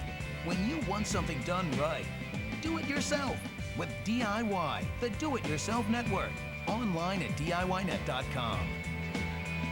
Time Warner Cable, the very best in TV, keeps getting better. Come to Pep Boys, where Jack's been cutting prices on hundreds of items like high-quality 80,000-mile Futura tires, now as low as 4 for $159, or 55,000-mile Futura tires as low as 4 for $129. Get an incredible deal on tires today at Pep Boys. New York City's toughest cop is back every Monday night at 9. Relive TNT's hit original series. Mondays at 9, only on TNT. We know drama. He's not from this time. He's not human. And he's not, I'll be back, going away. Arnold Schwarzenegger is the Terminator. Friday night at 8 on TNT. For centuries, he has preyed on the living. Let me show you some new swords. But his newest student may destroy him. You like this? Prowl the Night with Brad Pitt and Tom Cruise in Interview with a Vampire. Sunday, February 24th at 8 on TNT. Daytona. I got the whole racing world in the palm of my hands. Jeff Gordon trying to win his second. He slides up the racetrack and Jeff Gordon will win it. What a race. The most awesome event that you want to be a part of and win because you were watching it as a kid. No, it's going to be fun. Noon Eastern time tomorrow over on NBC, the 44th running of the Daytona 500. TNT Pit Pass questions. This one from Williamsburg, Virginia. You think the crew members are comfortable with the new safety helmets they're now required to wear? Well, I talked to Matt McSwain, the rear tire changer for the Ryan Newman 12 car.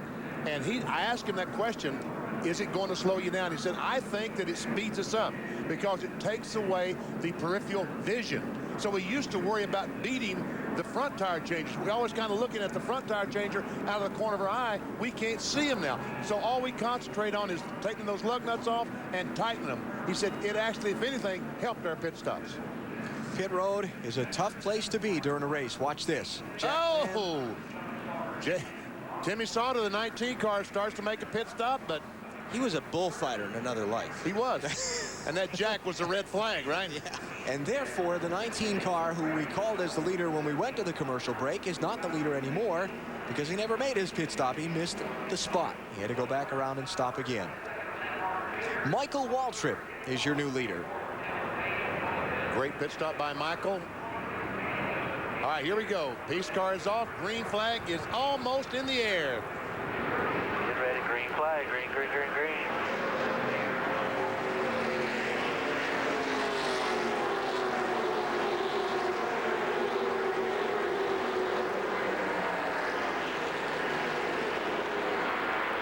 Car in third place is Jamie McMurray, the 27 car. And we'll have to check and see if old Jamie changed 2 tires or his crew was able to change 4 that quickly. And Jason Keller got a real good run coming off turn 2 there, but couldn't capitalize on it. And there we see Spencer on the inside of Biffle. Squeeze for third place. Look out. McMurray squeezed Jason Keller down right on the apron. By having the door shut on you.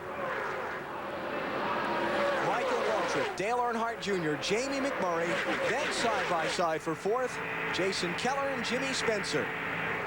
And I said when I introduced Jason Keller in his starting spot that he finished 2nd last year in the NASCAR points. That was wrong. He finished 3rd. His teammate Jeff Green was 2nd in 2001 NASCAR Busch Series points. Spencer with a push from Greg Biffle.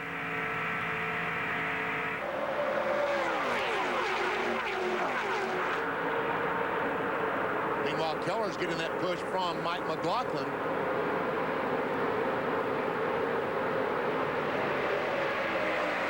Here comes Johnny Sauter in the 2 and David Green in the 6. Man, Johnny Sauter, that 2 car made it look so easy. He's in all of his 6th Busch Series start. Running in the top 10 at Daytona. And getting his very first experience in the drag. There's Bobby Hamilton Jr., that 25 car. He's shown a great deal of strength.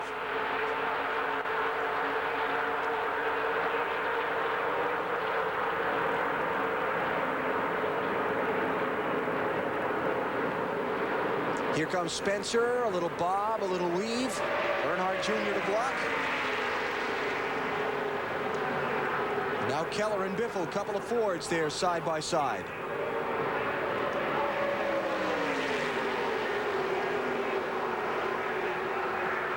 And old Jamie about to lose another spot.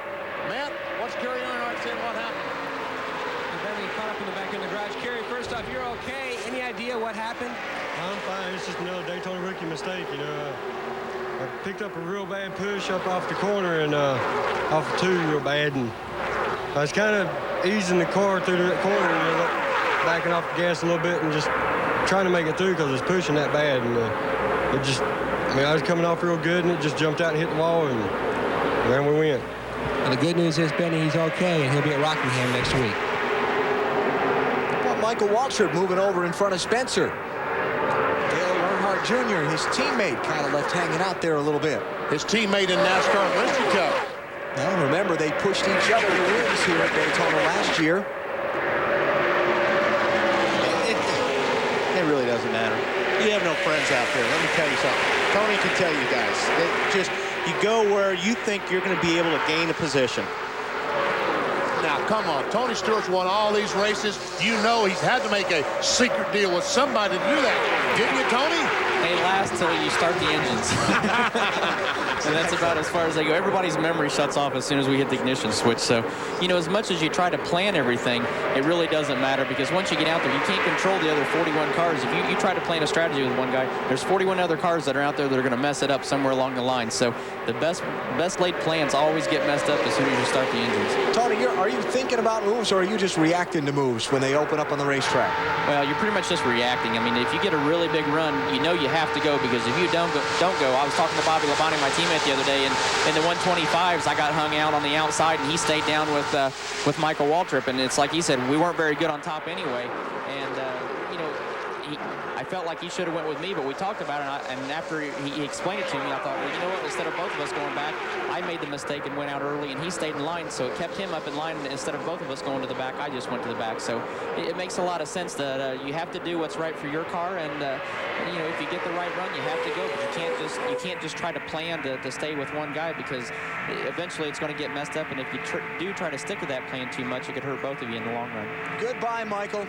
What happened? Michael Waltrip must have lost a cylinder or something in his car. He's lost 15, 20 spots in the last lap, and he's still losing spots. Jimmy Spencer, your new leader, as Mikey fades back on the outside. Dave Burns, what's going on? Bad vibration. Alan Michael radioed into his crew chief, Bobby Kennedy. He said it was a bad vibration. He's just going backwards there. He doesn't want to race it hard right now because he doesn't know what it is. No, that's a smart game. Especially when the Daytona 500 is tomorrow and you're starting 4th. Jimmy Spencer is the leader. Jason Keller is 2nd. Dale Earnhardt Jr. is fighting for 3rd. And we're in the early going at Daytona. You're watching NASCAR on TNT. Really serious about fantasy racing? Then log on to America Online and go to NASCAR.com. Where else? The all-new NASCAR.com. America Online keyword NASCAR. Turn me up. Come feel the joy all around. Each generation has found they got their own kind of sound. Time to let it out. You got your own kind of groove, and you can see against your mood. And take that leap you can lose. So shout it out. It's that time, Pepsi. Pepsi. For those who think young.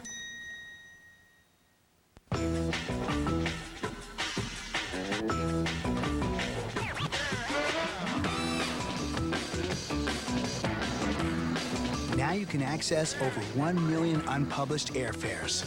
24 hours a day, 7 days a week. Cheap Tickets has airfares you can't find anywhere else, and they're up to 40% off. Cheap Tickets, the best kept secret in travel for over 15 years.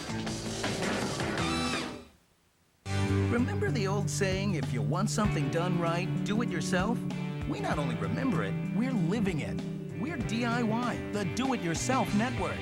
Your television and computer have never had this much in common. When you want something done right, do it yourself with DIY, the do-it-yourself network. Online at DIYnet.com. Time Warner Cable, the very best in TV, keeps getting better. This copyrighted telecast may not be reproduced, retransmitted, or used in any form without the authorized written consent of NASCAR Broadcasting. NASCAR would like to thank all of our loyal fans for your continued support, and we hope you enjoyed today's broadcast. TNT's coverage of Speed Weeks 2002 continues from the Daytona International Speedway with the NASCAR Busch Series season opener, the EAS GNC Live Well 300.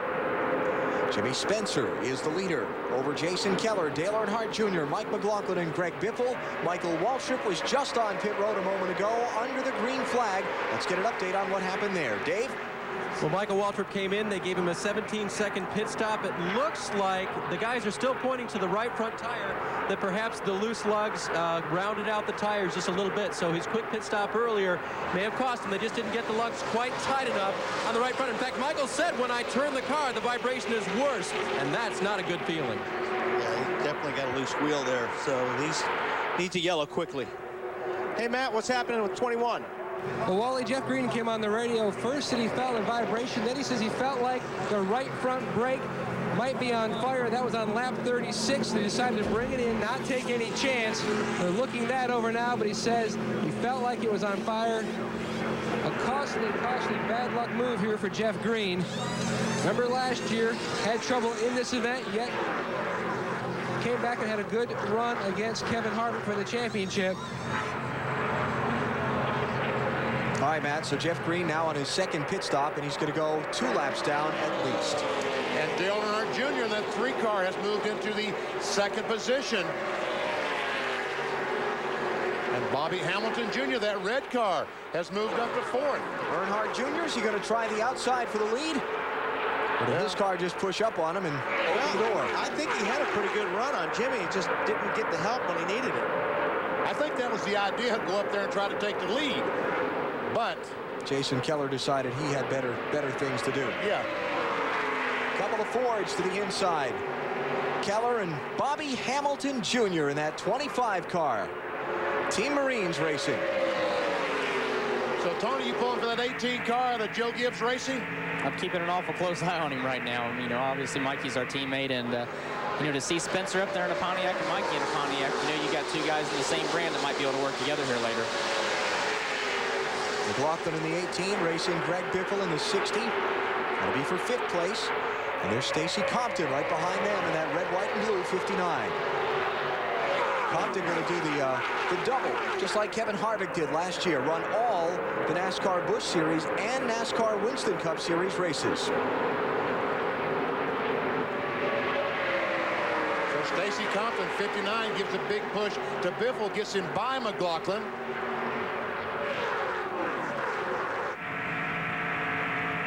Out the back bumper of the Granger Ford. Stacy Compton was right there on the back bumper going down the backstretch, but now looks like he's falling back a couple of car lengths. Well, Stacy looks like he's running a little bit higher in the corners than some of the other cars. I don't know if he just has a push, but it just doesn't seem like you see right there.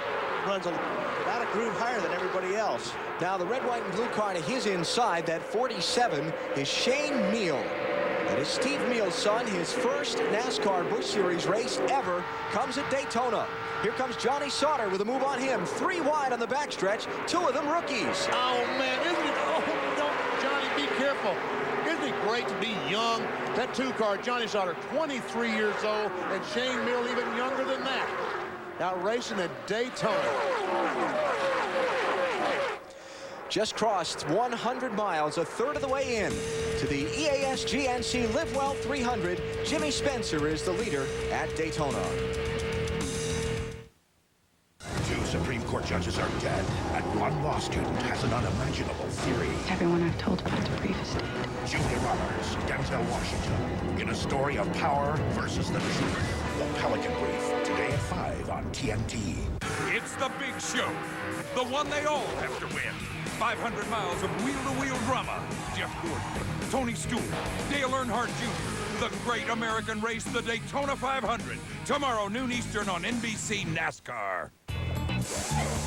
Before we get out there, I want to let you know I'm real proud of you. Thanks. Oh, and you too, Ricky. Rick Hendrick and his team depend on the expertise of their crew chief, just like you depend on your technician. And it's nice to know they both demand the same quality from their auto parts. Anything else, Dad? Yeah. Try to bring it back in one piece. CarQuest Auto Parts, the professional choice. Hi, I need to run a skid steer loader. Oh, okay, sir. We have those. Whoa. Hey, do you have scissor lifts? I sure do. What about welders? Got them. Air compressors? Yeah. Cement mixers? Yep, right over there. Concrete saws? Yep. Generators? Tampers? Pumps? Boom lift? Backhoe? For the cat rental store nearest you, call 1-800-RENT-CAT. Light towers? Oh, yeah.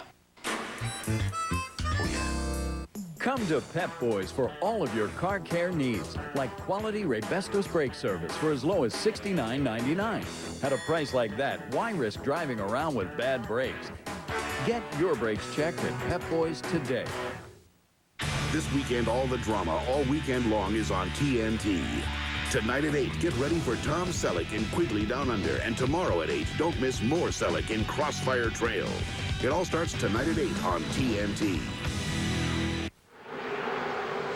Welcome back live to Daytona on TNT, the EAS GNC Live Well 300, the season opener for the NASCAR Busch Series. Jimmy Spencer continues to lead at the front of this field. Now, just moments ago, this was the action coming off of turn 2.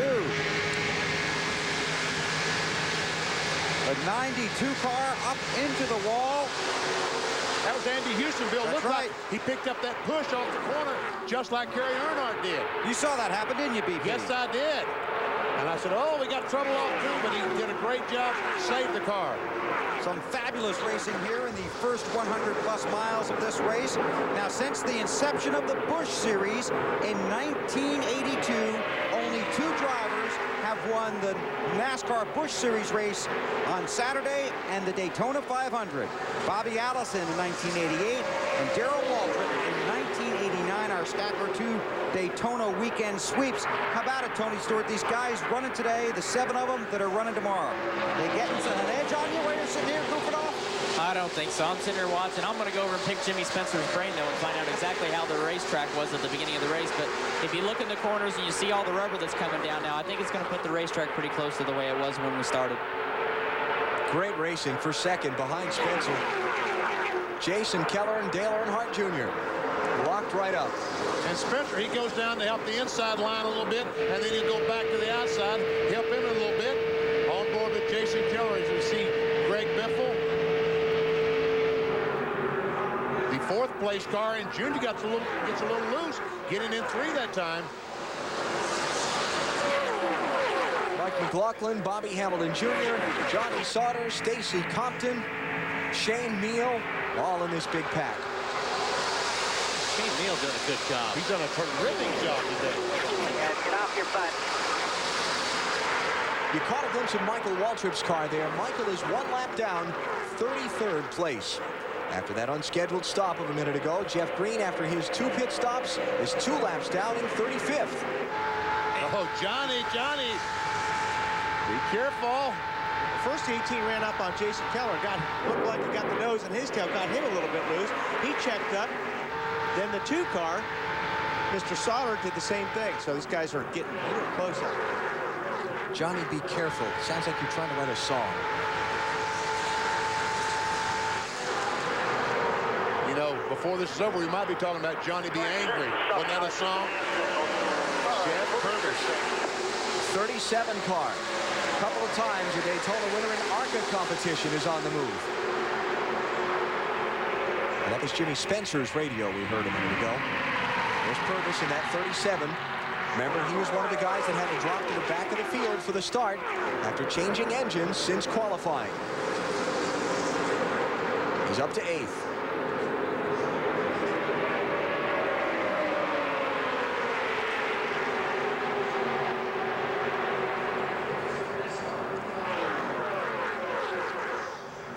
Since we went back under the green flag, which was at lap 28,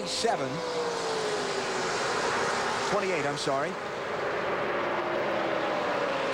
Matt Kenseth, remember the pit stop for the window net that had come down, dropped him to the tail end of the lead lap, got the lap back on the caution.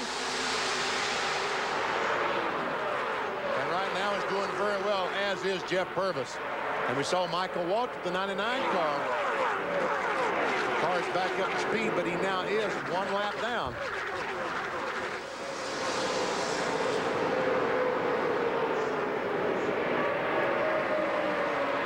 Chad Little in the 74, 95 winner of the race. Silver and white car. Started 42nd that day. Was running in the lead pack. A big crash happened off turn 4. Coming to the checkered flag. Out of the cloud of smoke came Chad Little. And he won the race. Wasn't leading when he took the white flag.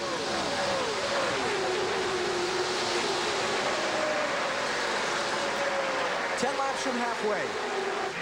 In the NASCAR Busch Series, EAS GNC Live Well 300 at Daytona. 5 lead changes in this race so far. Jimmy Spencer is on top.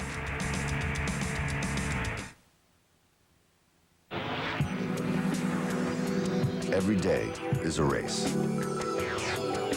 When that checkered flag waves, will you look in the mirror and say with all honesty, today I lived my best life?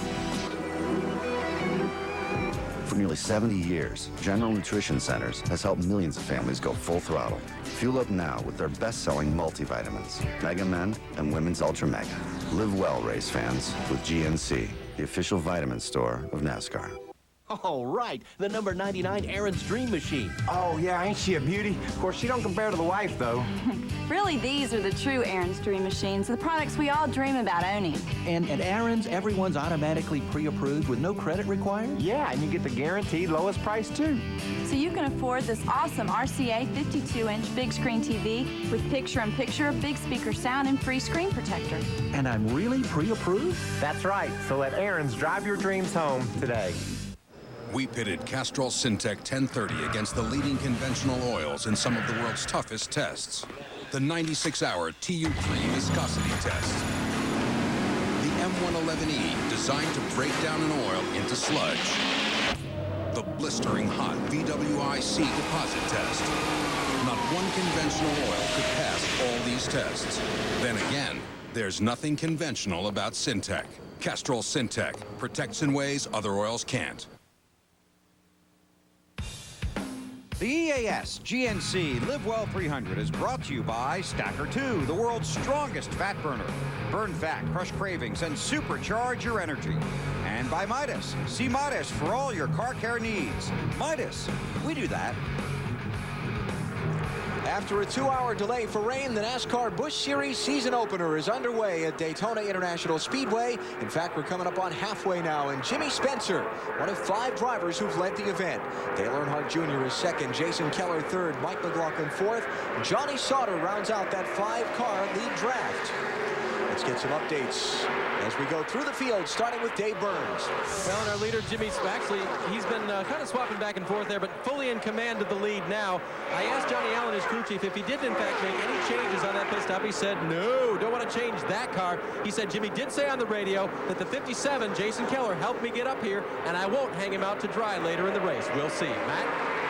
And Dave, down here in the Dale Earnhardt Jr. pit, the driver of the 3-car says his car was earlier tight off turns 2 and 4. They made an air pressure adjustment in the right front and left rear. Remember, the guys that pitted this car primarily pitted Junior back in the Busch Series. Now he says the car is pretty good.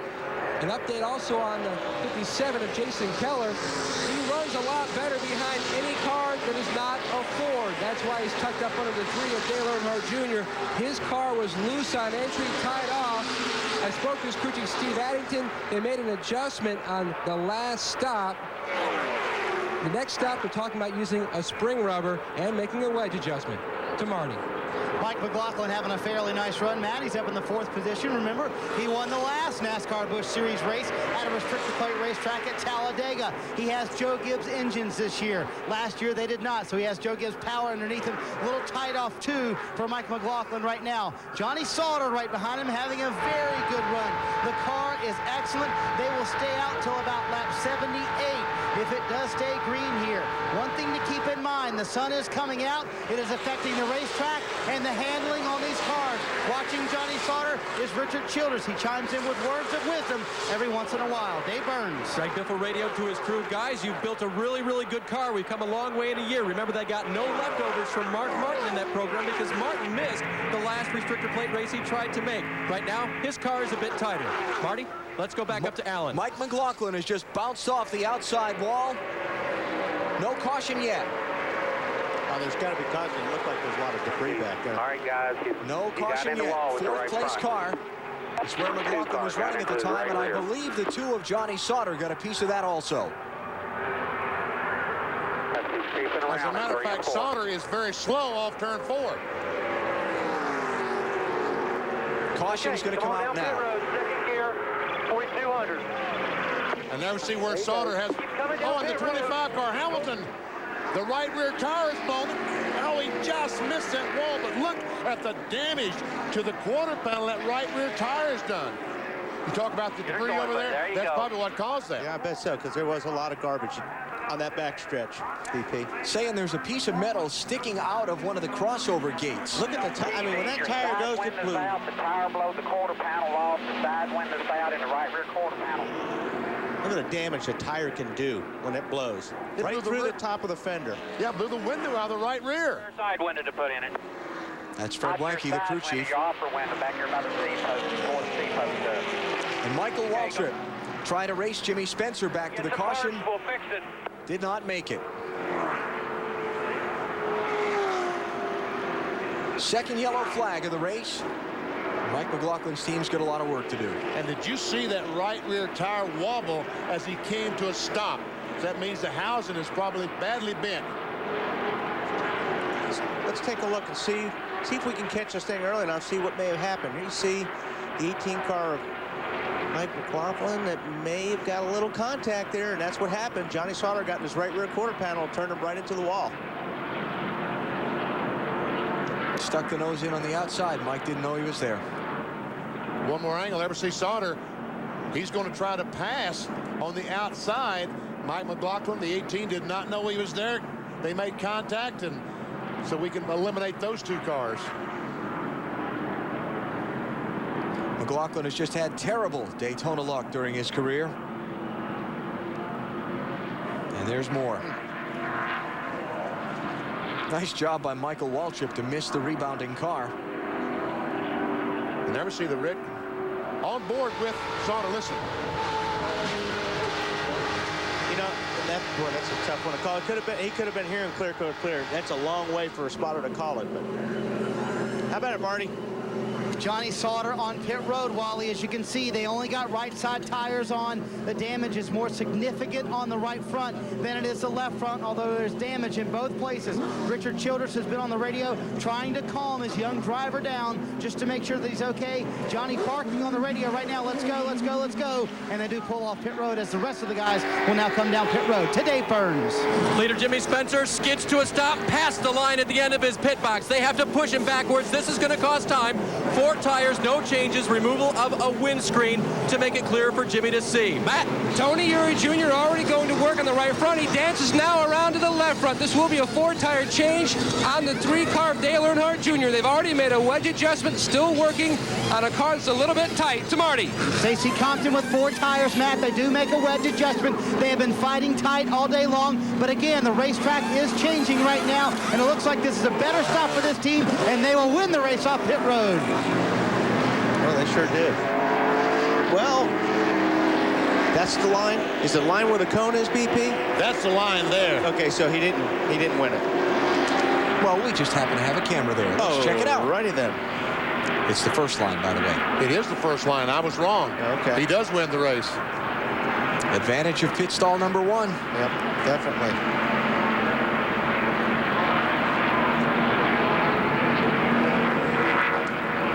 That second line you guys saw with the red cone, that's actually where the pit lane speed stops. Oh, the actual okay. scoring line is the first line right there, but the second line is where the pit lane speed stops. Well, there you go. Thank you very much.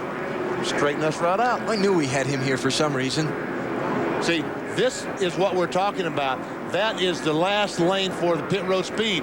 NASCAR will measure the speed between this line and this line, and the time that it takes, they know what the time is supposed to be.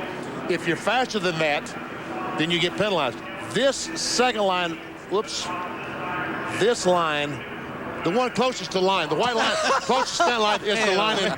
Stay away from that monitor, You didn't do a very good job of coloring in the lines in kindergarten either, did you? No, I couldn't stay in the lines to save my life. All right. There it is.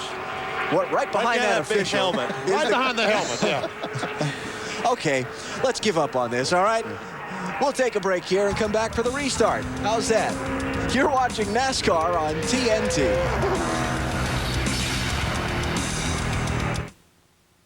So, Kenny, how'd you shave those seconds off your pit stops? You know, Elliot, once the boys got rid of those spare tires, we used a stack or two. The seconds just dropped, man. Check it out. Elliot, nothing burns fat and supercharges your energy level like the world's strongest fat burner. Hey, and speaking of strong, check my new Jackman out. You guys call that a pit stop? One more time with feeling. Nothing's faster than Stacker 2, the world's strongest fat burner. Need a hand? Hi, I need to run a skid steer loader. Oh, okay, sir. We have those. Whoa. Hey, do you have scissor lifts? I sure do. What about welders? Got them. Air compressors? Yeah. Cement mixers? Yep, right over there. Concrete saws? Yep. Generators? Tampers? Pumps? Boom lift? Backhoe? For the cat rental store nearest you, call 1-800-RENT-CAT. Light towers? Oh, yeah. Right on target. Now there's a men's hair color made to target only your gray hair. Grecian 5. It's right on target. In 5 easy minutes, Grecian 5 targets only the gray hair, replaces it with subtle tones like your own natural color. Right on target. It matches the rest of your hair for a subtle, natural look. Grecian 5 targets only the gray. Moo.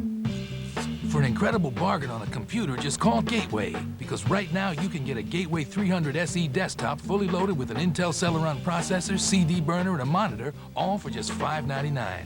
That's right, a Gateway computer with CD burner and monitor, just $5.99. But hurry, this deal won't last forever, so call Gateway today. Hurry, offer ends soon. What do all these people have in common? They've got the power. The power to say no to high prices and crummy craftsmanship. They've got the power of DIY. From thought to finish, our easy-to-follow instructions are just a click away. When you want something done right, do it yourself with DIY. Online at DIYnet.com. Time Warner Cable, the very best in TV, keeps getting better.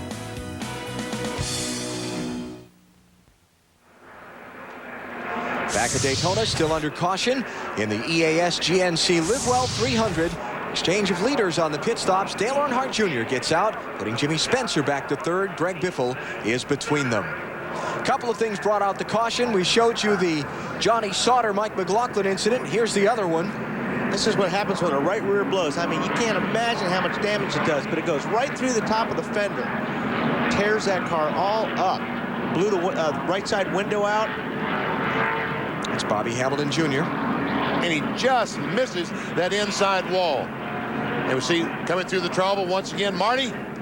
And he just missed me, Benny. I mean, I was standing really close to him. He was coming right at us. But, boy, when that happens, it sounds like a cannon going off. It thunders through pit road, and that's what happened to Bobby Hamilton Jr. He ran through some debris of that earlier accident, and that's why the right rear tire let go. They are now fixing the right side window on that car.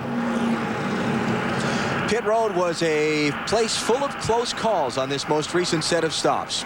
Watch here, the 57 car just tries to get around, takes off,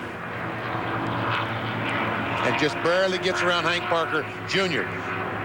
Now watch Ashton Lewis. He has the air impact wrench. The impact wrench is hung under the car. And watch as that hole stretches and stretches and finally breaks. Man, that is so dangerous. And obviously that is a penalty. He had just taken right side tires, so obviously the crewman didn't get out from in front of the car before they dropped the jack and Ashton took off. He has come in for his stop-and-go penalty and has rejoined the race. While the cleanup continues, we'll take a break. Back to Daytona in a minute. It all started when I encountered the Witchblade. Exactly what it is and why I was chosen to wield it are still a mystery to me. And with a little luck, I would learn why I was chosen to wield this thing called the Witchblade. New York City's toughest cop is back every Monday night at 9. Relive TNT's hit original series. Mondays at 9, only on TNT. We know drama.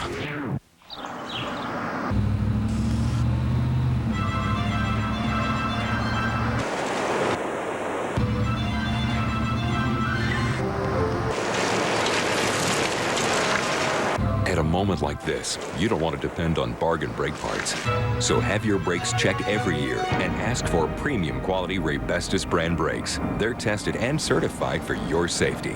A life-saving reminder from Raybestos, the best in brakes. Welcome back live to our TNT coverage of Speed Weeks 2002, the Busch Series season opener, and our TNT pit pass question.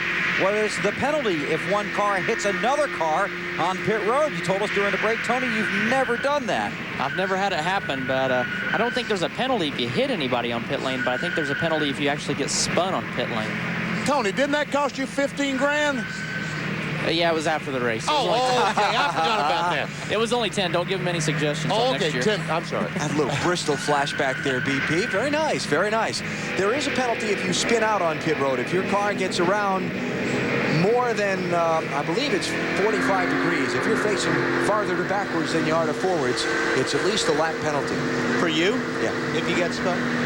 Dave?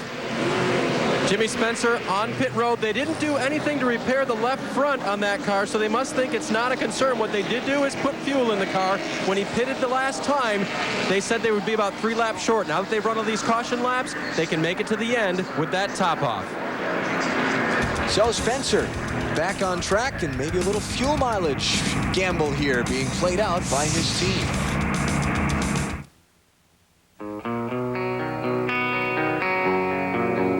Out here, everyone has their own mountain to climb, to measure up to head for.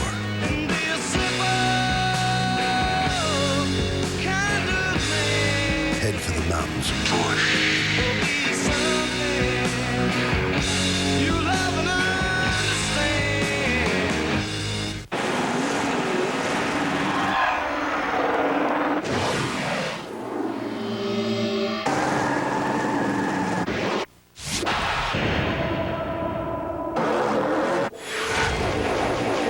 It should come as no surprise that our parts will stand up in whatever you drive as well. Visit a location that features AC Delco. When the right way is the only way. Before we go green, here's our TNT inside tracks on Jimmy Spencer's fuel strategy. You want to top the fuel tank? Can we make it from here or what? I can make it from here if we top now. 10. Let's top it off then if we can make it from here. Almost, bud. That obviously Spencer's conversation with his crew chief before he came down pit road for that last stop. And topped it off, and he's planning on going the rest of the way on fuel. Meanwhile, Michael Waltrip, the 99 car, right beside the leader, trying to get his lap back. And meanwhile, here comes Junior, Dale Earnhardt Jr. trying to take the lead from Stacy Compton. Now you got a little DEI teammate thing going here. See if Dale Jr. will help Mikey get his lap back. DEI being Dale Earnhardt Incorporated, if you're not familiar with it. Meanwhile, Greg Biffle with a big push on Stacy Compton in that outside lane. That's a bump draft, BP. That was definitely a bump draft. And it helps Stacy Compton. Here he comes back on Michael Waltrip. Remember, Waltrip had to make a green flag pit stop earlier. Some lug nuts were left loose on his caution flag pit stop. It put him down a lap. Right now, he's in 30th position in that 99 car. Is that Scott Riggs on the outside, the yellow car, making it 3 wide up in the middle of the corner? Oh, David Green. Oh, he got back in line there. Boy. Right now, Dale Jr. not close enough to Michael Waltrip to give him a push by. Jimmy Spencer is back in 19th place. Tony, how about that strategy on his team's part? I think it's a pretty smart move on Jimmy's part. He knows that on the lineup he's going to be right back in the middle of the pack, and as long as something doesn't happen in the middle of the group to separate him from the main group, he's going to get caught back up. He knows he's got a good race car, and all he has to do is sit here and ride now. If he gets the opportunity to get back up to the front, he's going to make it the rest of the way, and everybody else is going to be biting their nails. You'd rather be behind all those guys with the fuel?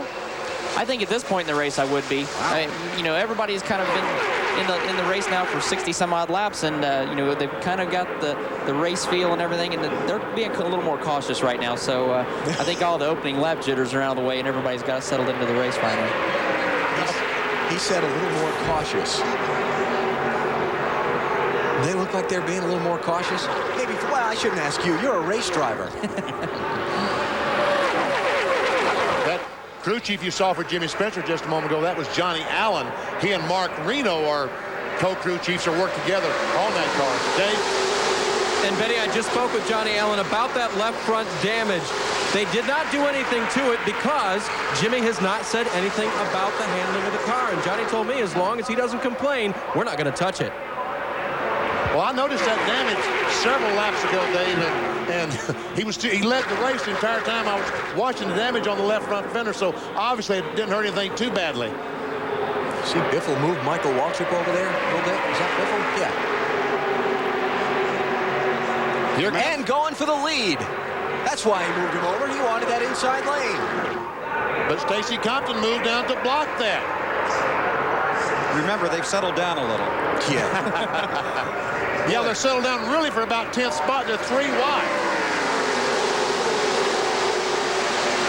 And there's Spencer on the inside.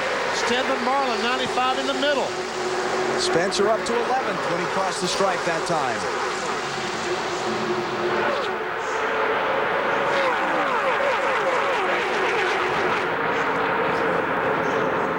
Greg Biffle still trying to find a way around Stacy Compton for the lead. Michael Waltrip losing his drafting help. Well, now he's going to slide in line behind third place Jason Keller. Remember, Michael, that white hooded car is 1 lap down in 30th place. And tomorrow, the Daytona 500, folks. 12 noon on NBC. And Jimmy, careful there. You're going to have the same trouble with the right front fender you have with the left front fender.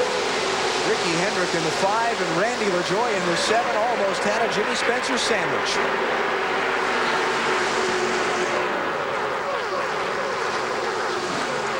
And that would have been one tough piece of beef.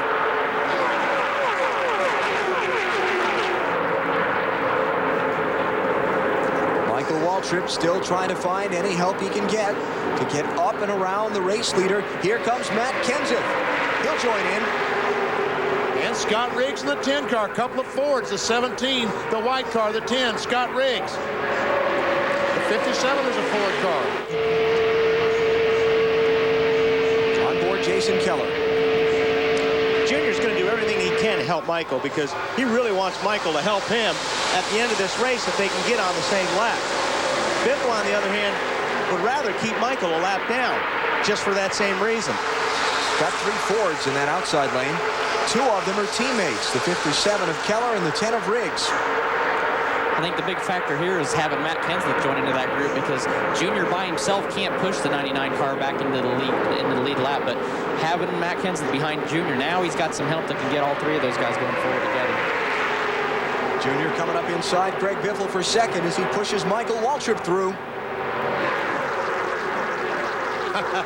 Well, that scared me. I tell you what, the cars went by with such violence and so much wind it almost upset our camera. It's getting ready to holler trouble.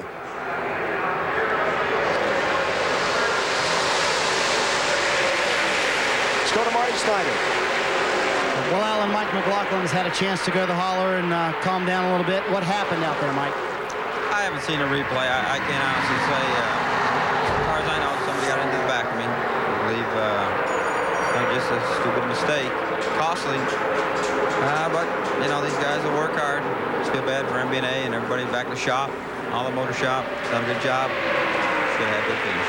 A long winter will end in disappointment for Mike McLaughlin, and his bid for 2 straight restrictor plate wins will finish in the garage. Alan? So McLaughlin is out. Joe Nemechek went out with an early engine failure. Kerry Earnhardt was in an accident earlier. He is done for the day, as are Jeff Fuller, Chad Chaffin, and Jeff Spraker. Stacy Compton leads at Daytona. You're watching NASCAR on TNT. This is the place where I can build my cabin and get away from it all with a little help from my all-new Suzuki Quadrunner Eiger 400. I didn't spend much, and it's got all the features I need, so I can build my cabin and get away from it all. Get into the great outdoors. Get back to nature. Get back on my Eiger. Get some ice. Get some x-rays. Get a contractor. Now choose reduced financing like 2.95% APR or up to $400 in free accessories. 2 Supreme Court judges are dead, and 1 law student has an unimaginable theory. Everyone I've told about the brief estate. Julia Roberts, Denzel Washington, in a story of power versus the truth. The Pelican Brief, today at 5 on TNT. See why men make promises. Heroes keep them. I gave my word I'd look after this place, and you. Tom Selleck, Crossfire Trail. Tomorrow night at 8 on TNT.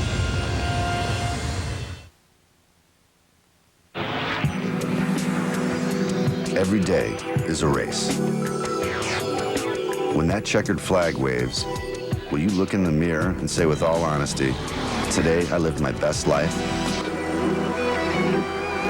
For nearly 70 years, General Nutrition Centers has helped millions of families go full throttle. Fuel up now with their best-selling multivitamins, Mega Men and Women's Ultra Mega.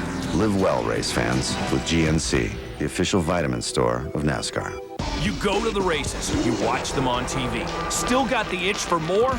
Try fantasy racing at NASCAR.com. Just log on to America Online, enter keyword NASCAR, or visit NASCAR.com. That's where fans like you can scratch that itch. You build your team, you go racing, you take no prisoners. Fantasy racing at NASCAR.com. Where else you gonna get this stuff? The all-new NASCAR.com. America Online, keyword NASCAR. Here's our Napa Field summary as we're just past 175 miles of today's 300 NASCAR Busch Series miler. Leaders today, Jimmy Spencer, Dale Earnhardt Jr., Stacy Compton, David Green, Michael Waltrip, and Greg Biffle. A couple of caution flags, one for a Kerry Earnhardt, Jeff Fuller crash off turn 2. The other when Johnny Sauter and Mike McLaughlin got together off of turn number 2. Notables out of the race include Kerry Earnhardt and Joe Nemechek, the pole sitter who went out with an early engine failure.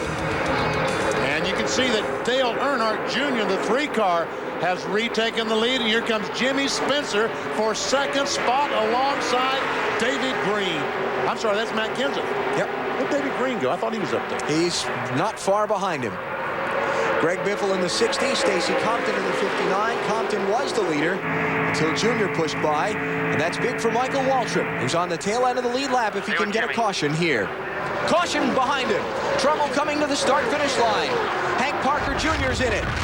Andy Kirby's in it. Tony Raines is in it. Christian Elder and Tim Sauter. You all right? Third yellow of the day. Now Michael Waltrip has to beat Dale Earnhardt Jr. back around to the flag. Which I don't think that's going to be a problem. And Dale Jr.'s backing off. He's backed off. The entire field has backed off, and Michael is just safely out there in front. So he is going to get that lap back with a very fast race car.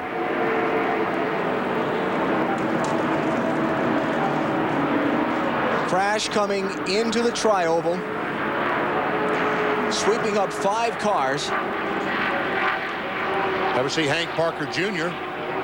trying to get a very beat-up GNC car back to the pit area? Go behind the wall with this thing. Let's get set up, guys. It's Gary Cogswell, his crew chief. You saw Tim Sauter drive by him there.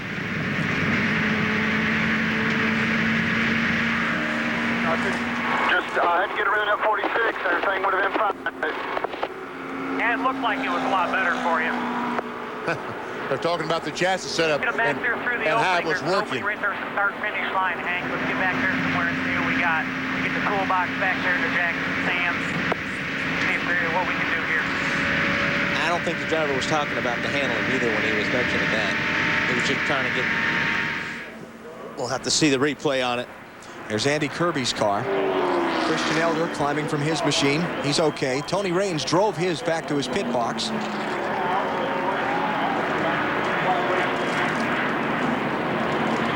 Lyndon Amick was also involved. I see the 26 car, the Dr. Pepper car, going down pit road with some damage to the nose of his car. There's Tony Raines. A lot of damage to that car. Or what's left of it anyway.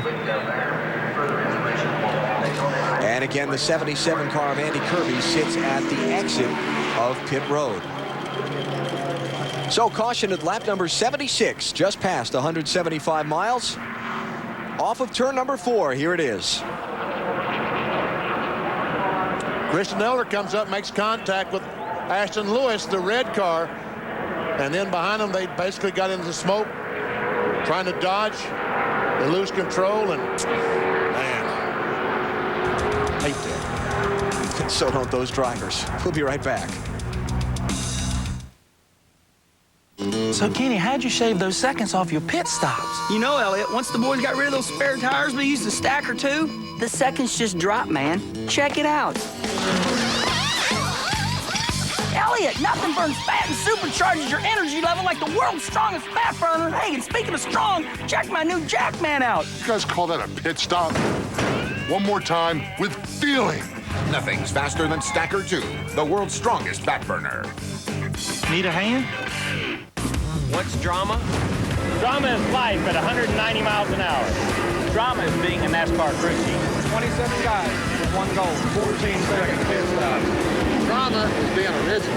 Drama is living up to expectations. Drama is growing up in the shadow of greatness.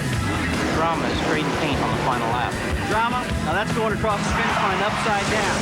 Drama is just finishing the race. Drama is NASCAR on GNC. You want to know why I ran from Enterprise? Because having the right car can make all the difference. Pick Enterprise. We'll pick you up.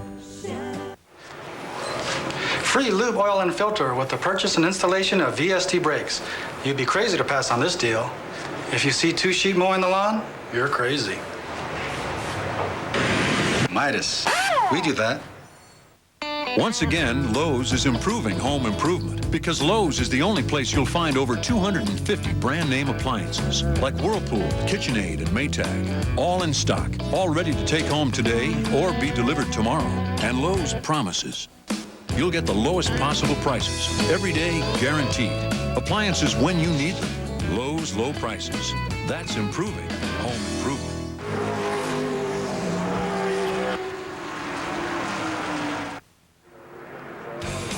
Third caution of today's EAS GNC Live Well 300 for the NASCAR Busch Series at the Daytona International Speedway. Erected swept up 5 cars coming off turn 4, heading toward the start-finish line.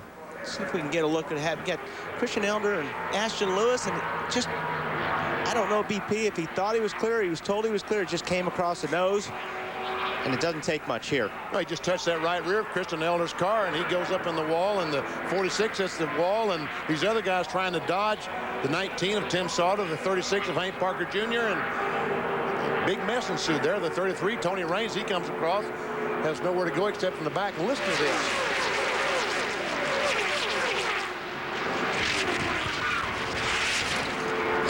Andy Kirby looked like he had it saved and came back on the racetrack and slid all the way up. Oh, man. He had it. He had it clear. Yep. got hit. Tim Sauter got hit, and that inside line, he was slowing up. He got hit and thrown over into Hank. And I couldn't pick up the number of who it was that hit Sauter. I didn't see anything out of that windshield. And someone in the booth just said that Christian Elder all of a sudden started clipping grass instead of hair. Super. You didn't write that, did you? No, I didn't. I didn't. I just repeated something someone said. There you see Michael Walter getting that line back.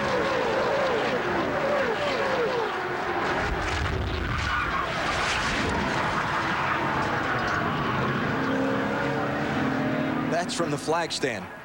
So you want to be a flag man, do you? No, I think so. Drivers involved in the accident. 8 in all getting damage in the crash, but all are okay. Climbed from their cars and walked away. We'll see Casey Mears. I never did see his car involved in the crash. All right, here they all come down pit road. This final pit stop, and even Spencer's back in, Dave. He wants no changes to the car, but he does want 6 inches of black spray paint. The template that Johnny Allen is using are 2 autograph cards. Matt? Some strategy down here in the 3 pit and the 6 pit. They are going gas only, a gas and go only for both David Green and Dale Earnhardt Jr. Gambling for a caution later. Marty. Matt Kenseth on the bottom of your screen. He is tight, 1.5 pounds in the right rear, 1 pound out of the right front. He wanted the windshield clean. It is very bright on the racetrack. He's already lost the race on pit road. Dale Jr. won that, but it's a pretty quick stop for these guys in 4 tires. And the reason for that black tape on black paint on Jimmy Spencer's car is because of that glare that we saw out of that 1-in car. It is really bad out there right now. Well, considering we started 2 hours late because of rain, that sun glare would be a problem. I don't think it crossed anybody's mind this morning when they were getting their cars ready. I think I would have been asking for a dark pair of goggles, too. So Dale Earnhardt Jr.'s team, a little strategy gamble there. No tires on this stop. We'll be back to Daytona. You should read this. One of the U.S. bobsledders pulled a muscle. Looks like they'll need a sub. I must go. Any excuse is a good excuse to get to McDonald's for the all-new chicken breast Parmesan sandwich. Juicy, all-white meat chicken smothered with tangy marinara sauce, topped with melting mozzarella. Getting hungry? Hurry in. So where's the medal? The irresistible new chicken breast Parmesan sandwich, now on McDonald's new tastes menu. McDonald's, a worldwide Olympic partner. Are you ready for high-speed internet access? Introducing AOL High-Speed Broadband, now available with Time Warner Cable. We're talking fast. Everything you love about America Online. Email, instant messages, parental controls. Click, you're there. Get your favorite music, videos, and games at lightning speed. Not just broadband, AOL High-Speed Broadband. Call 1-800-922-7951 today or go to America Online, keyword cable. Call today and get free installation, free activation, and a free modem to use. America Online, so easy to use, no wonder it's #1. Time Warner Cable knocks satellite out of the sky. I get local channels at no extra cost. Don't count on satellite reception in lousy weather. Adios, long-term contracts. Don't get snagged by a monthly fee for extra TVs. No pricey equipment to buy. Time Warner Cable, the very best in TV, keeps getting better. This weekend, all the drama all weekend long is on TNT. Tonight at 8, he's a sharpshooter in the Australian outback. See Tom Selleck in Quigley Down Under. And tomorrow night at 8, Tom Selleck returns in the TNT original Crossfire Trail. I gave my word I'd look after this place and you. Tonight, don't miss Quigley Down Under. And tomorrow night, see Crossfire Trail. It all starts tonight at 8 on TNT. At times like this, I think how lucky I am to be a NASCAR Winston Cup driver and how fortunate I am to have a great sponsor like Napa Auto Parts, because Napa understands quality and value and the importance of having a friendly, knowledgeable staff. And it's at times like this, looking around at the empty grandstands and listening to the silence of pit road, that I realize I'm at the wrong track.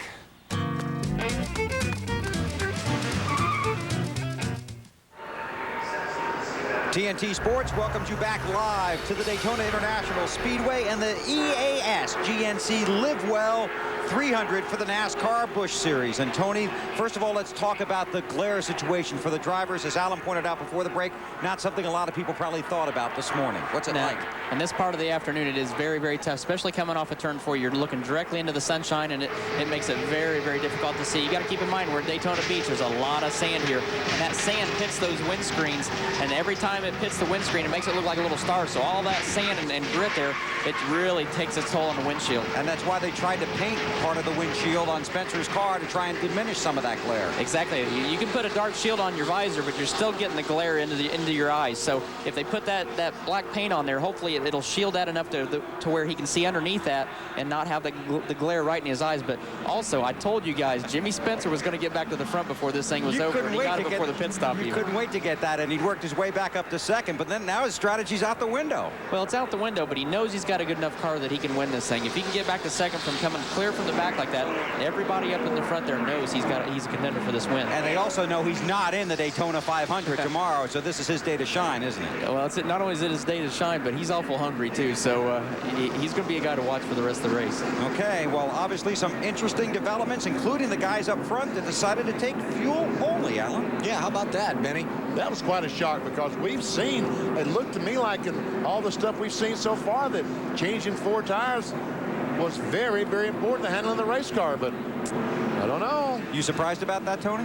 All it tells me is that they're very, very confident they have very good driving race cars, and the handling is right where they want it. So they may not want to take a chance on putting another set of tires that might make the handling just a little bit different. So they obviously are very happy with the way their cars are driving right now. But you'll be taking good notes here to see what happens, won't you? Absolutely. You kidding me?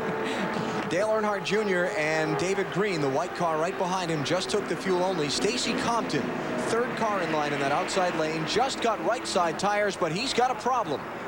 Report that he's got a tire going flat.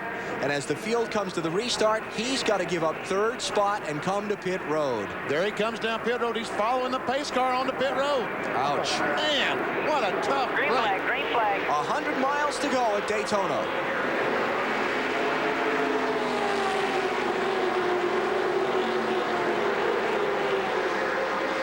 Michael Waltrip restarts in 22nd spot. Remember, he got back on the lead lap at that caution. Marty? Boy, what an awful break for these guys, Alan. Their strategy last time was 2 right side tires and fuel only, but the car behind them in line said the left rear looks really bad. Then NASCAR told them the left rear looks like it's going down. You need to come in, and indeed, there is a cut in the left rear tire for Stacy Compton. They were in a great position to pull off the win today. David Green, goodbye. Back to 6th place. Matt Kenseth moves up to 2nd. Yeah, this is going to be real interesting to see if Dale Jr. can hang on. I'm telling you what, I think those 4 tires may be the thing that you need here. We'll just have to wait it out and see. You got a lot of cars lined up behind him right now that do have fresher tires. David Green in that white car that just got shuffled out of 2nd, driving for Tommy Baldwin Racing. One of those teams trying to find backing, or there may not be a next week for them. There you see the top 5 cars: Earnhardt Jr., Matt Kenseth, Jason Keller, Greg Biffle, and Jimmy Spencer. Let's follow up on some of the drivers involved in that last accident with Dave Burns. Hank Parker Jr. is one of those drivers. His crew is working on the car. Hank, what was that like, and are you thinking about getting back out there? Yeah, we're going to try to get back out for a few more laps. We had a pretty decent race car at the beginning when the clouds were out, and then the sun came out and we got real tight. So we were just trying to free our race car up, and we had a bad pit stop, and it got us to the back, and that's what happens when you get in the back. I guess we're just going to have to work on it. All right, they are going to work on it and try to return to this race. Marty? Dave, here is the source of heartbreak for Stacy Compton. The little cut right there and a cut right here. The tire heated up and was warping on the side. That cut may have cost Stacy Compton a win at Daytona. Alan? Stacy 1 lap down in 25th place as Jason Keller gets shuffled out of 3rd. Greg Biffle in the 60 slides up ahead of him. Here comes Spencer. And Biffle goes down to help Spencer since Spencer helped him get by. But look at Jimmy. He just goes by on the outside. Well, Purvis gave Jimmy a pretty good push there on the back straightaway. I don't think Jimmy had much of a choice. He had such a good run. He didn't want to get out of the throttle, so he just moved on up the lane. Bobbin and leaving Johnson off of turn 4. That's Purvis in the green and blue 37. His teammate Jamie McMurray in the 27, right behind Purvis, but here comes Keller back on the outside.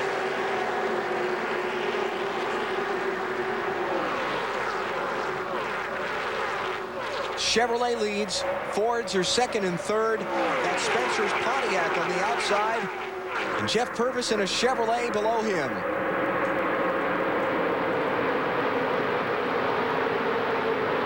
And all this is going on about 185 to 190 miles per hour. Last time by, average speed 186 miles per hour.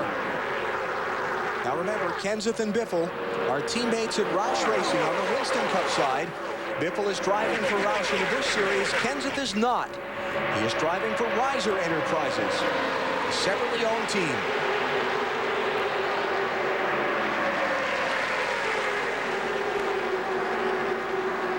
I'm really, I guess, impressed with the Kepley engine in that 17 car. Robbie Reiser told me that was the first Ford engine that they had built up in Wisconsin. And it looks like for the first crack out of the box, they're doing real well. Jimmy Spencer sliding up underneath. Going to put Jamie McMurray back a spot. Marty. Well, and a very impressive performance for the engine for Matt Kenseth, considering they've had overheating problems all week long, Alan. And in happy hour yesterday, they lost an engine. So that's why they had to go to the back of the field. This is a new race engine, and they were very worried about it before the race. But it's doing an outstanding job on the track right now. Oh, look at that 3 wide back there. Hold your breath racing at Daytona. Experience or not, these guys are getting after it. Well, see, now if they had experience, they would know better. And we wouldn't have this. You see, inexperience, as far as excitement, is not a bad thing. Michael Waltrip restarted 22nd. He's only gotten up to 16th right now. How about Matt Kenseth? Remember, he had to come down pit road because the window net came down on his car way back at lap number 13. He was just in front of leader Dale Earnhardt Jr. when a caution came out. He came all the way back around through the field, and now he's up to second. There we see Michael Waltrip trying to follow Ricky Henrik in the 5 car. Now we see Michael trying to pass Ricky Henrik in the 5 car. Tony, these guys need to be a little bit patient because we still have a long ways to go. That's very true, but I think it's going to be hard to convince Greg Biffle to be patient right now. Even though he's got his teammate in front of him, we know from watching him early in the race that he wants to get back in the lead as quick as possible. So it'll be interesting to see if they'll actually work together or if Biffle will get too aggressive and try to get back to the lead. There we see Jack Sprague, the 24 car, following Jeff Purvis. Second yellow car in the picture is Kevin LePage. Started way in the back, 35th. Haven't talked about him all day. He's picking his way to the front, still on the lead lap. Looks like Biffle about caught the wall that time, Tony. Yeah, he's getting a little aggressive here. The biggest thing, they just need to stay in line right now because they've got a lot of guys that are in a hurry behind them. So just wait and see what happens. Front 4, single file. Double file from 5th on back.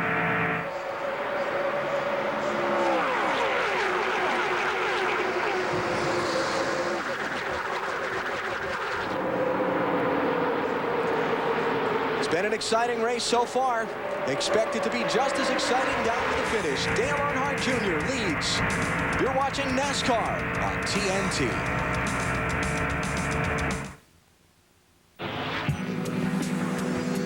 Every day is a race.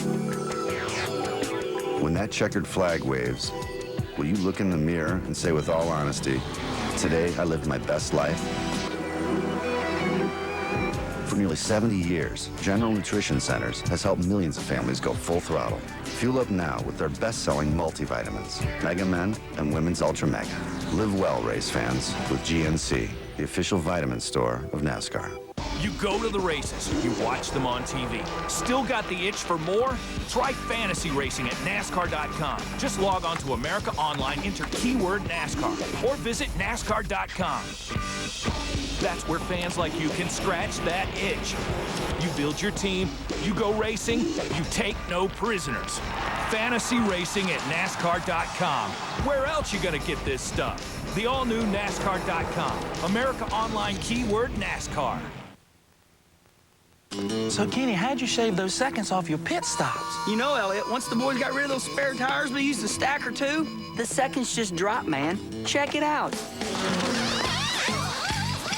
Elliot, nothing burns fat and supercharges your energy level like the world's strongest fat burner. Hey, and speaking of strong, check my new Jackman out. You guys call that a pit stop? One more time with feeling. Nothing's faster than Stacker 2, the world's strongest fat burner. Need a hand? Free lube, oil, and filter with the purchase and installation of ESD brakes. He'll thank you. Thanks for getting new brakes and not splattering my guts all over the road. Midas. We do that. Chris Jericho. Stone Cold Steve Austin. Only one man will walk into WrestleMania the undisputed champion. Then, a desperate act. I'm gonna kill that trash! Calls for desperate measures. Me, I'm gonna do it in On the road to WrestleMania, there's no way out. WWF No Way Out, live February 17th, exclusively on pay-per-view. This weekend, all the drama all weekend long is on TNT. Tonight at 8, get ready for Tom Selleck in Quigley Down Under. And tomorrow at 8, don't miss more Selleck in Crossfire Trail. It all starts tonight at 8 on TNT. Just over 75 miles to go in the EAS GNC Live Well 300 at Daytona. TNT's coverage of Speed Weeks 2002 as we continue following the build-up to tomorrow's Daytona 500.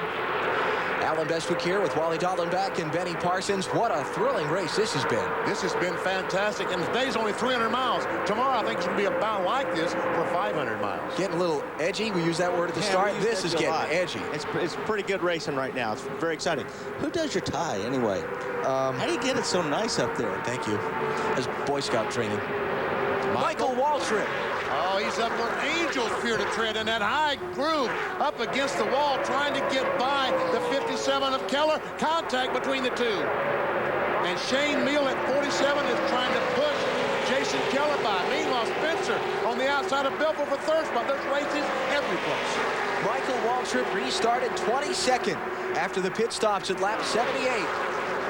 He was 6th when he crossed the start-finish line that time. Which way is he going to go now? I don't think he's going to stick with Jimmy. He knows Jimmy's got the experience to beat him, to run with him. Working on Greg Biffle for third.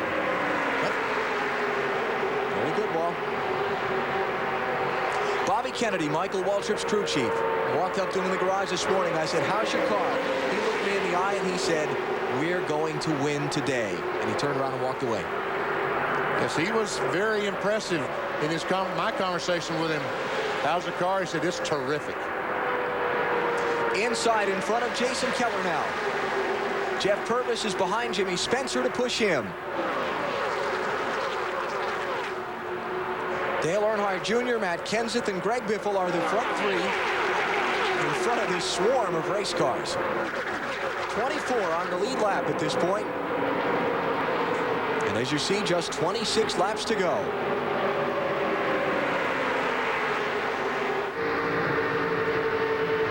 On board with Jason Keller as he tries to follow Michael Waltrip through turns 3 and 4.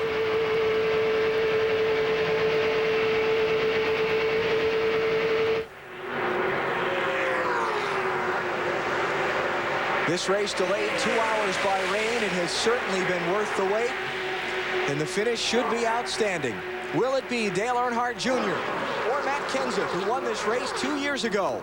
Perhaps Michael Waltrip, the defending Daytona 500 winner, taking the checkers. Then there's the young upstart Greg Biffle, mixing it up with the experienced veterans with Jack Roush's team behind him. 25 laps to go. We'll take a break here, come back and set you up for the finish. Dale Earnhardt Jr. leads. You're watching NASCAR on TNT. Really serious about fantasy racing? Then log on to America Online and go to NASCAR.com. Where else? The all-new NASCAR.com. America Online keyword NASCAR. Live from Daytona International Street. From NASCAR. In the infield, in the media center. To your car. We'll take you right to the action. The first 24-hour radio channel devoted to NASCAR is here. And it's only on XM Satellite Radio. NASCAR Radio as we continue our week of live broadcasting. With live race coverage, in-depth interviews, and original shows you can't hear anywhere else. NASCAR Radio is radio at full throttle. Just one of 100 channels of news, sports, and music that will take you beyond AM and beyond FM. XM Satellite Radio. Available at an electronic store near. The great rebate has begun at Chuck George's Interstate Ford. For a limited time, drive away in a new 2002 and pocket a $2,500 rebate. How about a 2002 F-Series? At Chuck George's Interstate Ford, up to $6,500 off, as low as $13,988. Up to $5,400 off a 2002 Ford Ranger, as low as $10,988. Blow the doors off the winter doldrums at Chuck George's Interstate Ford, a mile west off I-75, exit 44. There's a power sweeping the nation. People everywhere are getting things done. And it's all thanks to DIY. I'll just do it myself. From thought to finish, our easy-to-follow instructions are just a click away. So, what's next? When you want something done right, do it yourself with DIY. Online at DIYnet.com. Time Warner Cable, the very best in TV, keeps getting better.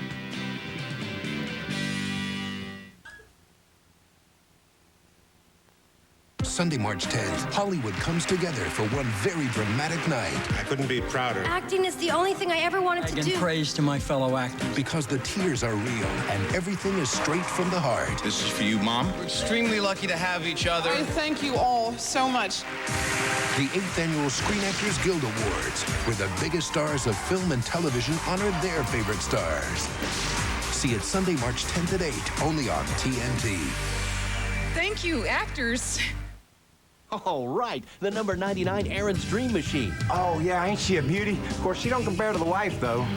Really, these are the true Aaron's Dream Machines, the products we all dream about owning. And at Aaron's, everyone's automatically pre-approved with no credit required? Yeah, and you get the guaranteed lowest price, too. So you can afford this awesome RCA 52-inch big screen TV with picture-in-picture, big speaker sound, and free screen protector. And I'm really pre-approved? That's right. So let Aaron's drive your dreams home today.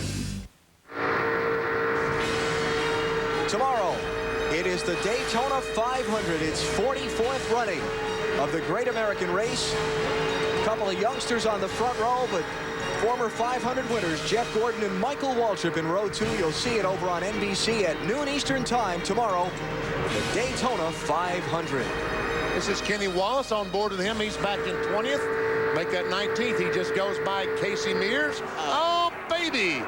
Jimmy Spencer moving Greg Biffle out of the way. Michael Waltrip going with him. And I tell you what, this could spell trouble for Dale Earnhardt Jr., the 1 and 99 getting hooked up together. And here comes Randy LaJoie. Oh, look at that. Jamie McMurray darting down to the inside, 3 wide. The youngster from Missouri showing some bravery there. Tony, how about Michael Waltrip and Spencer? For a while, it didn't look like they were going to work with each other and try and get to the front.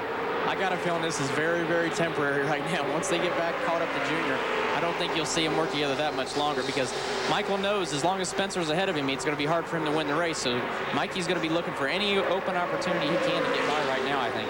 Now remember, Mikey's got a teammate up there in that 3 car. If they shuffle that 3 car back, he'll have a drafting partner behind him. Dave? And Alan, I checked with Johnny Allen as now Jimmy Spencer bump drafts Matt Kenseth or moves him out of the way, one of the 2. Trouble. Crash. Greg Biffle right in front of the field. David Green in the 6, spinning onto the apron. Okay, Greg. 10-4, I'm okay. All right, come on, come on. Biffle was 7th. David Green 15th when they came across the start-finish line. They never made it to turn 1. Caution is out. Here come the leaders racing back around to the yellow. I don't think they race back to the yellow in this division. I'm pretty sure that the NASCAR Busch Series, those guys just kind of hold their position.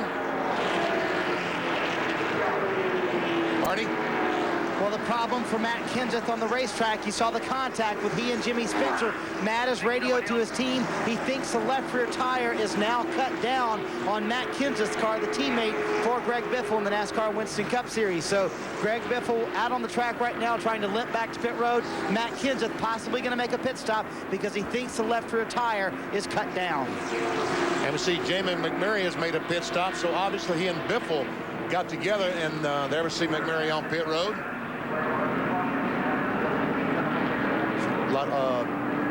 Looks like a Martinsville right door.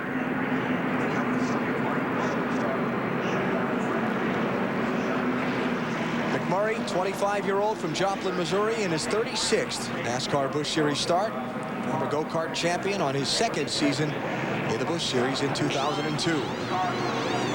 See David Green driving in, and pit road is closed, so he'll have to start at the rear of the field on the restart. David Green led the first 9 laps of the race. All right, let's check out and see if we can tell what might have happened here. There we see Biffle up there. Oh, I see contact from, that was Shane Meal, wasn't it? Trying to get a good look at that number, and it just went. He hit them both. Yeah. Dave? The crumpled car of Greg Biffle now on pit road. Left side damage. They've already gone to the right and changed tires. Didn't do a whole lot of fender pulling there. But Biffle comes in, and now they're going to really work on the left front. That appears to be where they've got a tire rub situation. The left front fender being pushed in. So right now they're just trying to get it so it can finish this race. Remember, this is the start of the season. Points count here, and at the end of the year, Greg Biffle wants to make sure he finished this 300-miler. Alan? Randy LaJoie has come in. A few others. Ricky Hendrick is in. They've got some damage on each of their cars. There's LaJoie. Let's go back and see if we can pick out who that was. I don't think we can from that angle.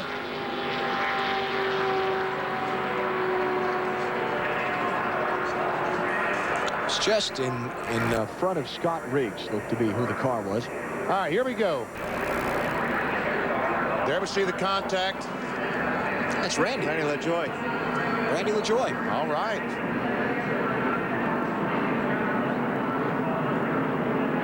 No wonder he has some damage to his car. And David Green got hit by Ricky Hendrick. Okay, there we go. On board with Greg Biffle. There is Randy. Well, that pretty much tells the story.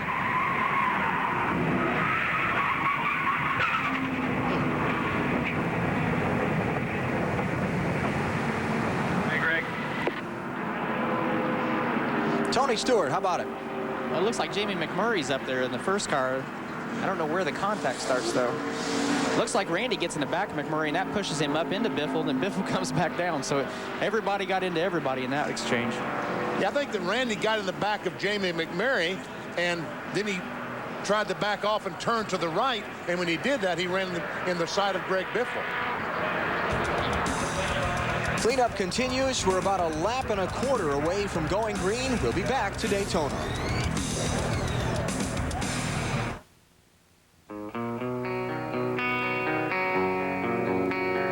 Out here, your boss doesn't own you.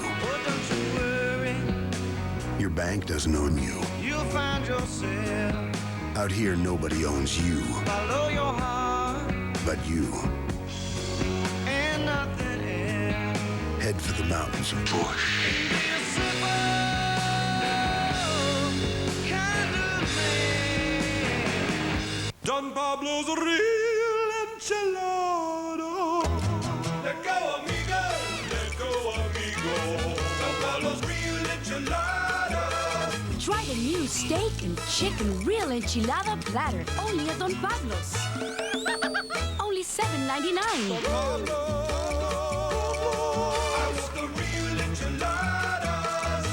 Don Pablo's a real enchilada.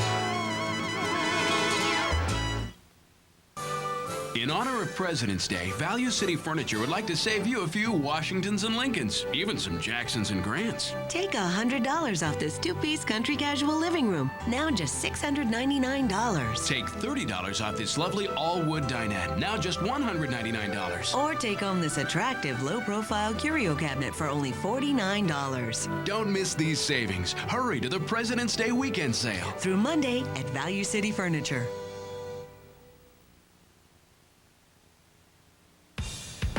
The EAS GNC Live Well 300 is brought to you by General Nutrition Centers. Live well with GNC, the official vitamin store of NASCAR.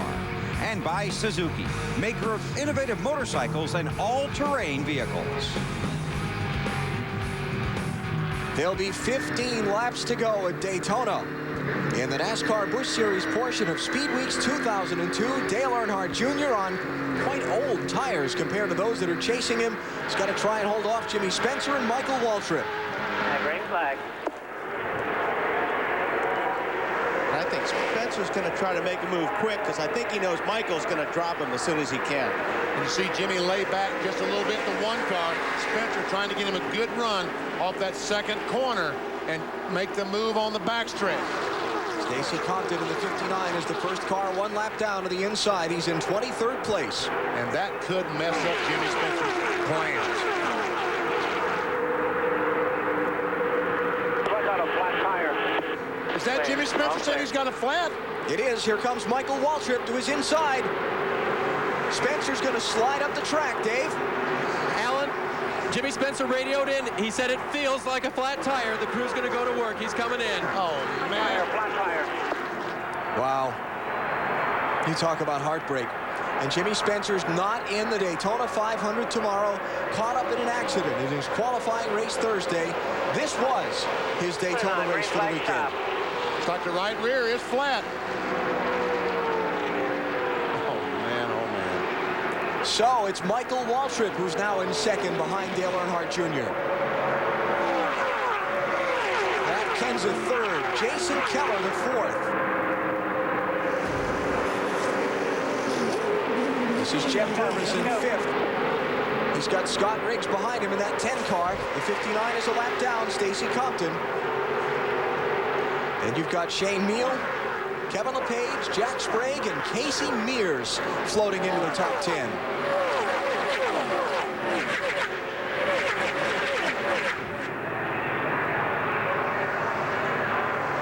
And Jimmy Spencer is going to get a stop-and-go penalty. I was afraid of that.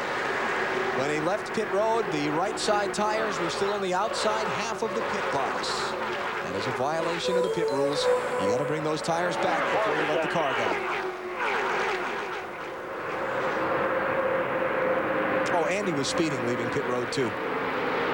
Other than that, he did everything right. Mike McLaughlin.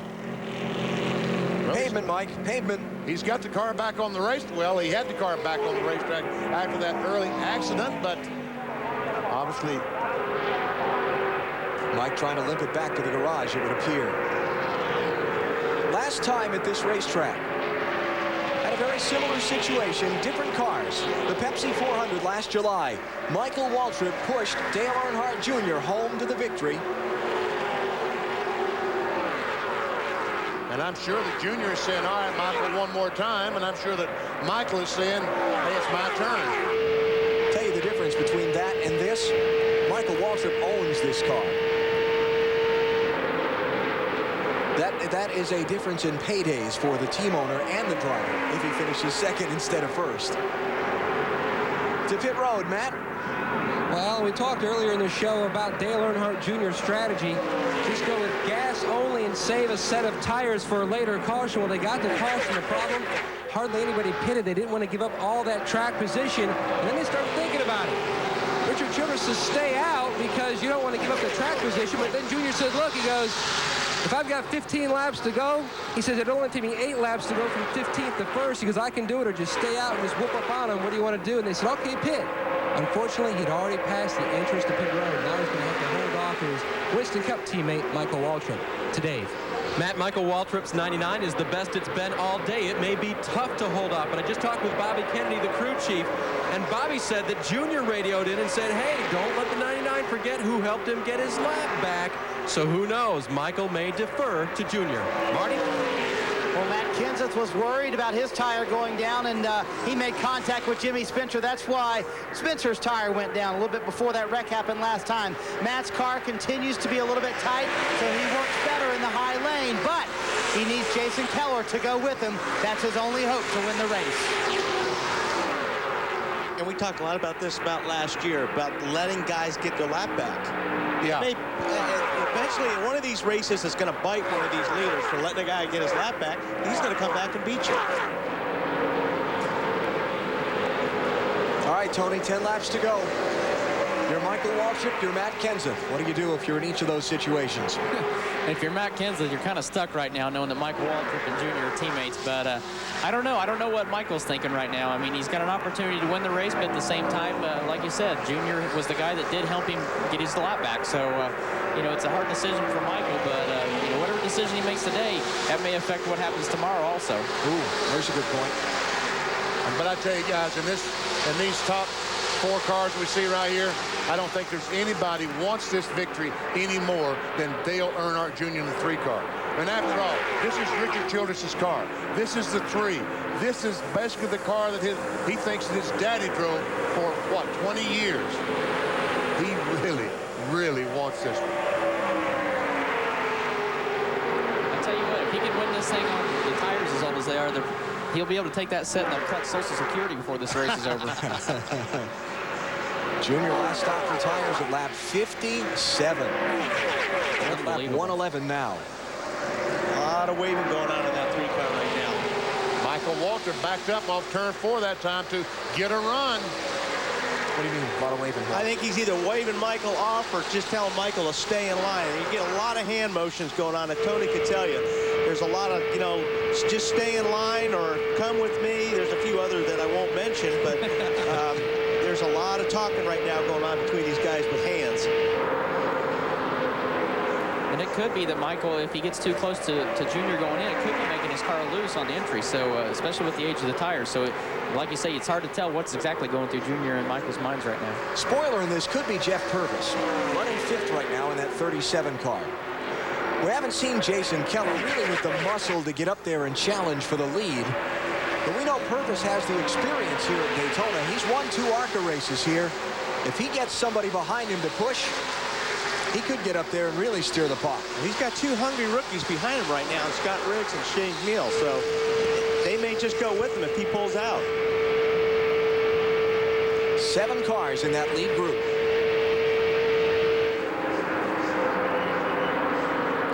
Jimmy Spencer's taking his car to the garage.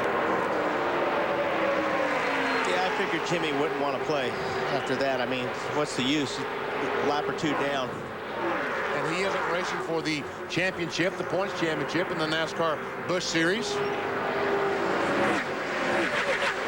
Top 3 are Winston Cup drivers. A lot of experience there. Right now, it doesn't look like Purvis can keep up with the front 4. He's lost a little ground. Is that Biffler going by there? Looks like it is, yes. Putting him down another lap. Back on track, trying to collect some more championship points if he can gain another position or 2. At least he's going to have a good seat for the finish. Yeah. Oh, trouble. Casey Mears spins out of 10th place. I start to say maybe the race is going to be over, but we have 6 laps to go, so even if they throw the caution flag, there will be a restart. No yellow. Across they go. And Mears has his car moving on the backstretch slowly, but it's moving. NASCAR race control radioing to their spotters on the backstretch saying there is no debris. And so we keep going. It didn't look like that Mears had made contact with the outside retaining wall.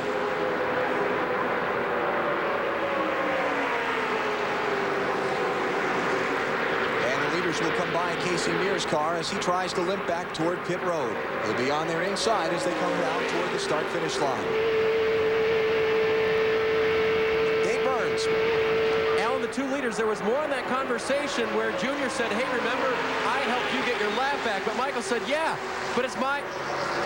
but Junior said it was his turn to win because Michael won on Thursday. So back and forth it goes. Bobby Kennedy did tell me again, he's going to let these guys work it out. He doesn't know what, if anything, is going to happen. Tony, based on what we've seen so far this week with the Winston Cup cars, if Michael's going to try and make a move, he can't wait till the last lap to do it. He better be working on it right now. It takes a long time to get everybody in sync to where he has to get Matt Kenseth and everybody behind him all in sync to give him the run that he needs. And you can't just do it in one spurt. You have to do it 3 or 4 times to get everybody synced together to where you can get that big run. If you're third in line, is it easier to go with the guy that's second now or pull up with the guy that's leading? I think I'd have to take a chance with the guy that's second right now. If he pulls down, he's going to have the momentum. A little bit of block in here. Matt Kenseth looking under Michael Waltrip. I think it also depends on what the guy behind you is going to do. Exactly. Michael gives him room. But now Michael comes back. Uh-oh. Oh, Jeff Purvis spins out of 5th. This is the race back to the finish if they throw the yellow. So far, no caution. No caution yet. Watching the starter stand. Watching as Dale Earnhardt Jr. leads Michael Waltrip off the corner. No yellow flag. 2 laps to go. Call from the backstretch says clear over here. Jeff Purvis loses a top 5 finish. Who's next?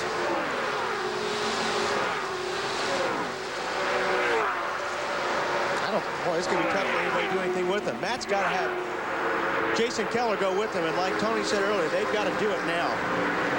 Junior goes down low on the backstretch, trying to hold off any pass. Looks trying to get some drafting help off his brother, Kerry, that was out there in the 12 car. Here comes Kenseth once again, and that's 17. White flag this time by. Michael Waltrip leaving that inside lane tantalizingly open as they come to the white flag. Final lap at Daytona. Will it be Earnhardt Jr.? Will it be Waltrip? Or can Kenseth sneak through for the win?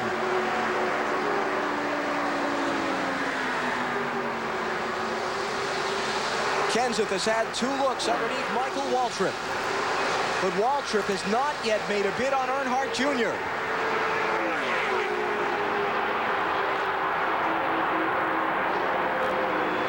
Kenseth's waving at Jason Keller behind him.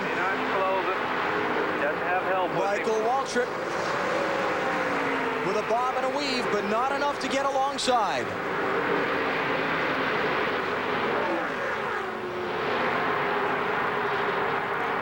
Driving a Richard Childress number 3, made famous by his father. Here comes Dale Earnhardt Jr. to the start-finish line. Checkered flag, he wins at Daytona. Yeah, Jagger, everybody, great job, all you guys, Bobby, everybody. Just like last July, Michael Waltrip pushes Dale Earnhardt Jr. home to victory.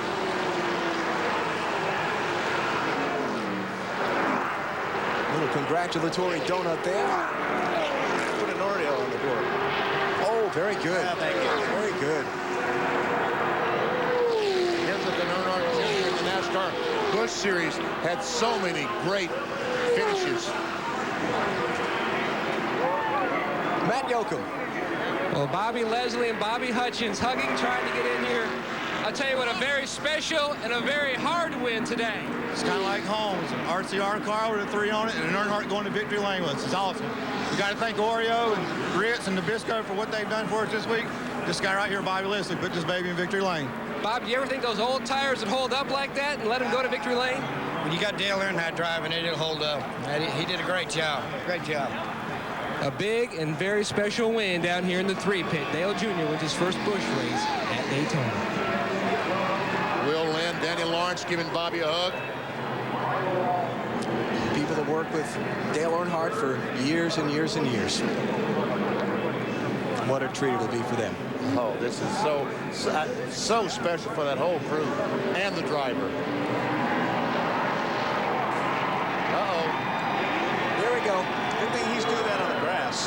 think there's much rubber left on those things too on the pavement.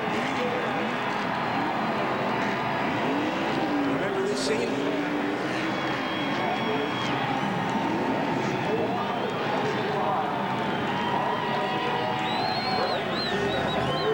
Nice job, Dale.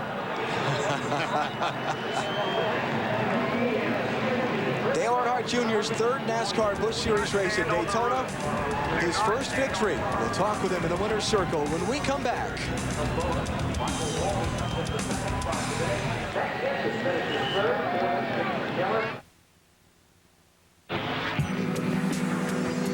Every day is a race. When that checkered flag waves, will you look in the mirror and say with all honesty, today I lived my best life? For nearly 70 years, General Nutrition Centers has helped millions of families go full throttle. Fuel up now with their best-selling multivitamins, Mega Men and Women's Ultra Mega. Live well, race fans, with GNC, the official vitamin store of NASCAR. Welcome to the Autotrader.com post-race show on TNT, our follow-up coverage of today's NASCAR Busch Series victory by Dale Earnhardt Jr. 2 hours delayed by rain. It was worth the wait. Very exciting race. 9 lead changes among 6 different drivers came down to a shootout between Dale Earnhardt Jr., Michael Waltrip, and Matt Kenseth. And it was Earnhardt Jr. who picked up the victory in the famous number 3. Marty? A congratulatory hug and a little conversation with Bobby Hutchins, and Dale Earnhardt Jr. will climb out. And for a guy who said this is his hobby, I think he's doing a pretty good job at this hobby, having a good time.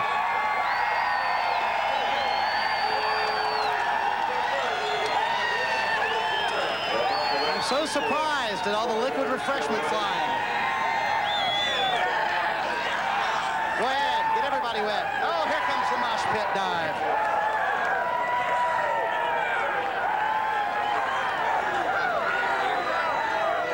I think they're happy. Welcome back to Daytona's Victory Lane. Feel as good the second time? Good job, buddy. Yeah, that's awesome. I think the party's going without you. They're wide open, man. Tell us about the race. That looked like a lot of fun. It was. I was real happy. Thank you, Richard Childress, Teresa Earnhardt, Oreo, Nabisco, Ritz Crackers. Everybody put this together.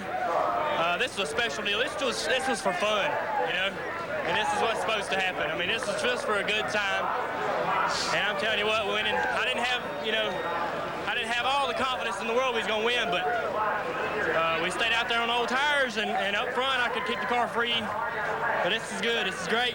Number 3 back in Victory Lane. Tell us about those old tires from lap 57 to the end of the race. Is that a premonition of tomorrow, maybe? I just drove as hard as I could. I had my buddy Michael behind me, and I know how bad he was wanting to win this race. But just imagine if it was a Daytona 500, Michael. So I want to thank him. Matt Kenseth helped me a lot. I think Matt might have been helping me keep Michael behind me. I don't know, but it's hard to tell what was going on back there at the last few laps. And I just trying to keep on the bottom of my car. I had a lot less gear than everybody else, and it would lead real good.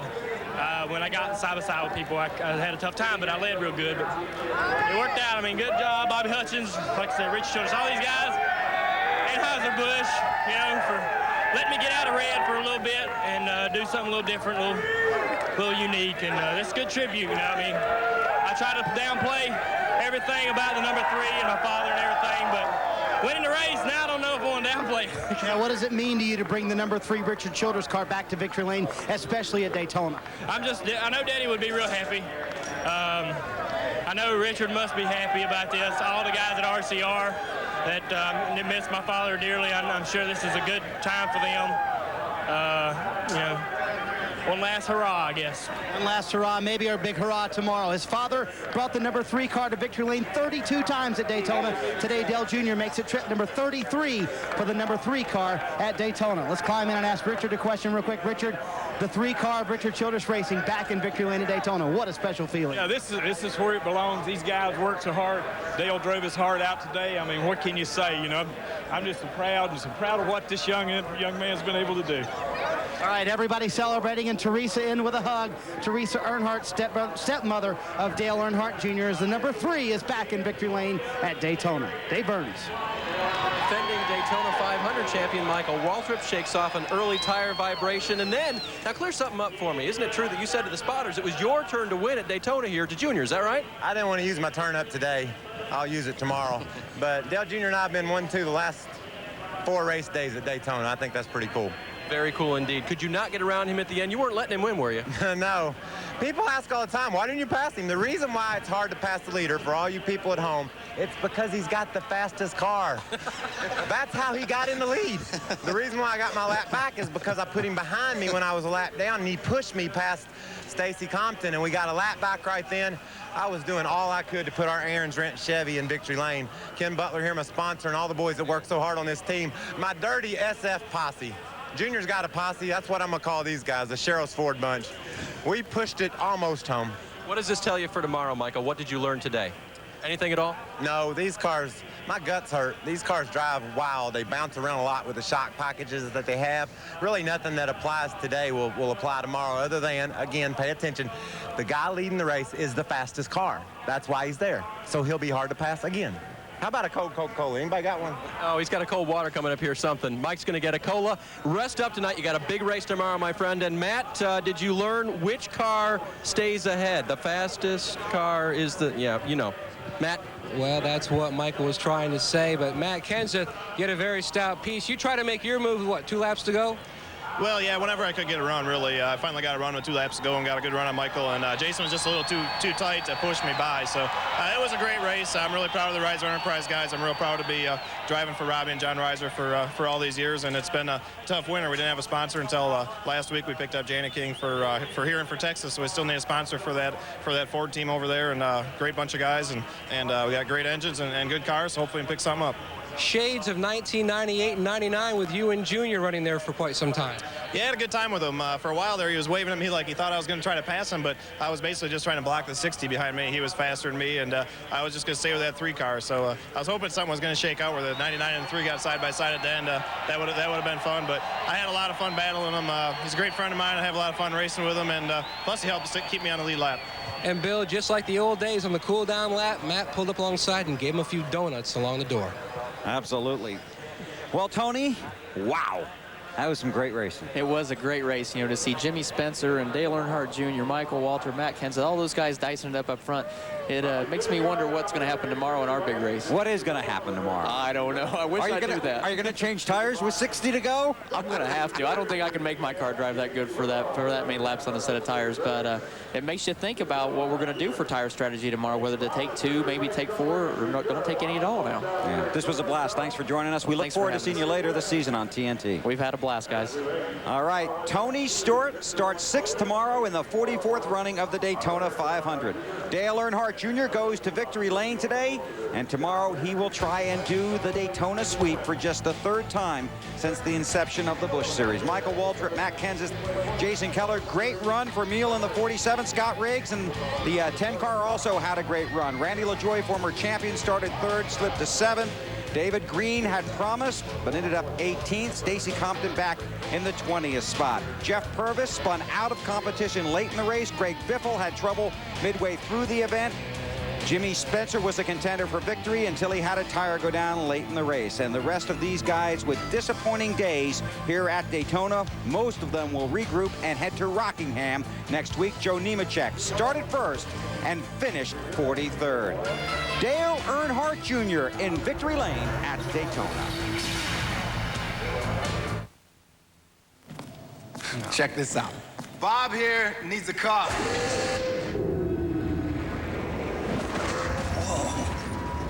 How about a pickup? A black one. With a place for my bike. Autotrader.com. Over 1.5 million used cars make it the biggest, best used car site on the planet. Need a loan? Oh, yeah. Autotrader.com. Your car is waiting. We pitted Castrol Syntec 1030 against the leading conventional oils in some of the world's toughest tests. The 96-hour TU3 viscosity test. The M111E, designed to break down an oil into sludge. The blistering hot VWIC deposit test. Not one conventional oil could pass all these tests. Then again, there's nothing conventional about Syntec. Castrol Syntec protects in ways other oils can't. Right on target.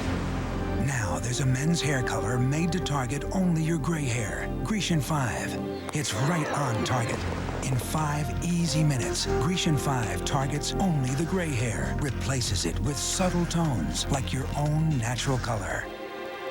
Right on target. It matches the rest of your hair for a subtle, natural look. Grecian 5 targets only the gray. Welcome back to the Autotrader.com post-race show after today's NASCAR Busch Series event at Speed Weeks 2002 Daytona. Alan Bestwick, Benny Parsons, Wally Dolan back here. So the preliminaries are now all done. And after a great race, Dale Earnhardt won this Saturday race 7 times. Dale Earnhardt Jr. got his first win in it today. We turn our attention to the 44th Daytona 500 tomorrow. And I'm sure all those guys in the garage area watching this race and trying to figure out exactly what they're going to do. Right now, the fact that Dale Earnhardt Jr. ran 63 laps on a set of tires got to be concerning those guys. Is someone going to try that in Winston Cup, get that track position, and stay there? Wally, Michael Waltrip talked about the differences between the two cars and the shock packages that they use that are mandated by NASCAR. What did we learn today that will apply tomorrow? Oh, I don't know what. Actually, good question, Alan. I don't know. I think, you know, the seat time is always a great thing for these guys, but, you know, the cars are a little bit different. These guys are out there. I think most of the Cup guys are out there more having fun. I think we saw that. They had a lot of fun today. And I expect tomorrow to be a lot of fun, too. Cannot wait. The 44th Daytona 500 comes up tomorrow at noon Eastern time over on NBC. A couple of youngsters on the front row, Jimmy Johnson and Kevin Harvick. But there you've got all that experience right behind him. Gordon, Waltrip, Earnhardt, and Stewart. Bill? Thanks, Alan. And it should be a great day tomorrow, the Great American Race. 42 men and 1 woman. It's all about the drivers, and it's all about a dream. It's about going to victory lane at Daytona, but it's not about the millions. It's about the memories. It's not about racing. It's about winning and what you take from going to victory lane here at the Daytona 500. It's a feat accomplished by so few, but cherished by so many. Tomorrow, when these 43 starters take the green flag, they won't just be racing the competition. They'll be racing their dream to get to victory lane. Tonight, they will wait, wonder, and they will worry. And tomorrow, when they race, there's only one goal, and that's to win, to take a journey unlike any other.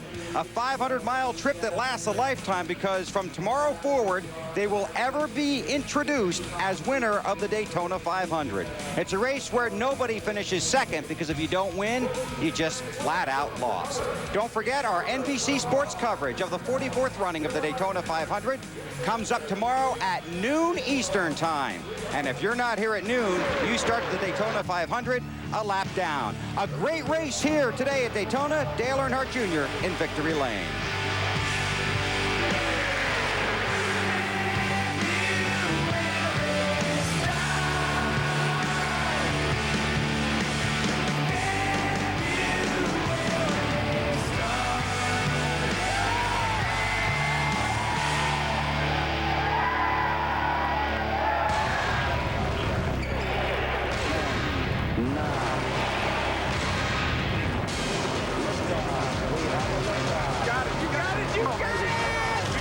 Waltrip is going to win the Daytona 500, the biggest of them all.